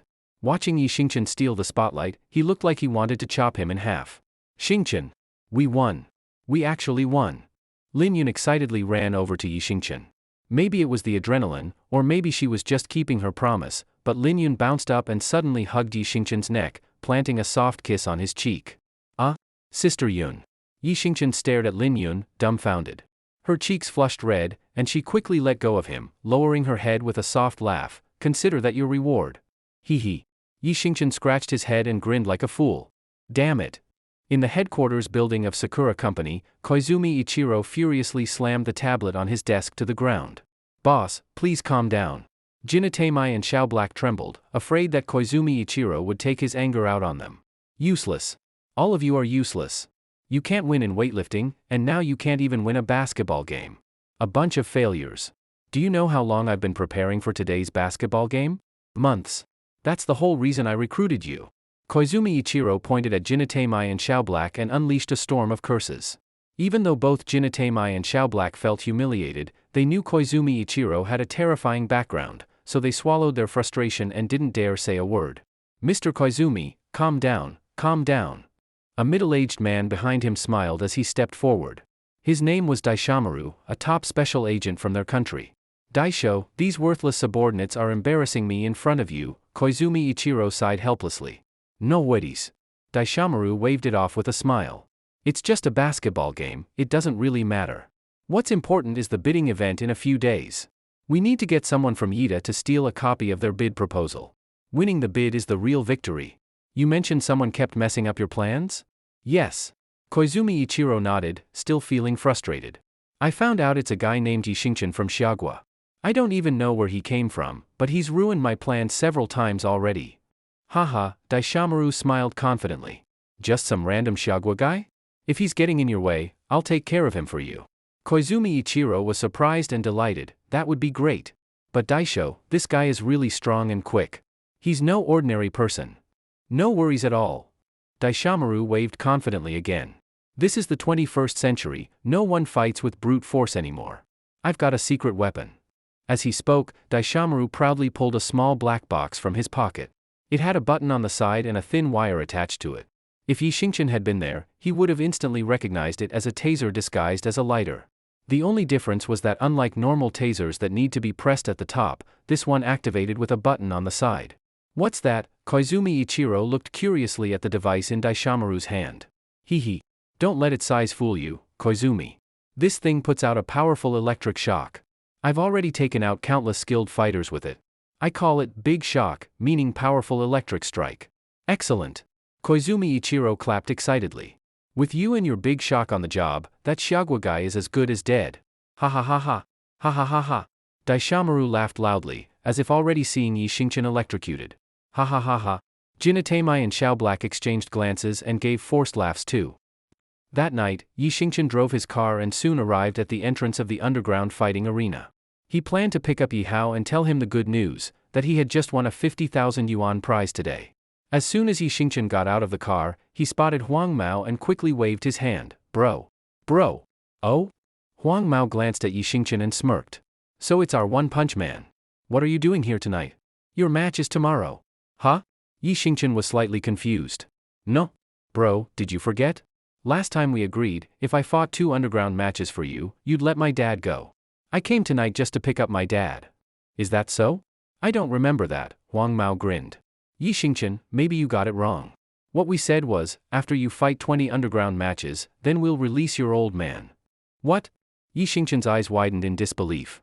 Go home. Huang Mao waved him off. Just don't forget to show up tomorrow night on time. You bastard. You think you can mess with me? Yi Xingqian exploded in anger and rushed forward, grabbing Huang Mao by the collar. With full force, Yi Xingqian tore Huang Mao's collar clean off. He. Instead of getting mad, Huang Mao laughed. Yi kid, calm down. You need to remember, your old man is still in our hands. You hurt me, I don't care, I'm a dead man anyway. But your father? If Brother Long gets mad, he might just kill him. Then you won't even get to say goodbye. Yi Xingqian gritted his teeth in frustration but could do nothing. With his father in their hands, Yi Xingqian knew he had no choice but to let them use him. He let out a long sigh and reluctantly released Huang Mao's collar. Seeing Yi Xingqian calm down, Huang Mao grew bolder. He patted Yi Xingqian's left cheek with his right hand, wearing a smug look. Kid, you think a few matches will pay off millions in gambling debt? You're too naive. To Brother Long, you're a money-making machine. Why would he let a gold mine like you go? If you know what's good for you, just listen to Brother Long. Do what he tells you. Don't try to play games. Or else, you might not even get to see your dad again. Damn it. Yi Xingqian clenched his teeth hard, but he couldn't do anything to the man in front of him. Since we're being honest, I might as well tell you, I'm the one who tricked your dad into the casino. I just told him, your son doesn't have to repay your debts, and he believed it. Naive. You think life's that easy? If you know what's good for you, become Brother Long's top fighter. In our world, you don't just come and go as you please. Huang Mao handed Yi Xingqian a thin business card and grinned again. My phone number is on this. Think it through and call me. If I don't get your confirmation by 5 p.m. tomorrow about tomorrow night's match, well, you know what will happen to your dad. Let's go. With that, Huang Mao led his crew back into the fight arena. One long-haired thug, copying Huang Mao, also patted Yi Xingqian's face with a smug look. Take care of yourself, kid. Crack. Yi Xingqian clenched both fists so hard they made a cracking sound. Staring at their backs, a violent look crossed his face. You dare use and lie to me? I will make you pay for this. Sigh. Late at night, Yi Xingqian sat alone by the roadside and let out a helpless sigh. For a moment, he felt life was incredibly hard. He had thought that with the global decline in physical strength, he'd finally have his chance to shine. But he never expected to be schemed against at every turn. He had just secured a decent-paying job, only to realize that his monthly food expenses nearly equaled his salary. Facing the situation ahead, Yi Xingqian felt lost. What should he do next? Should he obey Brother Long's commands? Should he keep working at Yida Company? What if he didn't follow Brother Long? And if he quit Yida, how would he make a living? How would he pay for Yi Hao's sky-high medical bills? All these questions tangled in his mind like a nightmare. Just as Yi Xingqian was feeling troubled, a sneaky-looking man at the street corner glanced at him and cautiously approached. That man was none other than De Xiangwan, a top agent from the Eastern nation. Seeing Yi Xingqian sitting there daydreaming, De Xiangwan almost burst out laughing. This kid had zero awareness, just a rookie. All he had to do was sneak over and zap him with the big shock on his back, and Yi Xingqian would surely drop dead. The thought made De Xiangwan even more excited. Since it was normal for people to walk down the street, Yi Xingqian didn't pay attention to the footsteps behind him and just assumed it was a passerby. So, De Xiangwan easily made his way behind Yi Xingqian. After checking his surroundings and confirming no one was around, he quietly pulled out the lighter-shaped stun device and crept up behind Yi Xingqian. De Xiangwan could hardly contain his glee and almost cheered out loud. All right, you're dead now. Without hesitation, De Xiangwan pressed the button. A spark of electricity shot out and hit Yi Xingqian square in the back. What the hell? Yi Xingqian jolted up like a spring, instantly jumping to his feet. As he turned around, he saw De Xiangwan holding the stun device lighter. What are you doing? Are you out of your mind? De Xiangwan looked at him as if he had seen a ghost. What? You're not supposed to jump up, you should have collapsed. Collapse? Jump up? What are you talking about? Why'd you zap me with a stun lighter? Are you crazy? Yi Xingqian had no idea who De Xiangwan was, nor did he realize how deadly the device could be to a regular person. He just thought De Xiangwan was playing a mean prank. No way. This can't be. Why aren't you dead? Did I miss? De Xiangwan couldn't believe what just happened. Out of sheer instinct, he raised the big shock again and tried to zap Yi Xingqian once more. Hey, are you nuts? Yi Xingqian had had enough of this joke. He snatched the device from De Xiangwan's hand and threw it hard into the grassy area nearby. My big shock. De Xiangwan's eyes bulged in rage. Damn it. Huh? You're from the Eastern nation? Yi Xingqian frowned, starting to sense something wasn't right. You cursed local. I'm De Xiangwan, a top agent from the Eastern nation. You're dead tonight. De Xiangwan? Yi Xingqian felt a wave of disgust. That name, Kind of stinks, doesn't it? Damn it. De Xiangwan roared in rage. Seeing that the electric shock didn't kill Yi Xingchen, he panicked and charged at him with his fists, completely forgetting Shoichi Kojima's instructions. Yi Xingchen stepped back and calmly caught De Xiangwan's right fist with one hand. A special agent? Why are you trying to kill me? De Xiangwan didn't answer. Instead, he swung his left fist at Yi Xingchen's face. Already furious from his encounter with Huang Mao, Yi Xingchen wasn't about to put up with De Xiangwan. He grabbed De Xiangwan's left fist with his left hand, then used the momentum to fling him over 2 meters away. Crack! A chilling sound of breaking bones echoed. De Xiangwan didn't even know which part of him was broken. He only knew that multiple bones were fractured and that the intense pain left him unable to stand. He stared at Yi Xingchen in terror. How is this possible? How can one person have such terrifying strength? Not even the top fighters from the Miyamoto clan could match this. Yi Xingchen stepped closer. Talk. Why are you trying to kill me? Humph, De Xiangwan looked at him with disdain. I'm a warrior with an iron will. You'll never get anything out of me. Snap. Yi Xingchen stepped on a stick by the roadside and broke it with a crunch. Still not talking? If you don't, I'll break every rib in your body just like this stick. I'll start with your arms and legs, then stuff something in your mouth so you can't even end your own life. Daxiangwan was stunned. How could you be so ruthless? What your people did in our country back then was far worse. I'm already being merciful. De Xiangwan shrank back, tossing aside any ideas of warrior pride. I'll talk, but you can't kill me after I do. That depends on whether you're telling the truth. First, why were you trying to assassinate me? Seeing the killing intent in Yi Xingchen's eyes, De Xiangwan shivered and quickly confessed, because you ruined Shoichi Kojima's plans several times. He has ties to the military, and as a special agent, it's my job to help him with problems. So, you and Shoichi are pretty close then? Well, sort of. At that moment, De Xiangwan was cursing Shoichi Kojima in his heart. Of all the people to mess with, he had to target Yi Xingchen, someone who could survive an electric shock like it was nothing. Helping him now felt like the worst luck in 8 lifetimes. One more thing. Did you plant a mole in our company? Da Xiang hesitated. You've already said so much. What's one more thing? Yi Xingchen glared at him coldly. Fine, Da Xiangguan caved in. His name is Shen Jingbing. He's the head of your company's security department. He was the one who helped Shoichi steal your company's bidding documents several times. So it was him. Yi Xingchen nodded thoughtfully, then turned to walk away. You've got a phone, right? Call someone to come pick you up. Feeling restless, Yi Xingchen soon arrived at his front door. He immediately noticed that the lights in the living room were on. He didn't even have to guess, it had to be Shi Wenbin. Boss. Boss. Sure enough, as soon as Yi Xingchen stepped into the living room, Shi Wenbin waved his right hand at him excitedly. Yi Xingchen sighed heavily and sat down on the sofa. What's wrong? Boss, something bothering you? Shi Wenbin quickly picked up on Yi Xingchen's mood. Sigh. It's a long story. Yi Xingchen let out another heavy sigh. Mainly, there are 2 things troubling me. First is money. My dad needs hundreds of thousands for medical bills. Even though I have a decent job now, it's hard to explain this, but I eat almost 100 times more than a normal person. A monthly salary of tens of thousands barely covers my meals. I have to find a way to make more money. Huh? Shi Wenbin looked at Yi Xingchen in shock, struggling to imagine someone needing that much food. But thinking about Yi Xingchen's insane skills, Shi Wenbin figured maybe it made sense. Extraordinary people often have strange traits. The second thing is those bastards from the Qinglong gang. They tricked my dad into gambling, then used his debt to force me into fighting underground matches for them. Shi Wenbin frowned as he started to understand the situation. Boss, this isn't sustainable. They clearly want to use your insane strength and speed, turn you into a money-making machine for their underground ring. They'll squeeze every bit of value out of you. And that ring, who knows what kind of monsters show up there. If you stay in that world too long, it's only a matter of time before something bad happens. I was too naive before, thinking I'd just fight a few matches and be done. Now I realize I've been played, but what can I do?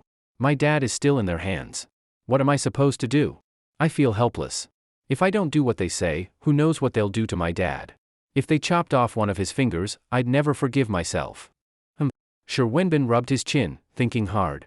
Then his eyes suddenly lit up. Boss, what if we go big? Yi Xingchen was a little surprised. Go big? What do you mean? We go all in. Take out the Qinglong gang boss, and anyone who doesn't obey, wipe them out too. We take over the Qinglong gang ourselves. That. Yi Xingchen looked very hesitant. Boss, think about it. With your insane fighting skills, who in that gang could possibly beat you? Here's what we do. Call them and say you'll keep fighting in their underground matches, but only if you can meet your dad first to confirm he's safe. And ask for their boss to be there too, to promise you personally that your dad won't be harmed. They won't suspect a thing. Then, when the time's right, boom. Take them down in one strike, clean and fast, and take over the gang. Once you're in charge, money's no longer a problem, and your dad's safety will be guaranteed. Yi Xingchen nodded thoughtfully. Honestly, taking them down wouldn't be hard. It's just killing people. Is that really okay? Boss. Those Qinglong gang guys are no good.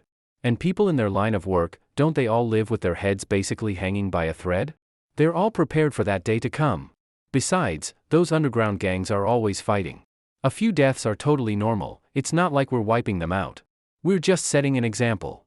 Shi Wenbin was born to take big risks. He had all the traits of someone made for it, ruthless and sharp. Yi Xingchen hesitated for another moment, then finally made up his mind. Then let's do it. He took out his phone, found Huang Mao's business card, and made the call. Hello? Big bro, it's Yi Xingchen. I'll fight for you tomorrow night, but I have two conditions. First, I want to see my dad tonight and make sure he's safe. Second, I want to meet your boss tonight and hear him personally promise he won't hurt my dad. If either condition isn't met, there's nothing more to talk about. Alright. Go check with your boss, I'll wait for your reply. A few minutes later, Yi Xingchen received a call back from Huang Mao. After the call, Yi Xingchen nodded at Shi Wenbin. The Qinglong gang had taken the bait. With the roar of an engine, Shi Wenbin drove Yi Xingchen to the entrance of the underground fight club. Huang Mao was already waiting for them at the gate. You're here? Come on, let's go meet the boss and your old man. Huang Mao greeted Yi Xingchen with a smile, then looked at Shi Wenbin behind him. Who's this guy? Yi Xingchen glanced at Shi Wenbin. He's a doctor I brought. To check on my dad's condition. You guys know he's sick, right? Huang Mao was fairly aware of Yi Hao's situation. So he didn't think much of it and nodded. Alright. Gotta say, you really are a devoted son. Your dad is lucky to have a kid like you. Heh. Yi Xingchen smiled faintly without responding. Once they entered the basement level of the underground arena, Yi Xingchen immediately saw Yi Hao locked inside a glass room. Dad. Yi Xingchen rushed toward Yi Hao anxiously. Ha ha ha. Huang Mao laughed smugly. Kid, that's special glass. I know you're strong, but don't even think about breaking in. You can't get through. Yi Xingchen instantly calmed down and nodded at Shi Wenbin behind him. Shi Wenbin got the message and walked up pretending to examine Yi Hao's condition. What are you doing here? I told you not to get involved anymore. Don't you understand what I said? Seeing Yi Xingchen there, Yi Hao instantly realized something was up. He started punching the glass wall in rage. Dad. Don't worry. I found a way to cure you. I'll get you out of here soon. I promise I won't let you suffer any longer. Yi Xingchen saw that Yi Hao had lost a lot of weight. His determination only grew stronger. After hearing Yi Xingchen's words, Yi Hao stared at him in shock. No one knows a son better than his father. Yi Hao had a hunch, Yi Xingchen was about to do something big tonight. Huang Mao, seeing the emotional father-son moment, didn't think much of it. He just smiled and waved at Yi Xingchen. Kid, see? I wasn't lying, right? Your old man's getting good food and drink here. The only downside is, well, he doesn't have much freedom. Hey doctor, from what you see, he looks pretty healthy, right? Shi Wenbin made a show of examining him for a few moments, then nodded at Yi Xingchen.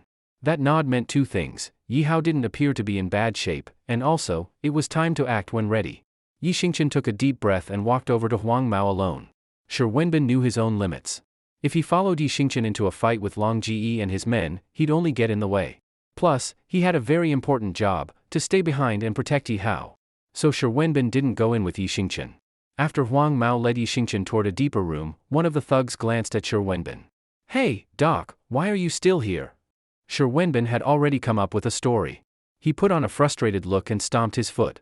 That guy hasn't paid me yet. I'd better wait here for him to come back. If I leave, who knows if he'll pretend he doesn't know me. At least here, you guys can back me up. Can't trust anyone these days. It's hard making a living. Alright. The thug didn't question it. He just nodded, letting Shi Wenbin stay. Following Huang Mao into the innermost room, Yi Xingchen immediately spotted Long Ji. At the time, Long Ji had his left arm around a scantily clad young woman and a thin, short cigarette in his right hand. Several men in suits were standing in the room, clearly his trusted men. Long Ji, Yi Xingchen is here. Huang Mao respectfully nodded toward Long Ji. Humph. Long Ji took a long drag from his cigarette, then slowly blew out a few smoke rings, his face full of ease. He looked at Yi Xingchen with a hint of disdain. Kid, I know why you're here. Let me be clear, if you keep fighting underground matches for me, I can guarantee your dad's safety.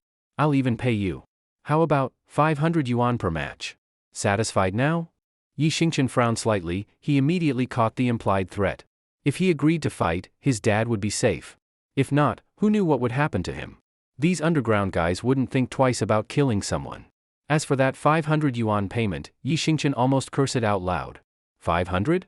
What, does he think I'm a beggar? Even a ruthless capitalist would shed tears seeing how hard Long Ji was trying to exploit him.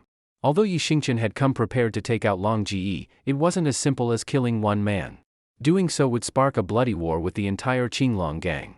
He wasn't sure if he could really bring himself to take down all of Long Ji's loyal men in one go. Yi Xingchen still held out a bit of hope, hoping this could end peacefully, with a solution that worked for both sides. Boss Long, I'm really just an ordinary guy. I just want to live a normal, simple life. You can say I lack ambition or drive, whatever you like. I really don't want to get involved in your underground world. I hope you can show some mercy and let me and my father go. Whether you say I'm negotiating with you or begging you, either way is fine. I just hope you'll spare the two of us. Ha ha ha. Boss Long laughed as if he had heard the biggest joke in the world, nearly doubling over. He squeezed a part of the young woman next to him hard, his face filled with scorn. Kid, are you trying to teach me how to do things? Hearing this, a few of Boss Long's men immediately started threatening Yi Xingchen. Kid, Boss Long asking you to fight in our underground matches means he thinks highly of you. Don't be ungrateful. So many people kneel and beg for this opportunity, and Boss Long doesn't even look at them. Yeah. Don't refuse a toast only to be forced to drink. Don't forget your dad is still in our hands. If you piss off Boss Long, do you want us to chop off one of your dad's fingers and mail it to your house? Yi Xingchen clenched his fists tightly, still holding out a sliver of hope for a peaceful resolution. Boss Long, you're a big man with great power and connections. You've got countless loyal men under you. Why make things hard for an ordinary person like me? If word got out, wouldn't other people in the underground world laugh at you? Boss Long saw Yi Xingchen gripping his fists and sneered coldly. Who would give up a money tree? You don't want to fight for me? Fine, just pay me back for the loss. You look like an honest guy, so I'll give you a discount. Let's call it a round number, 5 million yuan per month. How's that sound? 5 million yuan? Why don't you just go rob someone? Yi Xingchen couldn't hold back anymore. His anger was boiling over. Yeah, that's right. It is robbery. But easier than robbing. Ha ha ha. Boss Long tossed his cigarette but at Yi Xingchen's feet. From the way you're standing, what? You planning to fight? I'll admit, you've got some skills, but are you really gonna take on our whole gang alone and unarmed? Can you handle the consequences of making me angry? Damn, you really don't know your place. Boss Long's been talking nice to you, and you're still acting tough? If you weren't useful, I'd have someone break your legs right now. Boss Long, losers like this from poor places don't know manners. Don't stoop to his level, it's not worth getting mad. Huang Mao grinned at Boss Long, then glared viciously at Yi Xingchen. If a beast won't work, just beat it. Kid, don't blame me tonight, just think of it as a little lesson for not knowing your place. Huang Mao had completely forgotten how terrifying Yi Xingchen's skills were. He was convinced Yi Xingchen wouldn't dare fight back, and to please Boss Long, he started striding toward him. From several feet away, Huang Mao raised his right hand, aiming to slap Yi Xingchen across the face just like he had done earlier. But this time, Yi Xingchen had already lost the last bit of hope in Boss Long naturally. He wasn't going to put up with these people any longer. Huang Mao walked up to Yi Xingchen and tried to slap him across the left cheek. But to Yi Xingchen, Huang Mao's speed was ridiculously slow. Yi Xingchen casually raised his left hand and easily caught Huang Mao's right wrist in midair. Damn it! You dare fight back? You little bastard, are you tired of living? Huang Mao was both shocked and furious. He tried several times to pull his right hand out of Yi Xingchen's grip. But he clearly overestimated his own strength and underestimated Yi Xingchen's. No matter how hard he tried, it was useless. The other men in the room didn't seem worried at all. In fact, they watched Yi Xingchen with mocking expressions. Kid, try fighting back and we'll break both your legs. Better let go now and kneel to beg Boss Long for forgiveness before he gets mad. Even the woman in Boss Long's arms laughed at Yi Xingchen. Boss Long, since when do nobodies dare to defy you? If word gets out, wouldn't it be a disgrace in the underground scene? Hearing this, Boss Long frowned, irritation growing on his face. Kid, you better think about the consequences before you act. I get it, you're young and full of fire, but first ask yourself if you've got the power to back it up. Do you really think you alone can take on the whole Qinglong gang? I'll count to 3. Let go and kneel to beg me for forgiveness, or both you and your father will pay for your outburst tonight. Heh. Yi Xingqian let out a cold laugh, his eyes flashing with deadly intent. 3. Boss Long had barely started counting when Yi Xingqian made his move. Crack. With a horrifying snap, Yi Xingqian tightened his grip and snapped Huang Mao's right wrist with one hand. Ah! Ah! Huang Mao screamed in pain like a dying pig, his legs giving out as he nearly collapsed. Without hesitation, Yi Xingqian kicked Huang Mao in the chest, sending him flying like a broken kite into the table in front of Boss Long. His condition was unknown. You little punk. You're really doing this? You've got a death wish. Get him. Beat that arrogant bastard to death.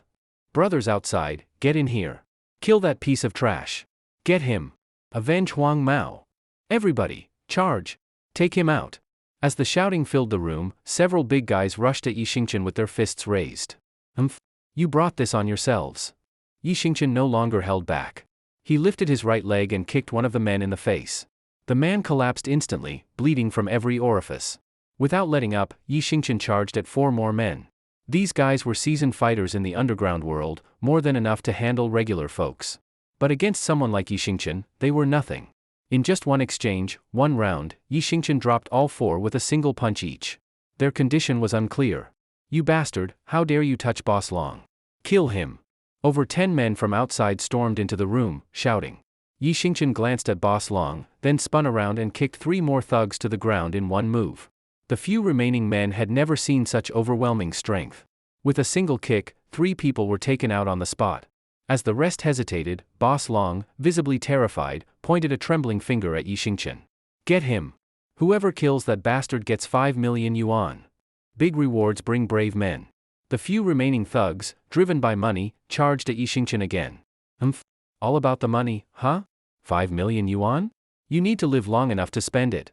With a few quick kicks, Yi Xingqian took down all the greedy thugs with ease. After dealing with Boss Long's men, Yi Xingqian stared him down, stepping closer with every stride. Boss Long was nearly scared out of his mind. He dropped to his knees, begging for his life. Big bro. It's all a misunderstanding.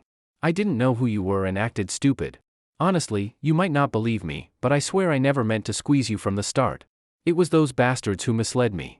If anyone's to blame, it's them, and now they're dead, better that way. As he spoke, Boss Long nervously pulled out a bank card and raised it above his head. Big bro. This is all my savings. There's 10 million yuan on it. I can get more too. Just let me live, and it's all yours. Take it as compensation, please. Too late. Yi Xingqian roared, his voice filled with fury. Way too late. Before, you didn't need to pay anything. You just had to stop messing with me and my dad, and nothing would have happened. Why? Why did you have to push me into this? You think I wanted to kill someone? Now it's gone too far. Even if I let you go tonight, would you let us go? We're not kids. Don't think I'm that naive. Yi Xingqian's words shattered the last bit of hope in Boss Long's heart, just as Boss Long had crushed Yi Xingqian's last hope earlier. Seeing that begging didn't work, Boss Long's eyes turned cold. He pulled a wooden dagger from his pocket and charged at Yi Xingqian, screaming. You little bastard. You want me dead? I'll take you with me. You? Take on me, Yi Xingqian? You don't have what it takes. Yi Xingqian effortlessly snatched the wooden dagger from Boss Long's hand. Then, right in front of Boss Long's terrified eyes, he broke it in half with his bare hands. Only then did Boss Long realize. He had messed with the one person he never should have crossed. In the face of overwhelming strength, all resistance was useless. Boss Long stood there in a daze, giving up all thoughts of fighting back. Meanwhile, outside, a young man, hearing shouting and cries for help in the distance, quickly led over a dozen men toward Boss Long's room. As they passed by the glass room where Yi Hao was held, the young man gave an order to 2 of his men. You 2, grab that guy and bring him to Boss Long's room. And take your blades. The rest of you, follow me. Yes. After the group left, the 2 thugs pulled out wooden daggers from their pockets and approached the glass room looking fierce. Hey, doctor, we've got some personal business here. You better leave. We don't care if you've been paid or not, get out now. If you stay, we won't be so polite. Okay. Shi Wenbin nodded repeatedly and began walking toward them. Just as the 2 thugs were about to open the door, one suddenly remembered something. Hey, doctor, the exit's not that way. Before he could finish, Shi Wenbin smiled, pulled a wooden dagger from his coat, and stabbed one of them in the back. The other thug didn't even have time to react before Shi Wenbin brought him down too. With that, Yi Hao's safety was finally secured. Boss. Boss. Very quickly, the young man led his men into Boss Long's room. Dang Hao. Save me. Seeing reinforcements arrive, Boss Long was overjoyed and didn't think at all about how Yi Xingchen had just taken out everyone else in the room by himself. Dang Hao clearly wasn't a fool. With one glance, he saw the bodies and blood all over the floor. Looking at the people lying there, most of whom he recognized, Dang Hao realized that Yi Xingchen had done all this alone. With a surprised look, Dang Hao raised his head and stared at Yi Xingchen. You did all this? Yi Xingchen, like a machine with no emotion, coldly stared back. So what if I did? If you've got the guts, all of you come at me. Boss Long shouted, Dang Hao, what are you standing there for? Get him. Kill that little bastard. Dang Hao gave Yi Xingchen a long, deep look, then held back the men behind him who were ready to rush forward. He wasn't stupid. One guy took out over a dozen people in just minutes. Charging in with only 10 more men would just be suicide. The underground world talks about loyalty, sure, but loyalty doesn't mean dying for nothing. And Dang Hao had other ideas. If Boss Long got killed by Yi Xingchen, and more than half of the senior members of the gang were already wiped out, wouldn't that give him a chance to take Boss Long's place? Yi Hao was still in his hands. If he used letting Yi Hao go as a bargaining chip, Yi Xingchen might spare him. With that thought, Dang Hao looked at Yi Xingchen meaningfully. Kid, you really want to kill Boss Long? You thought about what happens after that? Heh. Yi Xingchen slowly turned around and grabbed Boss Long's throat with his right hand under Dang Hao's gaze. Dang Hao, save me, save me. Boss Long's face turned purple from choking, his hands frantically slapping at Yi Xingchen's wrist, eyes pleading toward Dang Hao. Dang Hao understood. Yi Xingchen was going to kill Boss Long, no discussion. Seeing Boss Long beg, Dang Hao just smiled faintly. Oh no. Why can't I see anything? Who turned off the lights? But, the lights are clearly still on, one of his men said, confused. Dang Hao's eyes turned sharp as he glared at the man. You sure the lights are on? The guy quickly caught on, started fumbling around in the air pretending to be blind. Oh yeah, someone turned them off? I can't see a thing. Boss. Where are you? Seeing this, Boss Long wanted to kill them all himself, if only Yi Xingchen wasn't choking him. Understanding Dang Hao's response, Yi Xingchen suddenly tightened his grip. Crack. With a crisp sound, Boss Long's neck was broken. Just like that, his head fell to the side and he stopped breathing. Dang Hao watched in silence, filled with both respect and fear. He was also thankful, he'd made the right call to save himself and his men. Ah! The woman in the room screamed, then quickly covered her mouth and curled up on the couch, shaking and too scared to speak.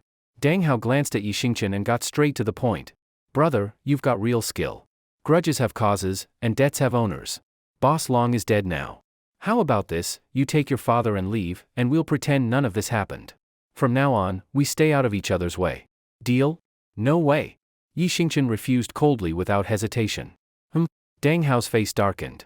You really want to wipe us all out? I'm not like Boss Long. I keep my word. I guarantee you and your father can leave right now, and we won't stop you. Leave some room for each other, we may meet again. Why go all the way? And besides, you've killed so many people. Someone needs to clean up after this, or if the police get on your trail, you're done for. Yi Xingchen slowly sat down on the couch. The terrified woman immediately knelt and handed him a cigarette, then lit it. Yi Xingchen took a drag and spoke directly to Dang Hao. You seem like a smart guy, not like those idiots. I'll be straight with you. Right now, it's not just about revenge. I want to take over the Qinglong gang. I want the entire gang to follow my lead. What? Dang Hao was stunned. He never imagined Yi Xingchen would be that ambitious. And don't try to use my dad to threaten me. The guy I brought with me isn't a doctor, he's one of mine. You thinking my dad is still in your hands is just wishful thinking. So you planned this all along. Dang Hao finally understood. So? Will you submit to me, or are you going to fight to the death? After a brief hesitation, Dang Hao quickly knelt before Yi Xingchen. The men behind Dang Hao followed and knelt down too. Looking up seriously at Yi Xingchen, Dang Hao made his decision. With your terrifying skills, no one in Yunhe City's underworld can beat you. It's clear you'll soon control everything here. A wise man adapts. Following someone like you is way better than going solo. All I ask is that you don't push me out. Of course, Yi Xingchen nodded. The friend I brought, his name is Shi Wenbin. From now on, he's the new leader of the Qinglong gang, and you'll be second in command. You two handle things together. If you can't agree, come to me. Or if there's something tough you can't deal with, come to me, I'll take care of it. Okay. Dang Hao nodded with satisfaction and stood up with his men. Boss? I? The woman trembled, trying to speak. Go, Yi Xingchen waved her off. He had no interest in dealing with a petty gangster girl. Thank you, boss. She let out a breath and shakily walked out of the room. Dang Hao nodded at one of his men. The man understood right away, pulled out a wooden dagger, and followed her out. Dang Hao smiled and explained to Yi Xingchen, boss, that woman saw too much. We can't let her live. Yi Xingchen paused. Dang Hao was clearly ruthless. Then again, how could anyone survive in the cruel underworld without being ruthless? But Yi Xingchen shook his head. Forget it. She's just a petty thug, she can't stir up trouble. All right, Dang Hao sighed, then signaled another man to call the one who'd followed her to come back. Boss, how should we address you? My name is Yi Xingchen. Got it, Brother Yi. Dang Hao responded respectfully. I remember Huang Mao said your father needs hundreds of thousands for medical treatment. Here's the plan, give us a day or two to stabilize the gang, then we'll get your father to the hospital. Yi Xingchen nodded with satisfaction. Thanks. It hurts so bad. At the headquarters of Sakura Corporation, De Xiangwan lay on a bed receiving treatment from a doctor. In unbearable pain, he kept moaning. Damn it. Kobayashi Junichiro in the room frowned deeply. I thought De Xiangkuan would be able to take care of that kid. I didn't expect that even with your Daijiji, you weren't a match for him. Kobayashi-kun. De Xiangwan gritted his teeth angrily. That guy is no ordinary person. I suspect he's a martial artist. If you'd told me earlier that he was a martial artist, I wouldn't have rushed in and nearly died.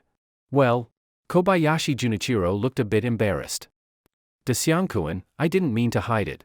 I just didn't know either. I thought he was just a bit stronger and faster than normal, never expected him to be a real martial artist. Since I left home years ago, I've never taken a beating like this. I will get my revenge. Damn it, easy. It hurts. Kobayashi Junichiro fell silent.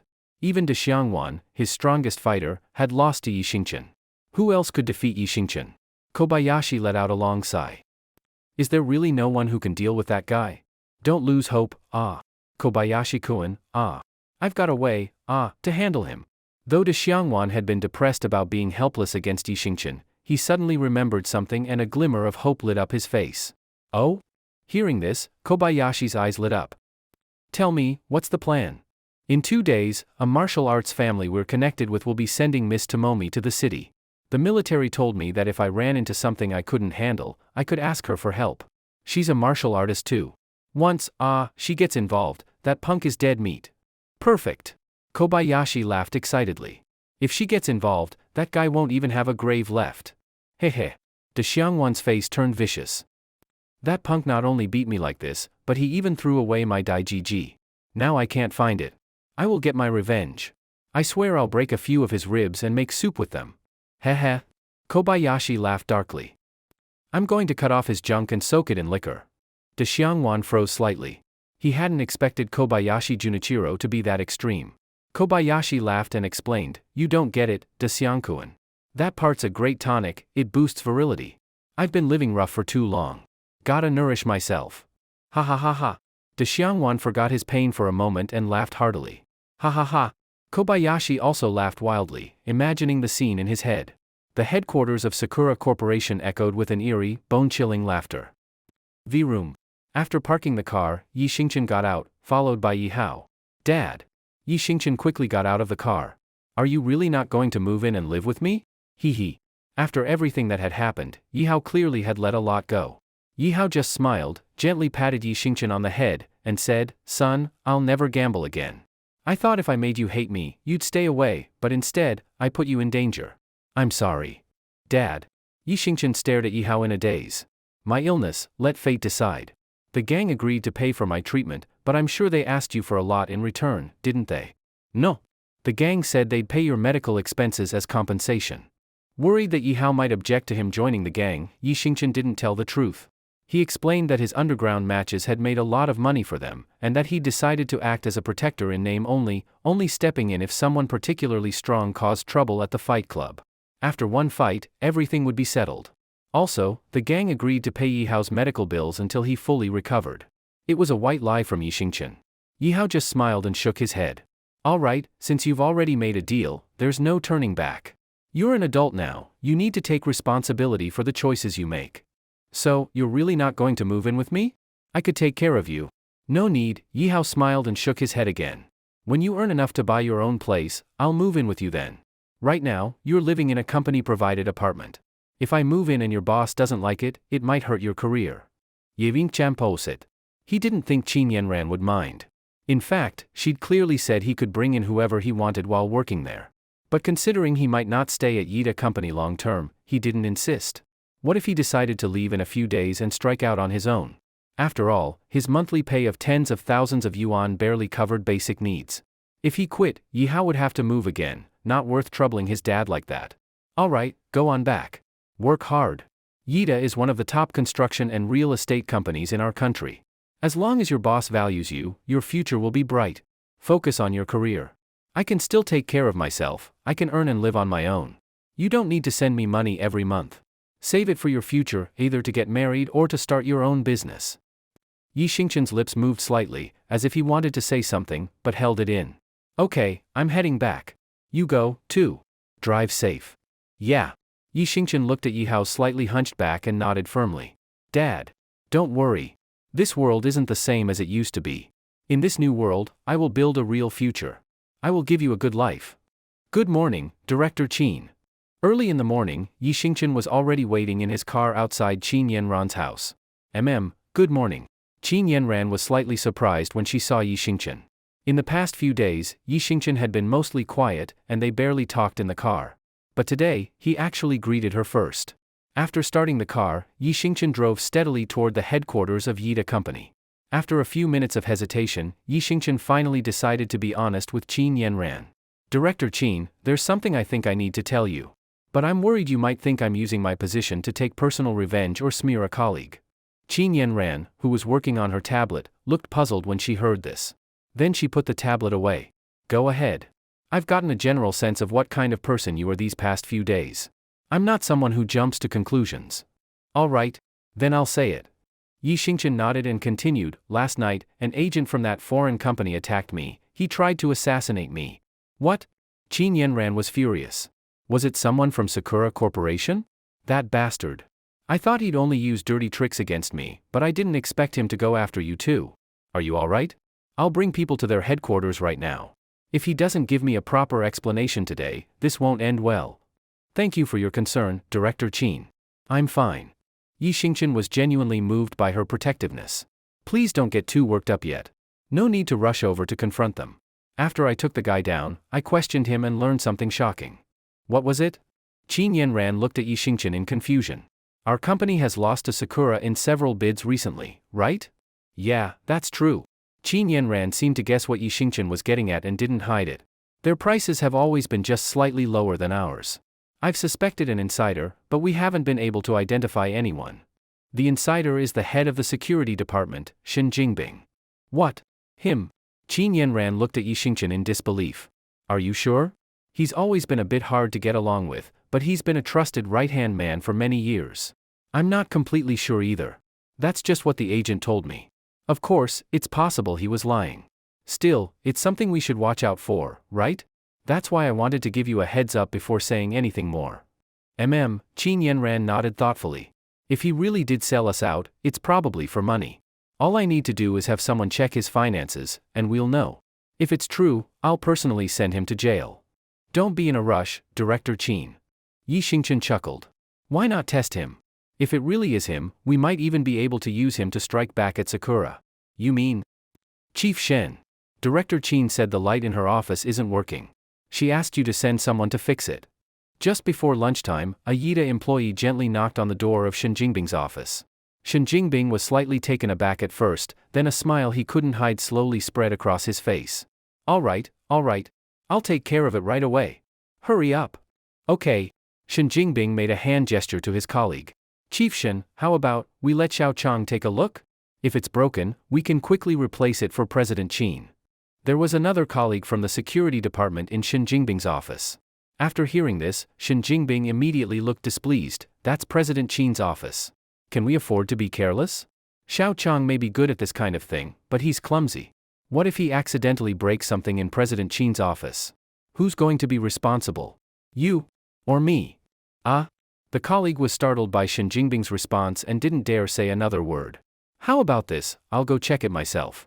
I feel more at ease handling President Qin's matters personally. If I get caught in something unexpected, crying won't help. All right. Thanks, Chief Shen. You go ahead and handle your work. Check if all the security guards on duty are at their posts. Even though our company hasn't had any safety issues, safety comes first. We can't be careless, we must prevent problems before they happen. Got it, Chief Shen. I'm on it now. Good. Once the colleague left, Shen Jingbing didn't go straight to Qin Yanran's office. Instead, he stared at the clock on the wall. Almost noon? What if she's still in the office? I'll wait until around 12:10, when she goes to lunch. That way, the office will be empty. Shen Jingbing grinned smugly and lay back in his chair to wait. Not long after, noise could be heard outside the office, but it died down after just a few minutes. Shen Jingbing knew it was lunchtime. His colleagues had gone to eat, and it was time for him to make his move. Carrying a small light bulb he had prepared earlier, Shen Jingbing swaggered toward the top floor, Qin Yanran's office. Knock knock knock. President Qin, are you there? It's Shen Jingbing. I came to check the light in your office. He had hidden the bulb in a corner and knocked on the door, but there was no reply from inside. President Qin? Are you there? If not, I'm coming in. Shen Jingbing carefully confirmed that Qin Yanran was not in the office. After making sure, he let out a breath of relief, pulled out the hidden bulb, and tiptoed into the office. Shen Jingbing had played his cards cleverly. He hid the bulb first, so if Qin Yanran were still in the office, he could pretend to check the light, then say the bulb was broken and needed to be replaced. Then, using the excuse of not having brought a replacement, he would leave. Once Qin Yanran went to lunch, he could come back into her office. That way, even if Qin Yanran saw him, he'd have a perfectly reasonable explanation. After closing the office door, Shen Jingbing scanned the room and smiled smugly. Damn, I'm a genius. So what if someone suspects there's a mole in the company? Who would think it's me? Heh. After entering, instead of checking the light bulb right away, Shen Jingbing pulled out his phone and reached smoothly for a drawer. At night, inside the headquarters building of Sakura Corporation, Xiaosun Junichiro handed a check to Shen Jingbing with a wide smile. Mr. Shen, here's a check for 5 million yuan, same as before. Let's have another great cooperation. Shen Jingbing excitedly took the check, examined it carefully to confirm it was real and withdrawable, then quickly stuffed it into his pocket. Mr. Shen, I've given you the money. What about the photos? Xiaosun Junichiro grinned at Shen Jingbing. Here, take it. Shen Jingbing handed over a small phone. All the photos you wanted are in there. I took a picture of every single page of that bidding proposal. The bid conference is the day after tomorrow, and even if Qin Yanran wanted to change something, it's already too late. This should be the final version. But, just saying, there's still a chance she might adjust the price last minute. Heh. Xiaosun Junichiro glanced at the photos and nodded with satisfaction. Very good, Mr. Shen, nice job. Whether Qin Yanran changes the quote or not, don't worry about that. We'll be fully prepared. After all, we've never failed before, right? All right then. Shen Jingbing didn't ask further and just nodded. Also, Mr. Shen, from now on, just call me directly for transactions. I'll send someone to find you. It's a bit too obvious for you to come to our headquarters. Heh. Shen Jingbing laughed it off. Relax, Mr. Xiao, I know what I'm doing. Good. Xiaosun Junichiro nodded and didn't say more. If there's nothing else, I'll take my leave. Sure. You, walk Mr. Shen out. Yes. Shen Jingbing turned and left the office. His right hand lightly pressed against the pocket with the check, a proud smile spread across his face. After getting the money, the first face that came to Shen Jingbing's mind was Lin Yun's. He let out a cold snort. Humph, that girl, went for that brute and looked down on me just because I'm rich? One day, I'll make her kneel between my legs and serve me. And once I've had enough, I'll kick her to the curb. Just wait. Lying silently on the bed, De Xiangwan watched Shen Jingbing's back as he left, and couldn't help feeling puzzled. Didn't Yi Xingchen already get him to confess that the mole in Yida company was Shen Jingbing? How did Shen Jingbing still manage to steal the company's bidding proposal so easily? Something didn't seem right to De Xiangwan. Of course, he had no intention of telling Xiaosun Junichiro that he'd already spilled the truth to Yi Xingchen. If he told him that, even if Xiaosun Junichiro didn't kill him in anger, how could he ever show his face back in his home country again? De Xiangwan decided to keep the secret to himself. After all, whether or not Xiaosun Junichiro succeeded in the bid didn't really affect him.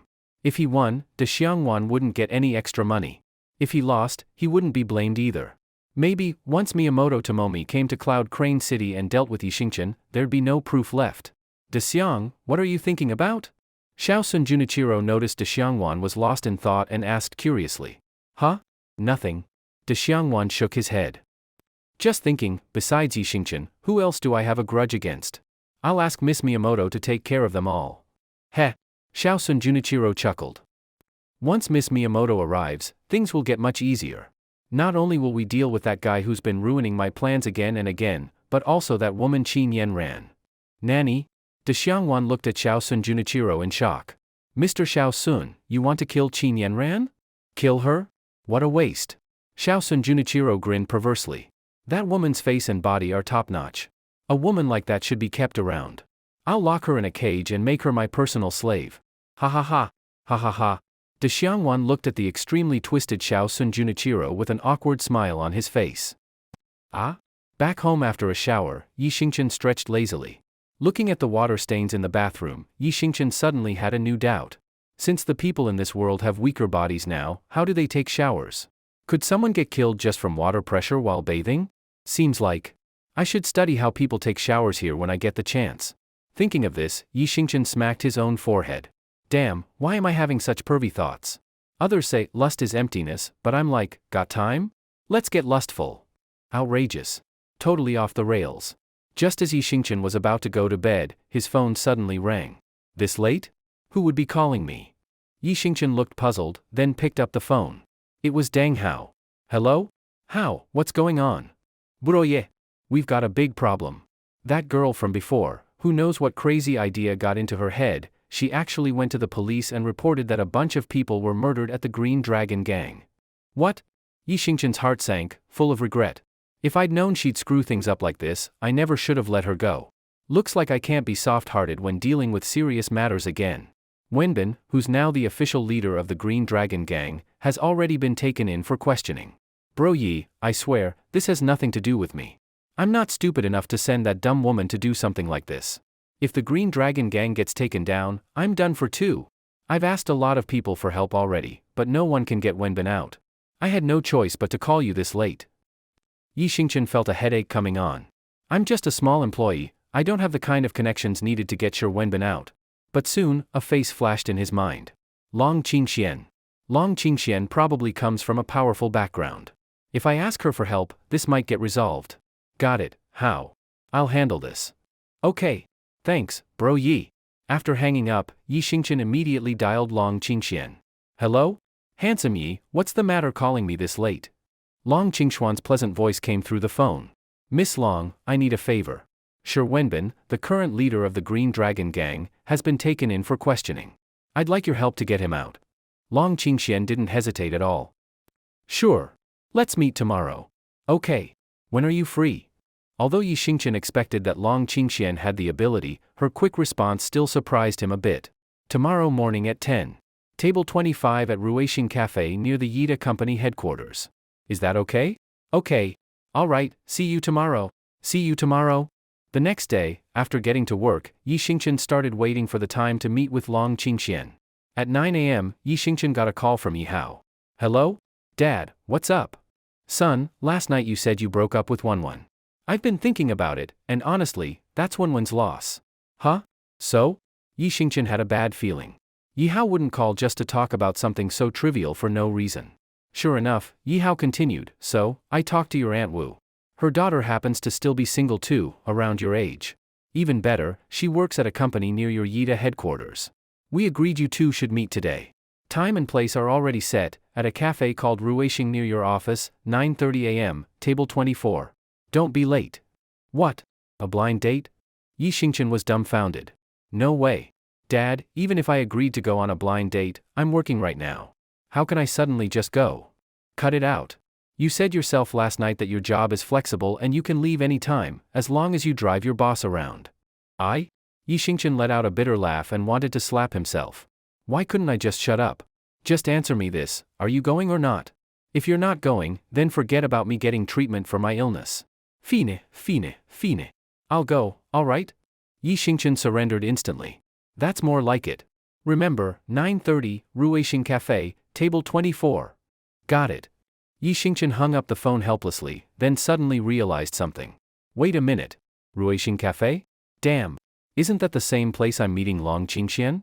Not only is it the same location, but the table number is right next to hers. The only difference is the time. Hopefully, Long Qingxian won't show up too early. If she sees me on a blind date, that would be so awkward. Yi Xingqian made up his mind, he'd wrap things up quickly before Long Qingxian arrived.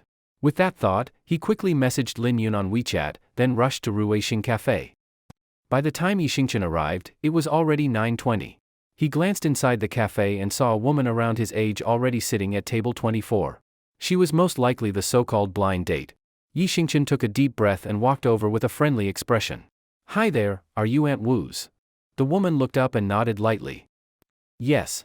You must be Uncle Ye's disappointing son, right?" Yi Xingqian was stunned. This woman was something else, her emotional intelligence was bottom of the barrel. First thing out of her mouth was an insult. She seemed to realize she'd been rude and gave a slight smile.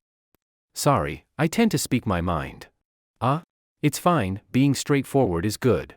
Yi Xingqian gave an awkward laugh and sat across from her. "I ordered you a latte." "Thanks." Yi Xingqian glanced at the latte in front of him. Calling it a cup was generous, it was barely the size of a bottle cap. "Your name is Yi Xingqian, right?" "I'm Xiang." Yi Xingqian had just been about to take a sip of coffee, but after hearing her name, he instantly lost his appetite. Xiang? That name had a certain smell to it. But at that moment, something even more appetite-killing happened. A young and beautiful woman walked into the cafe and sat directly at table 25. Obviously, the woman was Long Qingxian. Yi Xingqian was dumbfounded. Why was Long Qingxian here so early, only 20-something minutes past 9? This was exactly what he'd been worried about. Yi Xingqian tried to lean slightly to the side to avoid being seen, but the moment Long Qingxian walked in, she spotted him. His effort to hide was pointless.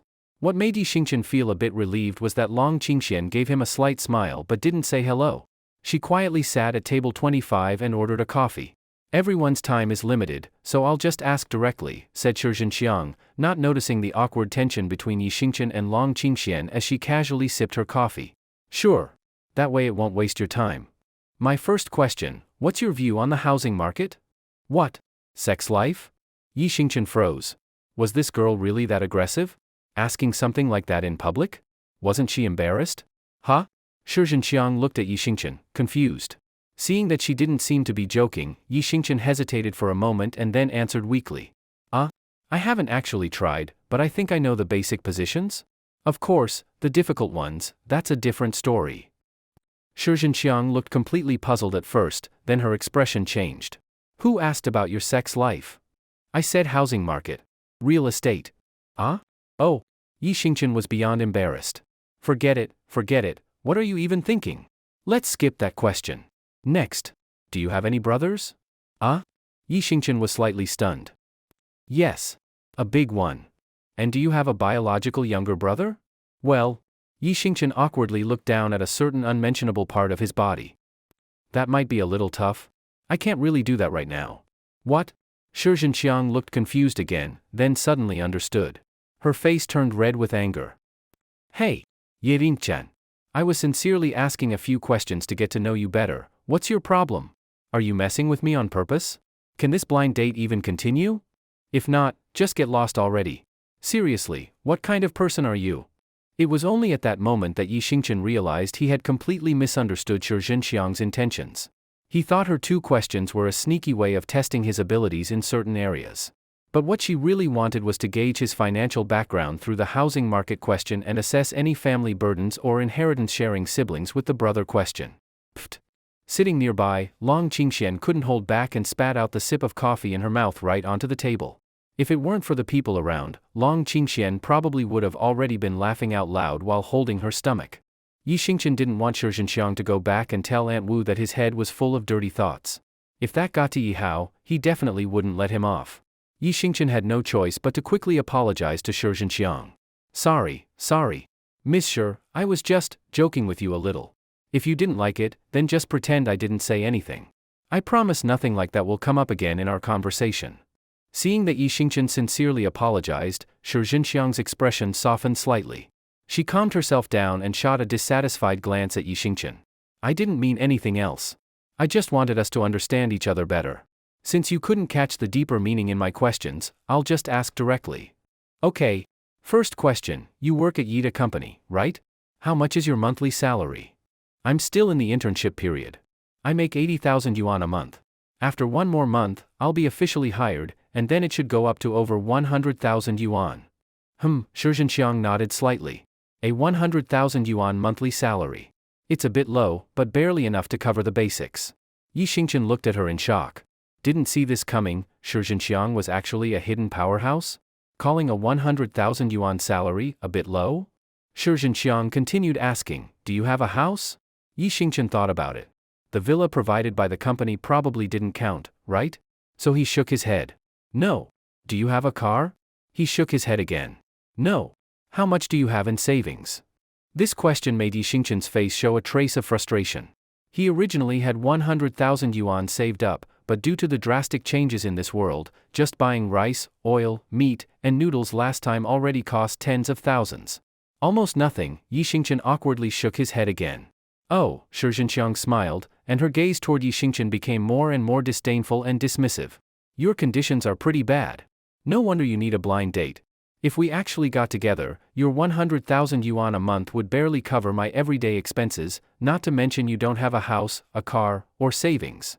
Do you have any questions for me? Yi Xingchen hesitated for a moment, becoming more curious about her financial strength. May I ask, Miss Shi, how much do you make in a year?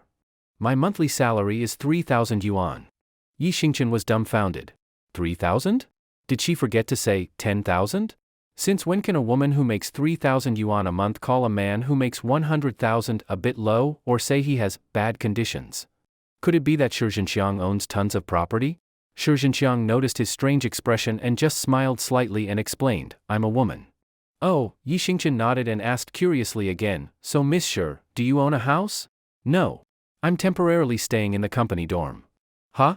Yi Xingchen was stunned again. Shi Zhenxiang looked very calm. I'm a woman.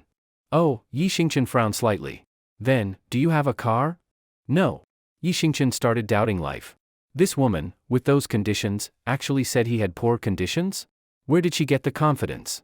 If she were a great beauty, maybe it'd make sense. The main issue was her looks, the kind that would disappear in a crowd. Shi Zhenxiang was still extremely calm. I'm a woman. Hearing her repeat that line again, Yi Xingchen felt that if it weren't for the fact that Yi Hao and Aunt Wu were so close, he would have definitely started cursing. A woman, a woman. So what if you're a woman? What, is your body made of gold or something? Shi Zhenxiang didn't seem to notice Yi Xingchen's change in expression and continued talking to herself. These days, it's all about being a refined woman. Your conditions are a bit lacking, but I can just barely accept it. But if you want to be with me, you have to agree to a few things. Yi Xingchen gave a cold laugh. Go ahead. First, I spend over 5,000 yuan every month on cosmetics, and you'll have to cover that. After all, women dress up for the people they care about. The better I look, the more face you'll save. It's all for you. Second, my parents worked hard to raise me, and I have a younger brother in high school. I need to help my parents reduce their burden. I must send at least 20,000 yuan home every month. Think of it as showing gratitude to my parents for raising me and handing me over to you. Third, I've been checking out a luxury car at an auto show recently. It costs 800,000 yuan. I've done the research, a 50,000 yuan down payment and a 12,000 monthly installment. You'll be responsible for that too. After all, if I drive a luxury car, it makes you look good. And when I'm not using it, you can drive it to show off. Heh. Fourth, I don't really have any hobbies except for bags. You have to buy me a brand name handbag worth over 10,000 yuan every month. Fifth, I'm very insecure and don't want to live a life depending on others or constantly moving around. If you want to marry me, you must buy a house worth over 1.5 million yuan and put it in my name. That way, even if you do something wrong in the future, my youth won't be wasted. You should know, a woman's youth is priceless. Sixth, I've had poor health since I was little. Every month, you must buy me expensive health supplements like ginseng, bird's nest, and deer antler. Seventh, my skin isn't great and needs regular care. I need to go to a beauty salon every month, and you'll pay for it. After all, the better my skin is, the more beautiful I am, which benefits you too. Eighth, I'm quite lazy. I've never done housework in my life. So if we live together in the future, you'll have to handle all the house chores. If you don't want to, then hire a maid. Ninth, I have a wide social circle and several male best friends. You can't interfere or ask about my interactions with them. 10th, I like to relax at bars in the evening. You're not allowed to interfere with my personal life. 11th, I'm afraid of pain, so even if we get married, I don't plan to have kids. If you want children, adopt one. 12th. Hold up, hold up. Yi Xingchen reached out with a dark look on his face and interrupted Shi Zhenxiang's never-ending list. Wait, these are the few things you mentioned? You're already at number 12 and still going? A trace of displeasure flashed across Shi Zhenxiang's face. I'm a woman. Yi Xingchen finally snapped. Here we go again. At first, he thought this girl was made of gold. Now he realized he was wrong. This wasn't gold, she had a whole damn aircraft carrier attached. Shi Zhenxiang noticed the anger and contempt on Yi Xingchen's face and got angry too. Hey, Yi Xingchen, what's your problem? I'm just a girl with no one to rely on, marrying into your family and looking for just a little bit of security for my future. Is that too much? Is that really asking a lot? You're a grown man, how can you be so stingy? No wonder you're single. Heh, at this point, Yi Xingchen forgot about Long Qingxian sitting nearby and let out a cold laugh. Not too much. Not at all. With your looks and your family background, I think only someone like Ma Yun, Ma Huatang, Wang Xikong, or Lu Qiangdong could be worthy of you. Being with me? That would be such a downgrade for you. You broke loser, what do you mean by that? Shi Zhenxiang stood up from her seat in anger. You ever look at yourself in the mirror? What do you even have going for you? I was just being nice, giving you a chance. You're ungrateful. You don't really think any girl would go for a guy like you, right? I'd rather stay single for the rest of my life than be with someone like you. A selfish freeloader. Delusional. Totally entitled. Ugh. I could find a woman in this coffee shop 1,000,000,000 times better than you. Yi Xingchen was furious now, his words filled with scorn. Ha ha ha. That's hilarious. Shi Zhenxiang acted like she just heard the biggest joke ever. With what? You think you can just walk up to a random girl in a cafe and get a girlfriend? With your flabby looks? Your short and broke self? That's funny. Go try it. If she doesn't slap you, that's already being kind. Faced with her challenge, Yi Xingchen had no confidence to reply. Socializing had always been his weak point. Especially walking up to a stranger in a cafe, that would be torture for him. Seeing Yi Xingchen silent, Shi Zhenxiang got even more excited, mocking him relentlessly. You don't even check yourself in the mirror. You want to bet? I could go get a guy right now from this cafe. Yi Xingchen didn't doubt that. In today's world, there are more men than women. If Shi Zhenxiang threw herself at someone, chances are, he'd accept. But Yi Xingchen didn't have that kind of confidence. Weren't you so cocky a minute ago? What, chickening out now? Sitting at a table with you is disgusting. Ugh, I've lost my appetite. Being broke isn't the worst, being broke and full of yourself is. Come on, weren't you so tough just now? Go hit on someone. I, Shi Zhenxiang, swear, if you manage to find a girlfriend here, I'll roll out of this cafe. Yi Xingchen shook his head, not wanting to argue anymore. He stood up to leave. And just then, Long Qingxian suddenly stood up and walked over. She gently wrapped her right hand around Yi Xingchen's left arm and leaned slightly against his chest. Hey handsome, you're pretty good looking. I don't have a boyfriend right now. How about starting today, you be my boyfriend, sound good? Ah? Yi Xingchen stared blankly at Long Qingxian, his body stiff and frozen. Shi Zhenxiang frowned in confusion. Who are you? Long Qingxian gave her a quick glance, then smirked. What's it to you? I'm this handsome guy's new girlfriend. Who are you to ask? Just get lost. Shi Zhenxiang's face burned with embarrassment. But she quickly realized, Long Qingxian must have overheard her argument with Yi Xingchen from the next table and stepped in. Or maybe Yi Xingchen secretly talked to her and offered her something, and now they were putting on a show together. Of course, Shi Zhenxiang preferred to believe it was the latter. She gave a cold smile. You broke loser, you're really something. Chatting with me while hiring a stand-in? You said you're his girlfriend now? I don't believe it, unless you kiss him. Isn't it normal for a girlfriend to kiss her boyfriend? Kiss him, let me see. Yi Xingchen felt a chill in his heart. It's over. This woman really is sharp, she figured out Long Qingxian is helping him. He was about to be exposed. Just as Yi Xingchen was desperately trying to think of a reasonable excuse, Long Qingxian didn't seem to care. She just smiled and actually leaned in and kissed Yi Xingchen on the cheek. Yi Xingchen was completely stunned. Long Qingxian, this mysterious and powerful woman, actually kissed him? Huh? Shi Zhenxiang was also taken aback, unable to believe it. But she quickly realized, if Long Qingxian was willing to go this far for Yi Xingchen, there was no point in staying. She'd just be humiliating herself and giving that couple the last laugh. Shi Zhenxiang snorted, adjusted her coat, and got ready to leave. Not gonna waste my time on you too. Hey, wait a sec. Long Qingxian suddenly called out, her face carrying a playful smirk. What do you want? Shi Zhenxiang turned back to look at her. What did you say just now? If he got a girlfriend today, you'd what? Roll out of the cafe? Damn it, Shi Zhenxiang was nearly fuming. You think I won't? I said it, so what? I don't have to do it. What are you gonna do about it? Heh. Long Qingxian smiled again, a dimple appearing on her cheek. Whose Lamborghini is parked out front? Can someone move it? It's blocking another customer's car. Thanks. Just then, a nervous cafe staff member walked in. Long Qingxian took a small card from her pocket and tossed it to the staffer. Move it yourself. Thanks for your understanding, ma'am. The staff member didn't expect her to be so easygoing. He happily took the card and walked out. A Lamborghini? It's yours? Shi Zhenxiang was dumbstruck. She had already noticed the Lamborghini parked outside through the cafe's glass wall. And she knew a thing or two about cars. That Lamborghini was easily worth close to 10 million yuan. She never imagined that the owner was Long Qingxian herself. Long Qingxian gave her a disdainful look. You average woman, looks like you know a bit about cars. So you understand what driving this kind of car means, right? Are you sure you're not gonna roll out of here like you said? Better think twice. Even if you beg me later for the chance to roll out, it'll be too late. Faced with Long Qingxuan's taunt and contempt, Shi Zhenxiang swallowed hard. She wanted to argue or just leave, but she didn't dare. In the end, after a few minutes of silence, her face flushed with shame, Shi Zhenxiang got on the floor and rolled herself out of the cafe. Ha ha ha ha ha! The cafe erupted in laughter, and many people pulled out their phones to record videos and post them online. After driving Shi Zhenxiang away, Yi Xingchen sat at table 25 and immediately felt uneasy.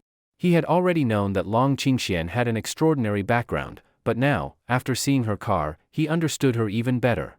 Yi Xingchen knew very well, there's no such thing as a free lunch. A mysterious and powerful woman like her was willing to help him get Shi Wenbin out of custody. And to help him humiliate Shi Zhenxiang, she even kissed him in public. What exactly did Long Qingxian want from him? And for a woman who could casually kiss a man she barely knew, how deep and calculating must her mind be? Long Qingxian must be someone who would stop at nothing to get what she wanted. He had to keep a safe distance from her and stay extremely alert at all times.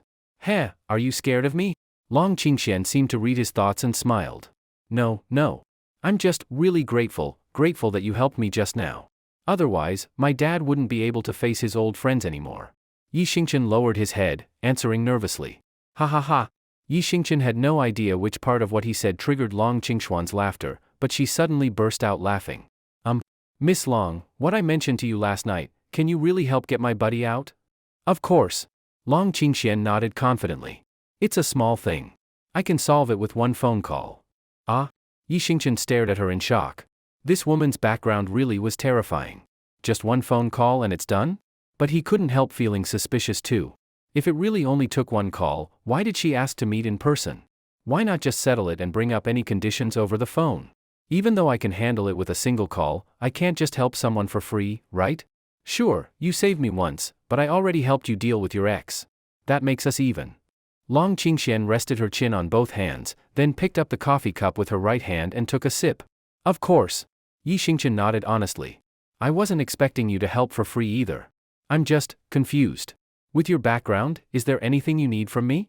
I mean, is there even anything I could help you with? I'm just a regular guy. Regular? Long Qingxian gave a meaningful smile. Yi Xingchen sensed the hidden message in her tone. It was as if Long Qingxian had realized he wasn't like everyone else in this world. Actually, the request is simple. Long Qingxian lightly tapped her slender fingers on the table. Just kiss me. What? Yi Xingchen was completely stunned. What kind of bizarre, unbelievable request was that? With Long Qingxuan's looks and figure, out of all the women he had seen, only Qin Yanran could even compare. And with her terrifying background, she clearly wasn't lacking male admirers. Yet she wanted a kiss from him? Did he hear her wrong, or did she say it wrong? Was he just too conservative, or was she just too bold? This world was drifting further and further from what he understood, it was going crazy. What? You're still not willing? Forget about calling it a reward, just take it as paying me back for that kiss I gave you earlier. That's not too much to ask, is it? Not too much? It was way too much. It totally shattered Yi Xingchen's view of life, the world, and everything he thought he knew. If you won't agree, then I'm leaving. Long Qingxian looked at Yi Xingchen playfully. It's not that, just, why? Yi Xingchen raised his hands in disbelief. Simple.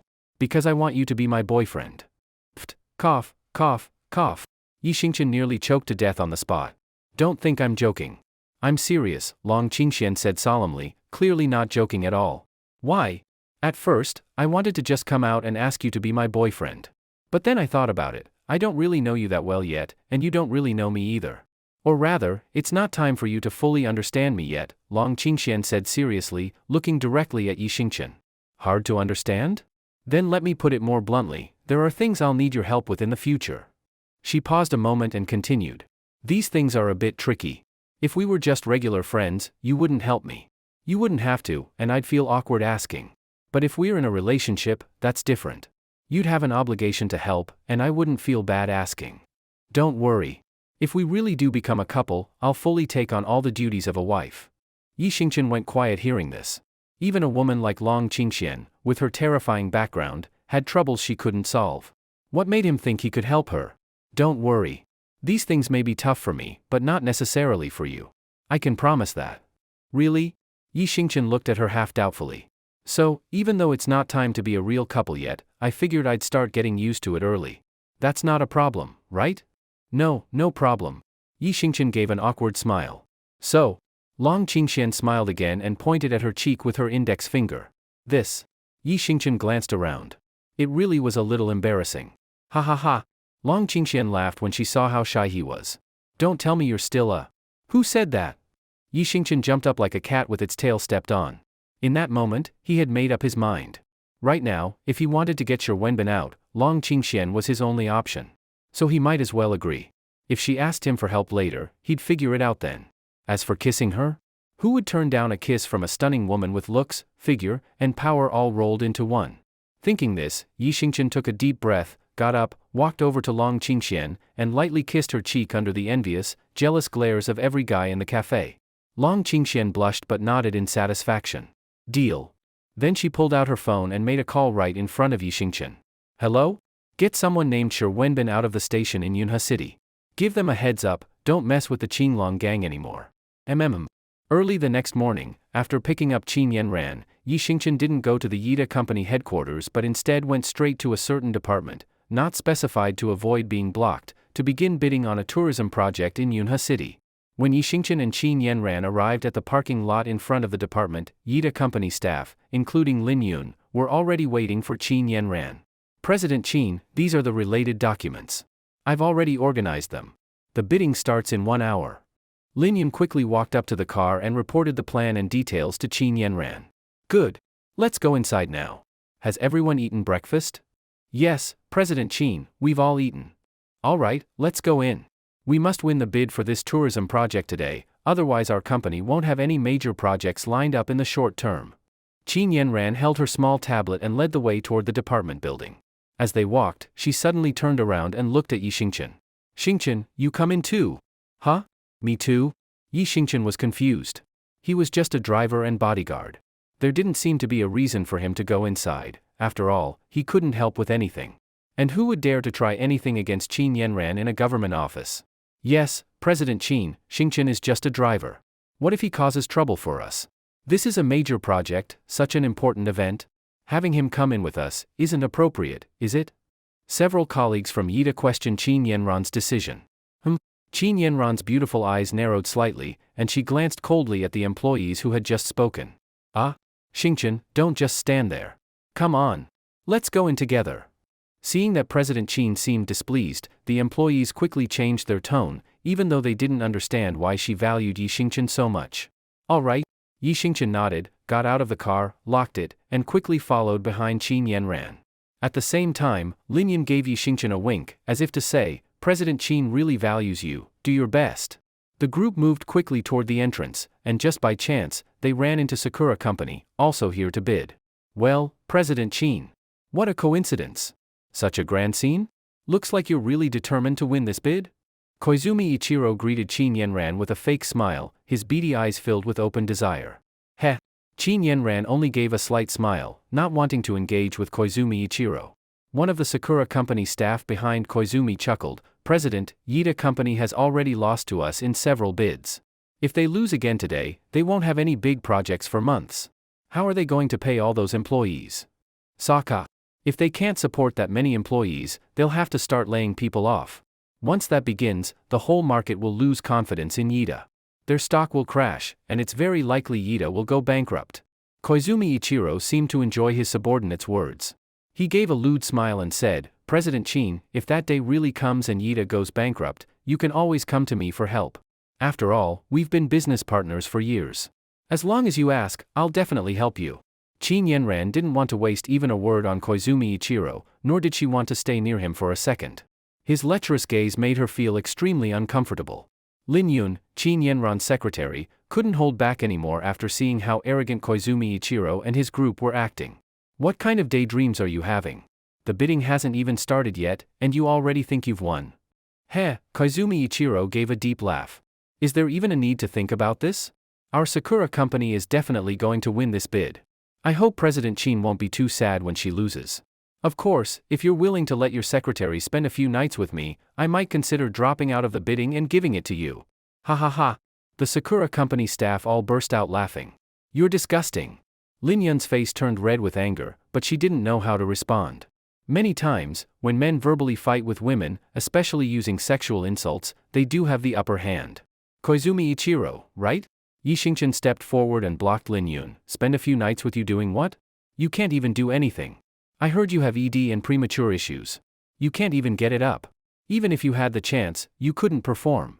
Baka. Koizumi Ichiro's face turned purple with rage. You're spouting nonsense. Am I? Yi Xingchen looked at him with mock surprise. I don't believe you. Unless you take your pants off right now and prove it. You. Of course, Koizumi Ichiro wouldn't actually take off his pants in public to prove it. He was also clearly guilty. Forget doing it publicly, he wouldn't dare even in private. Koizumi Ichiro snorted, you people only know how to talk big. Not necessarily. Yi Xingchen clenched his fist to show he wasn't just talk. Koizumi Ichiro was instantly shut down and flustered for a moment before waving his hand in frustration. I'm done talking with you.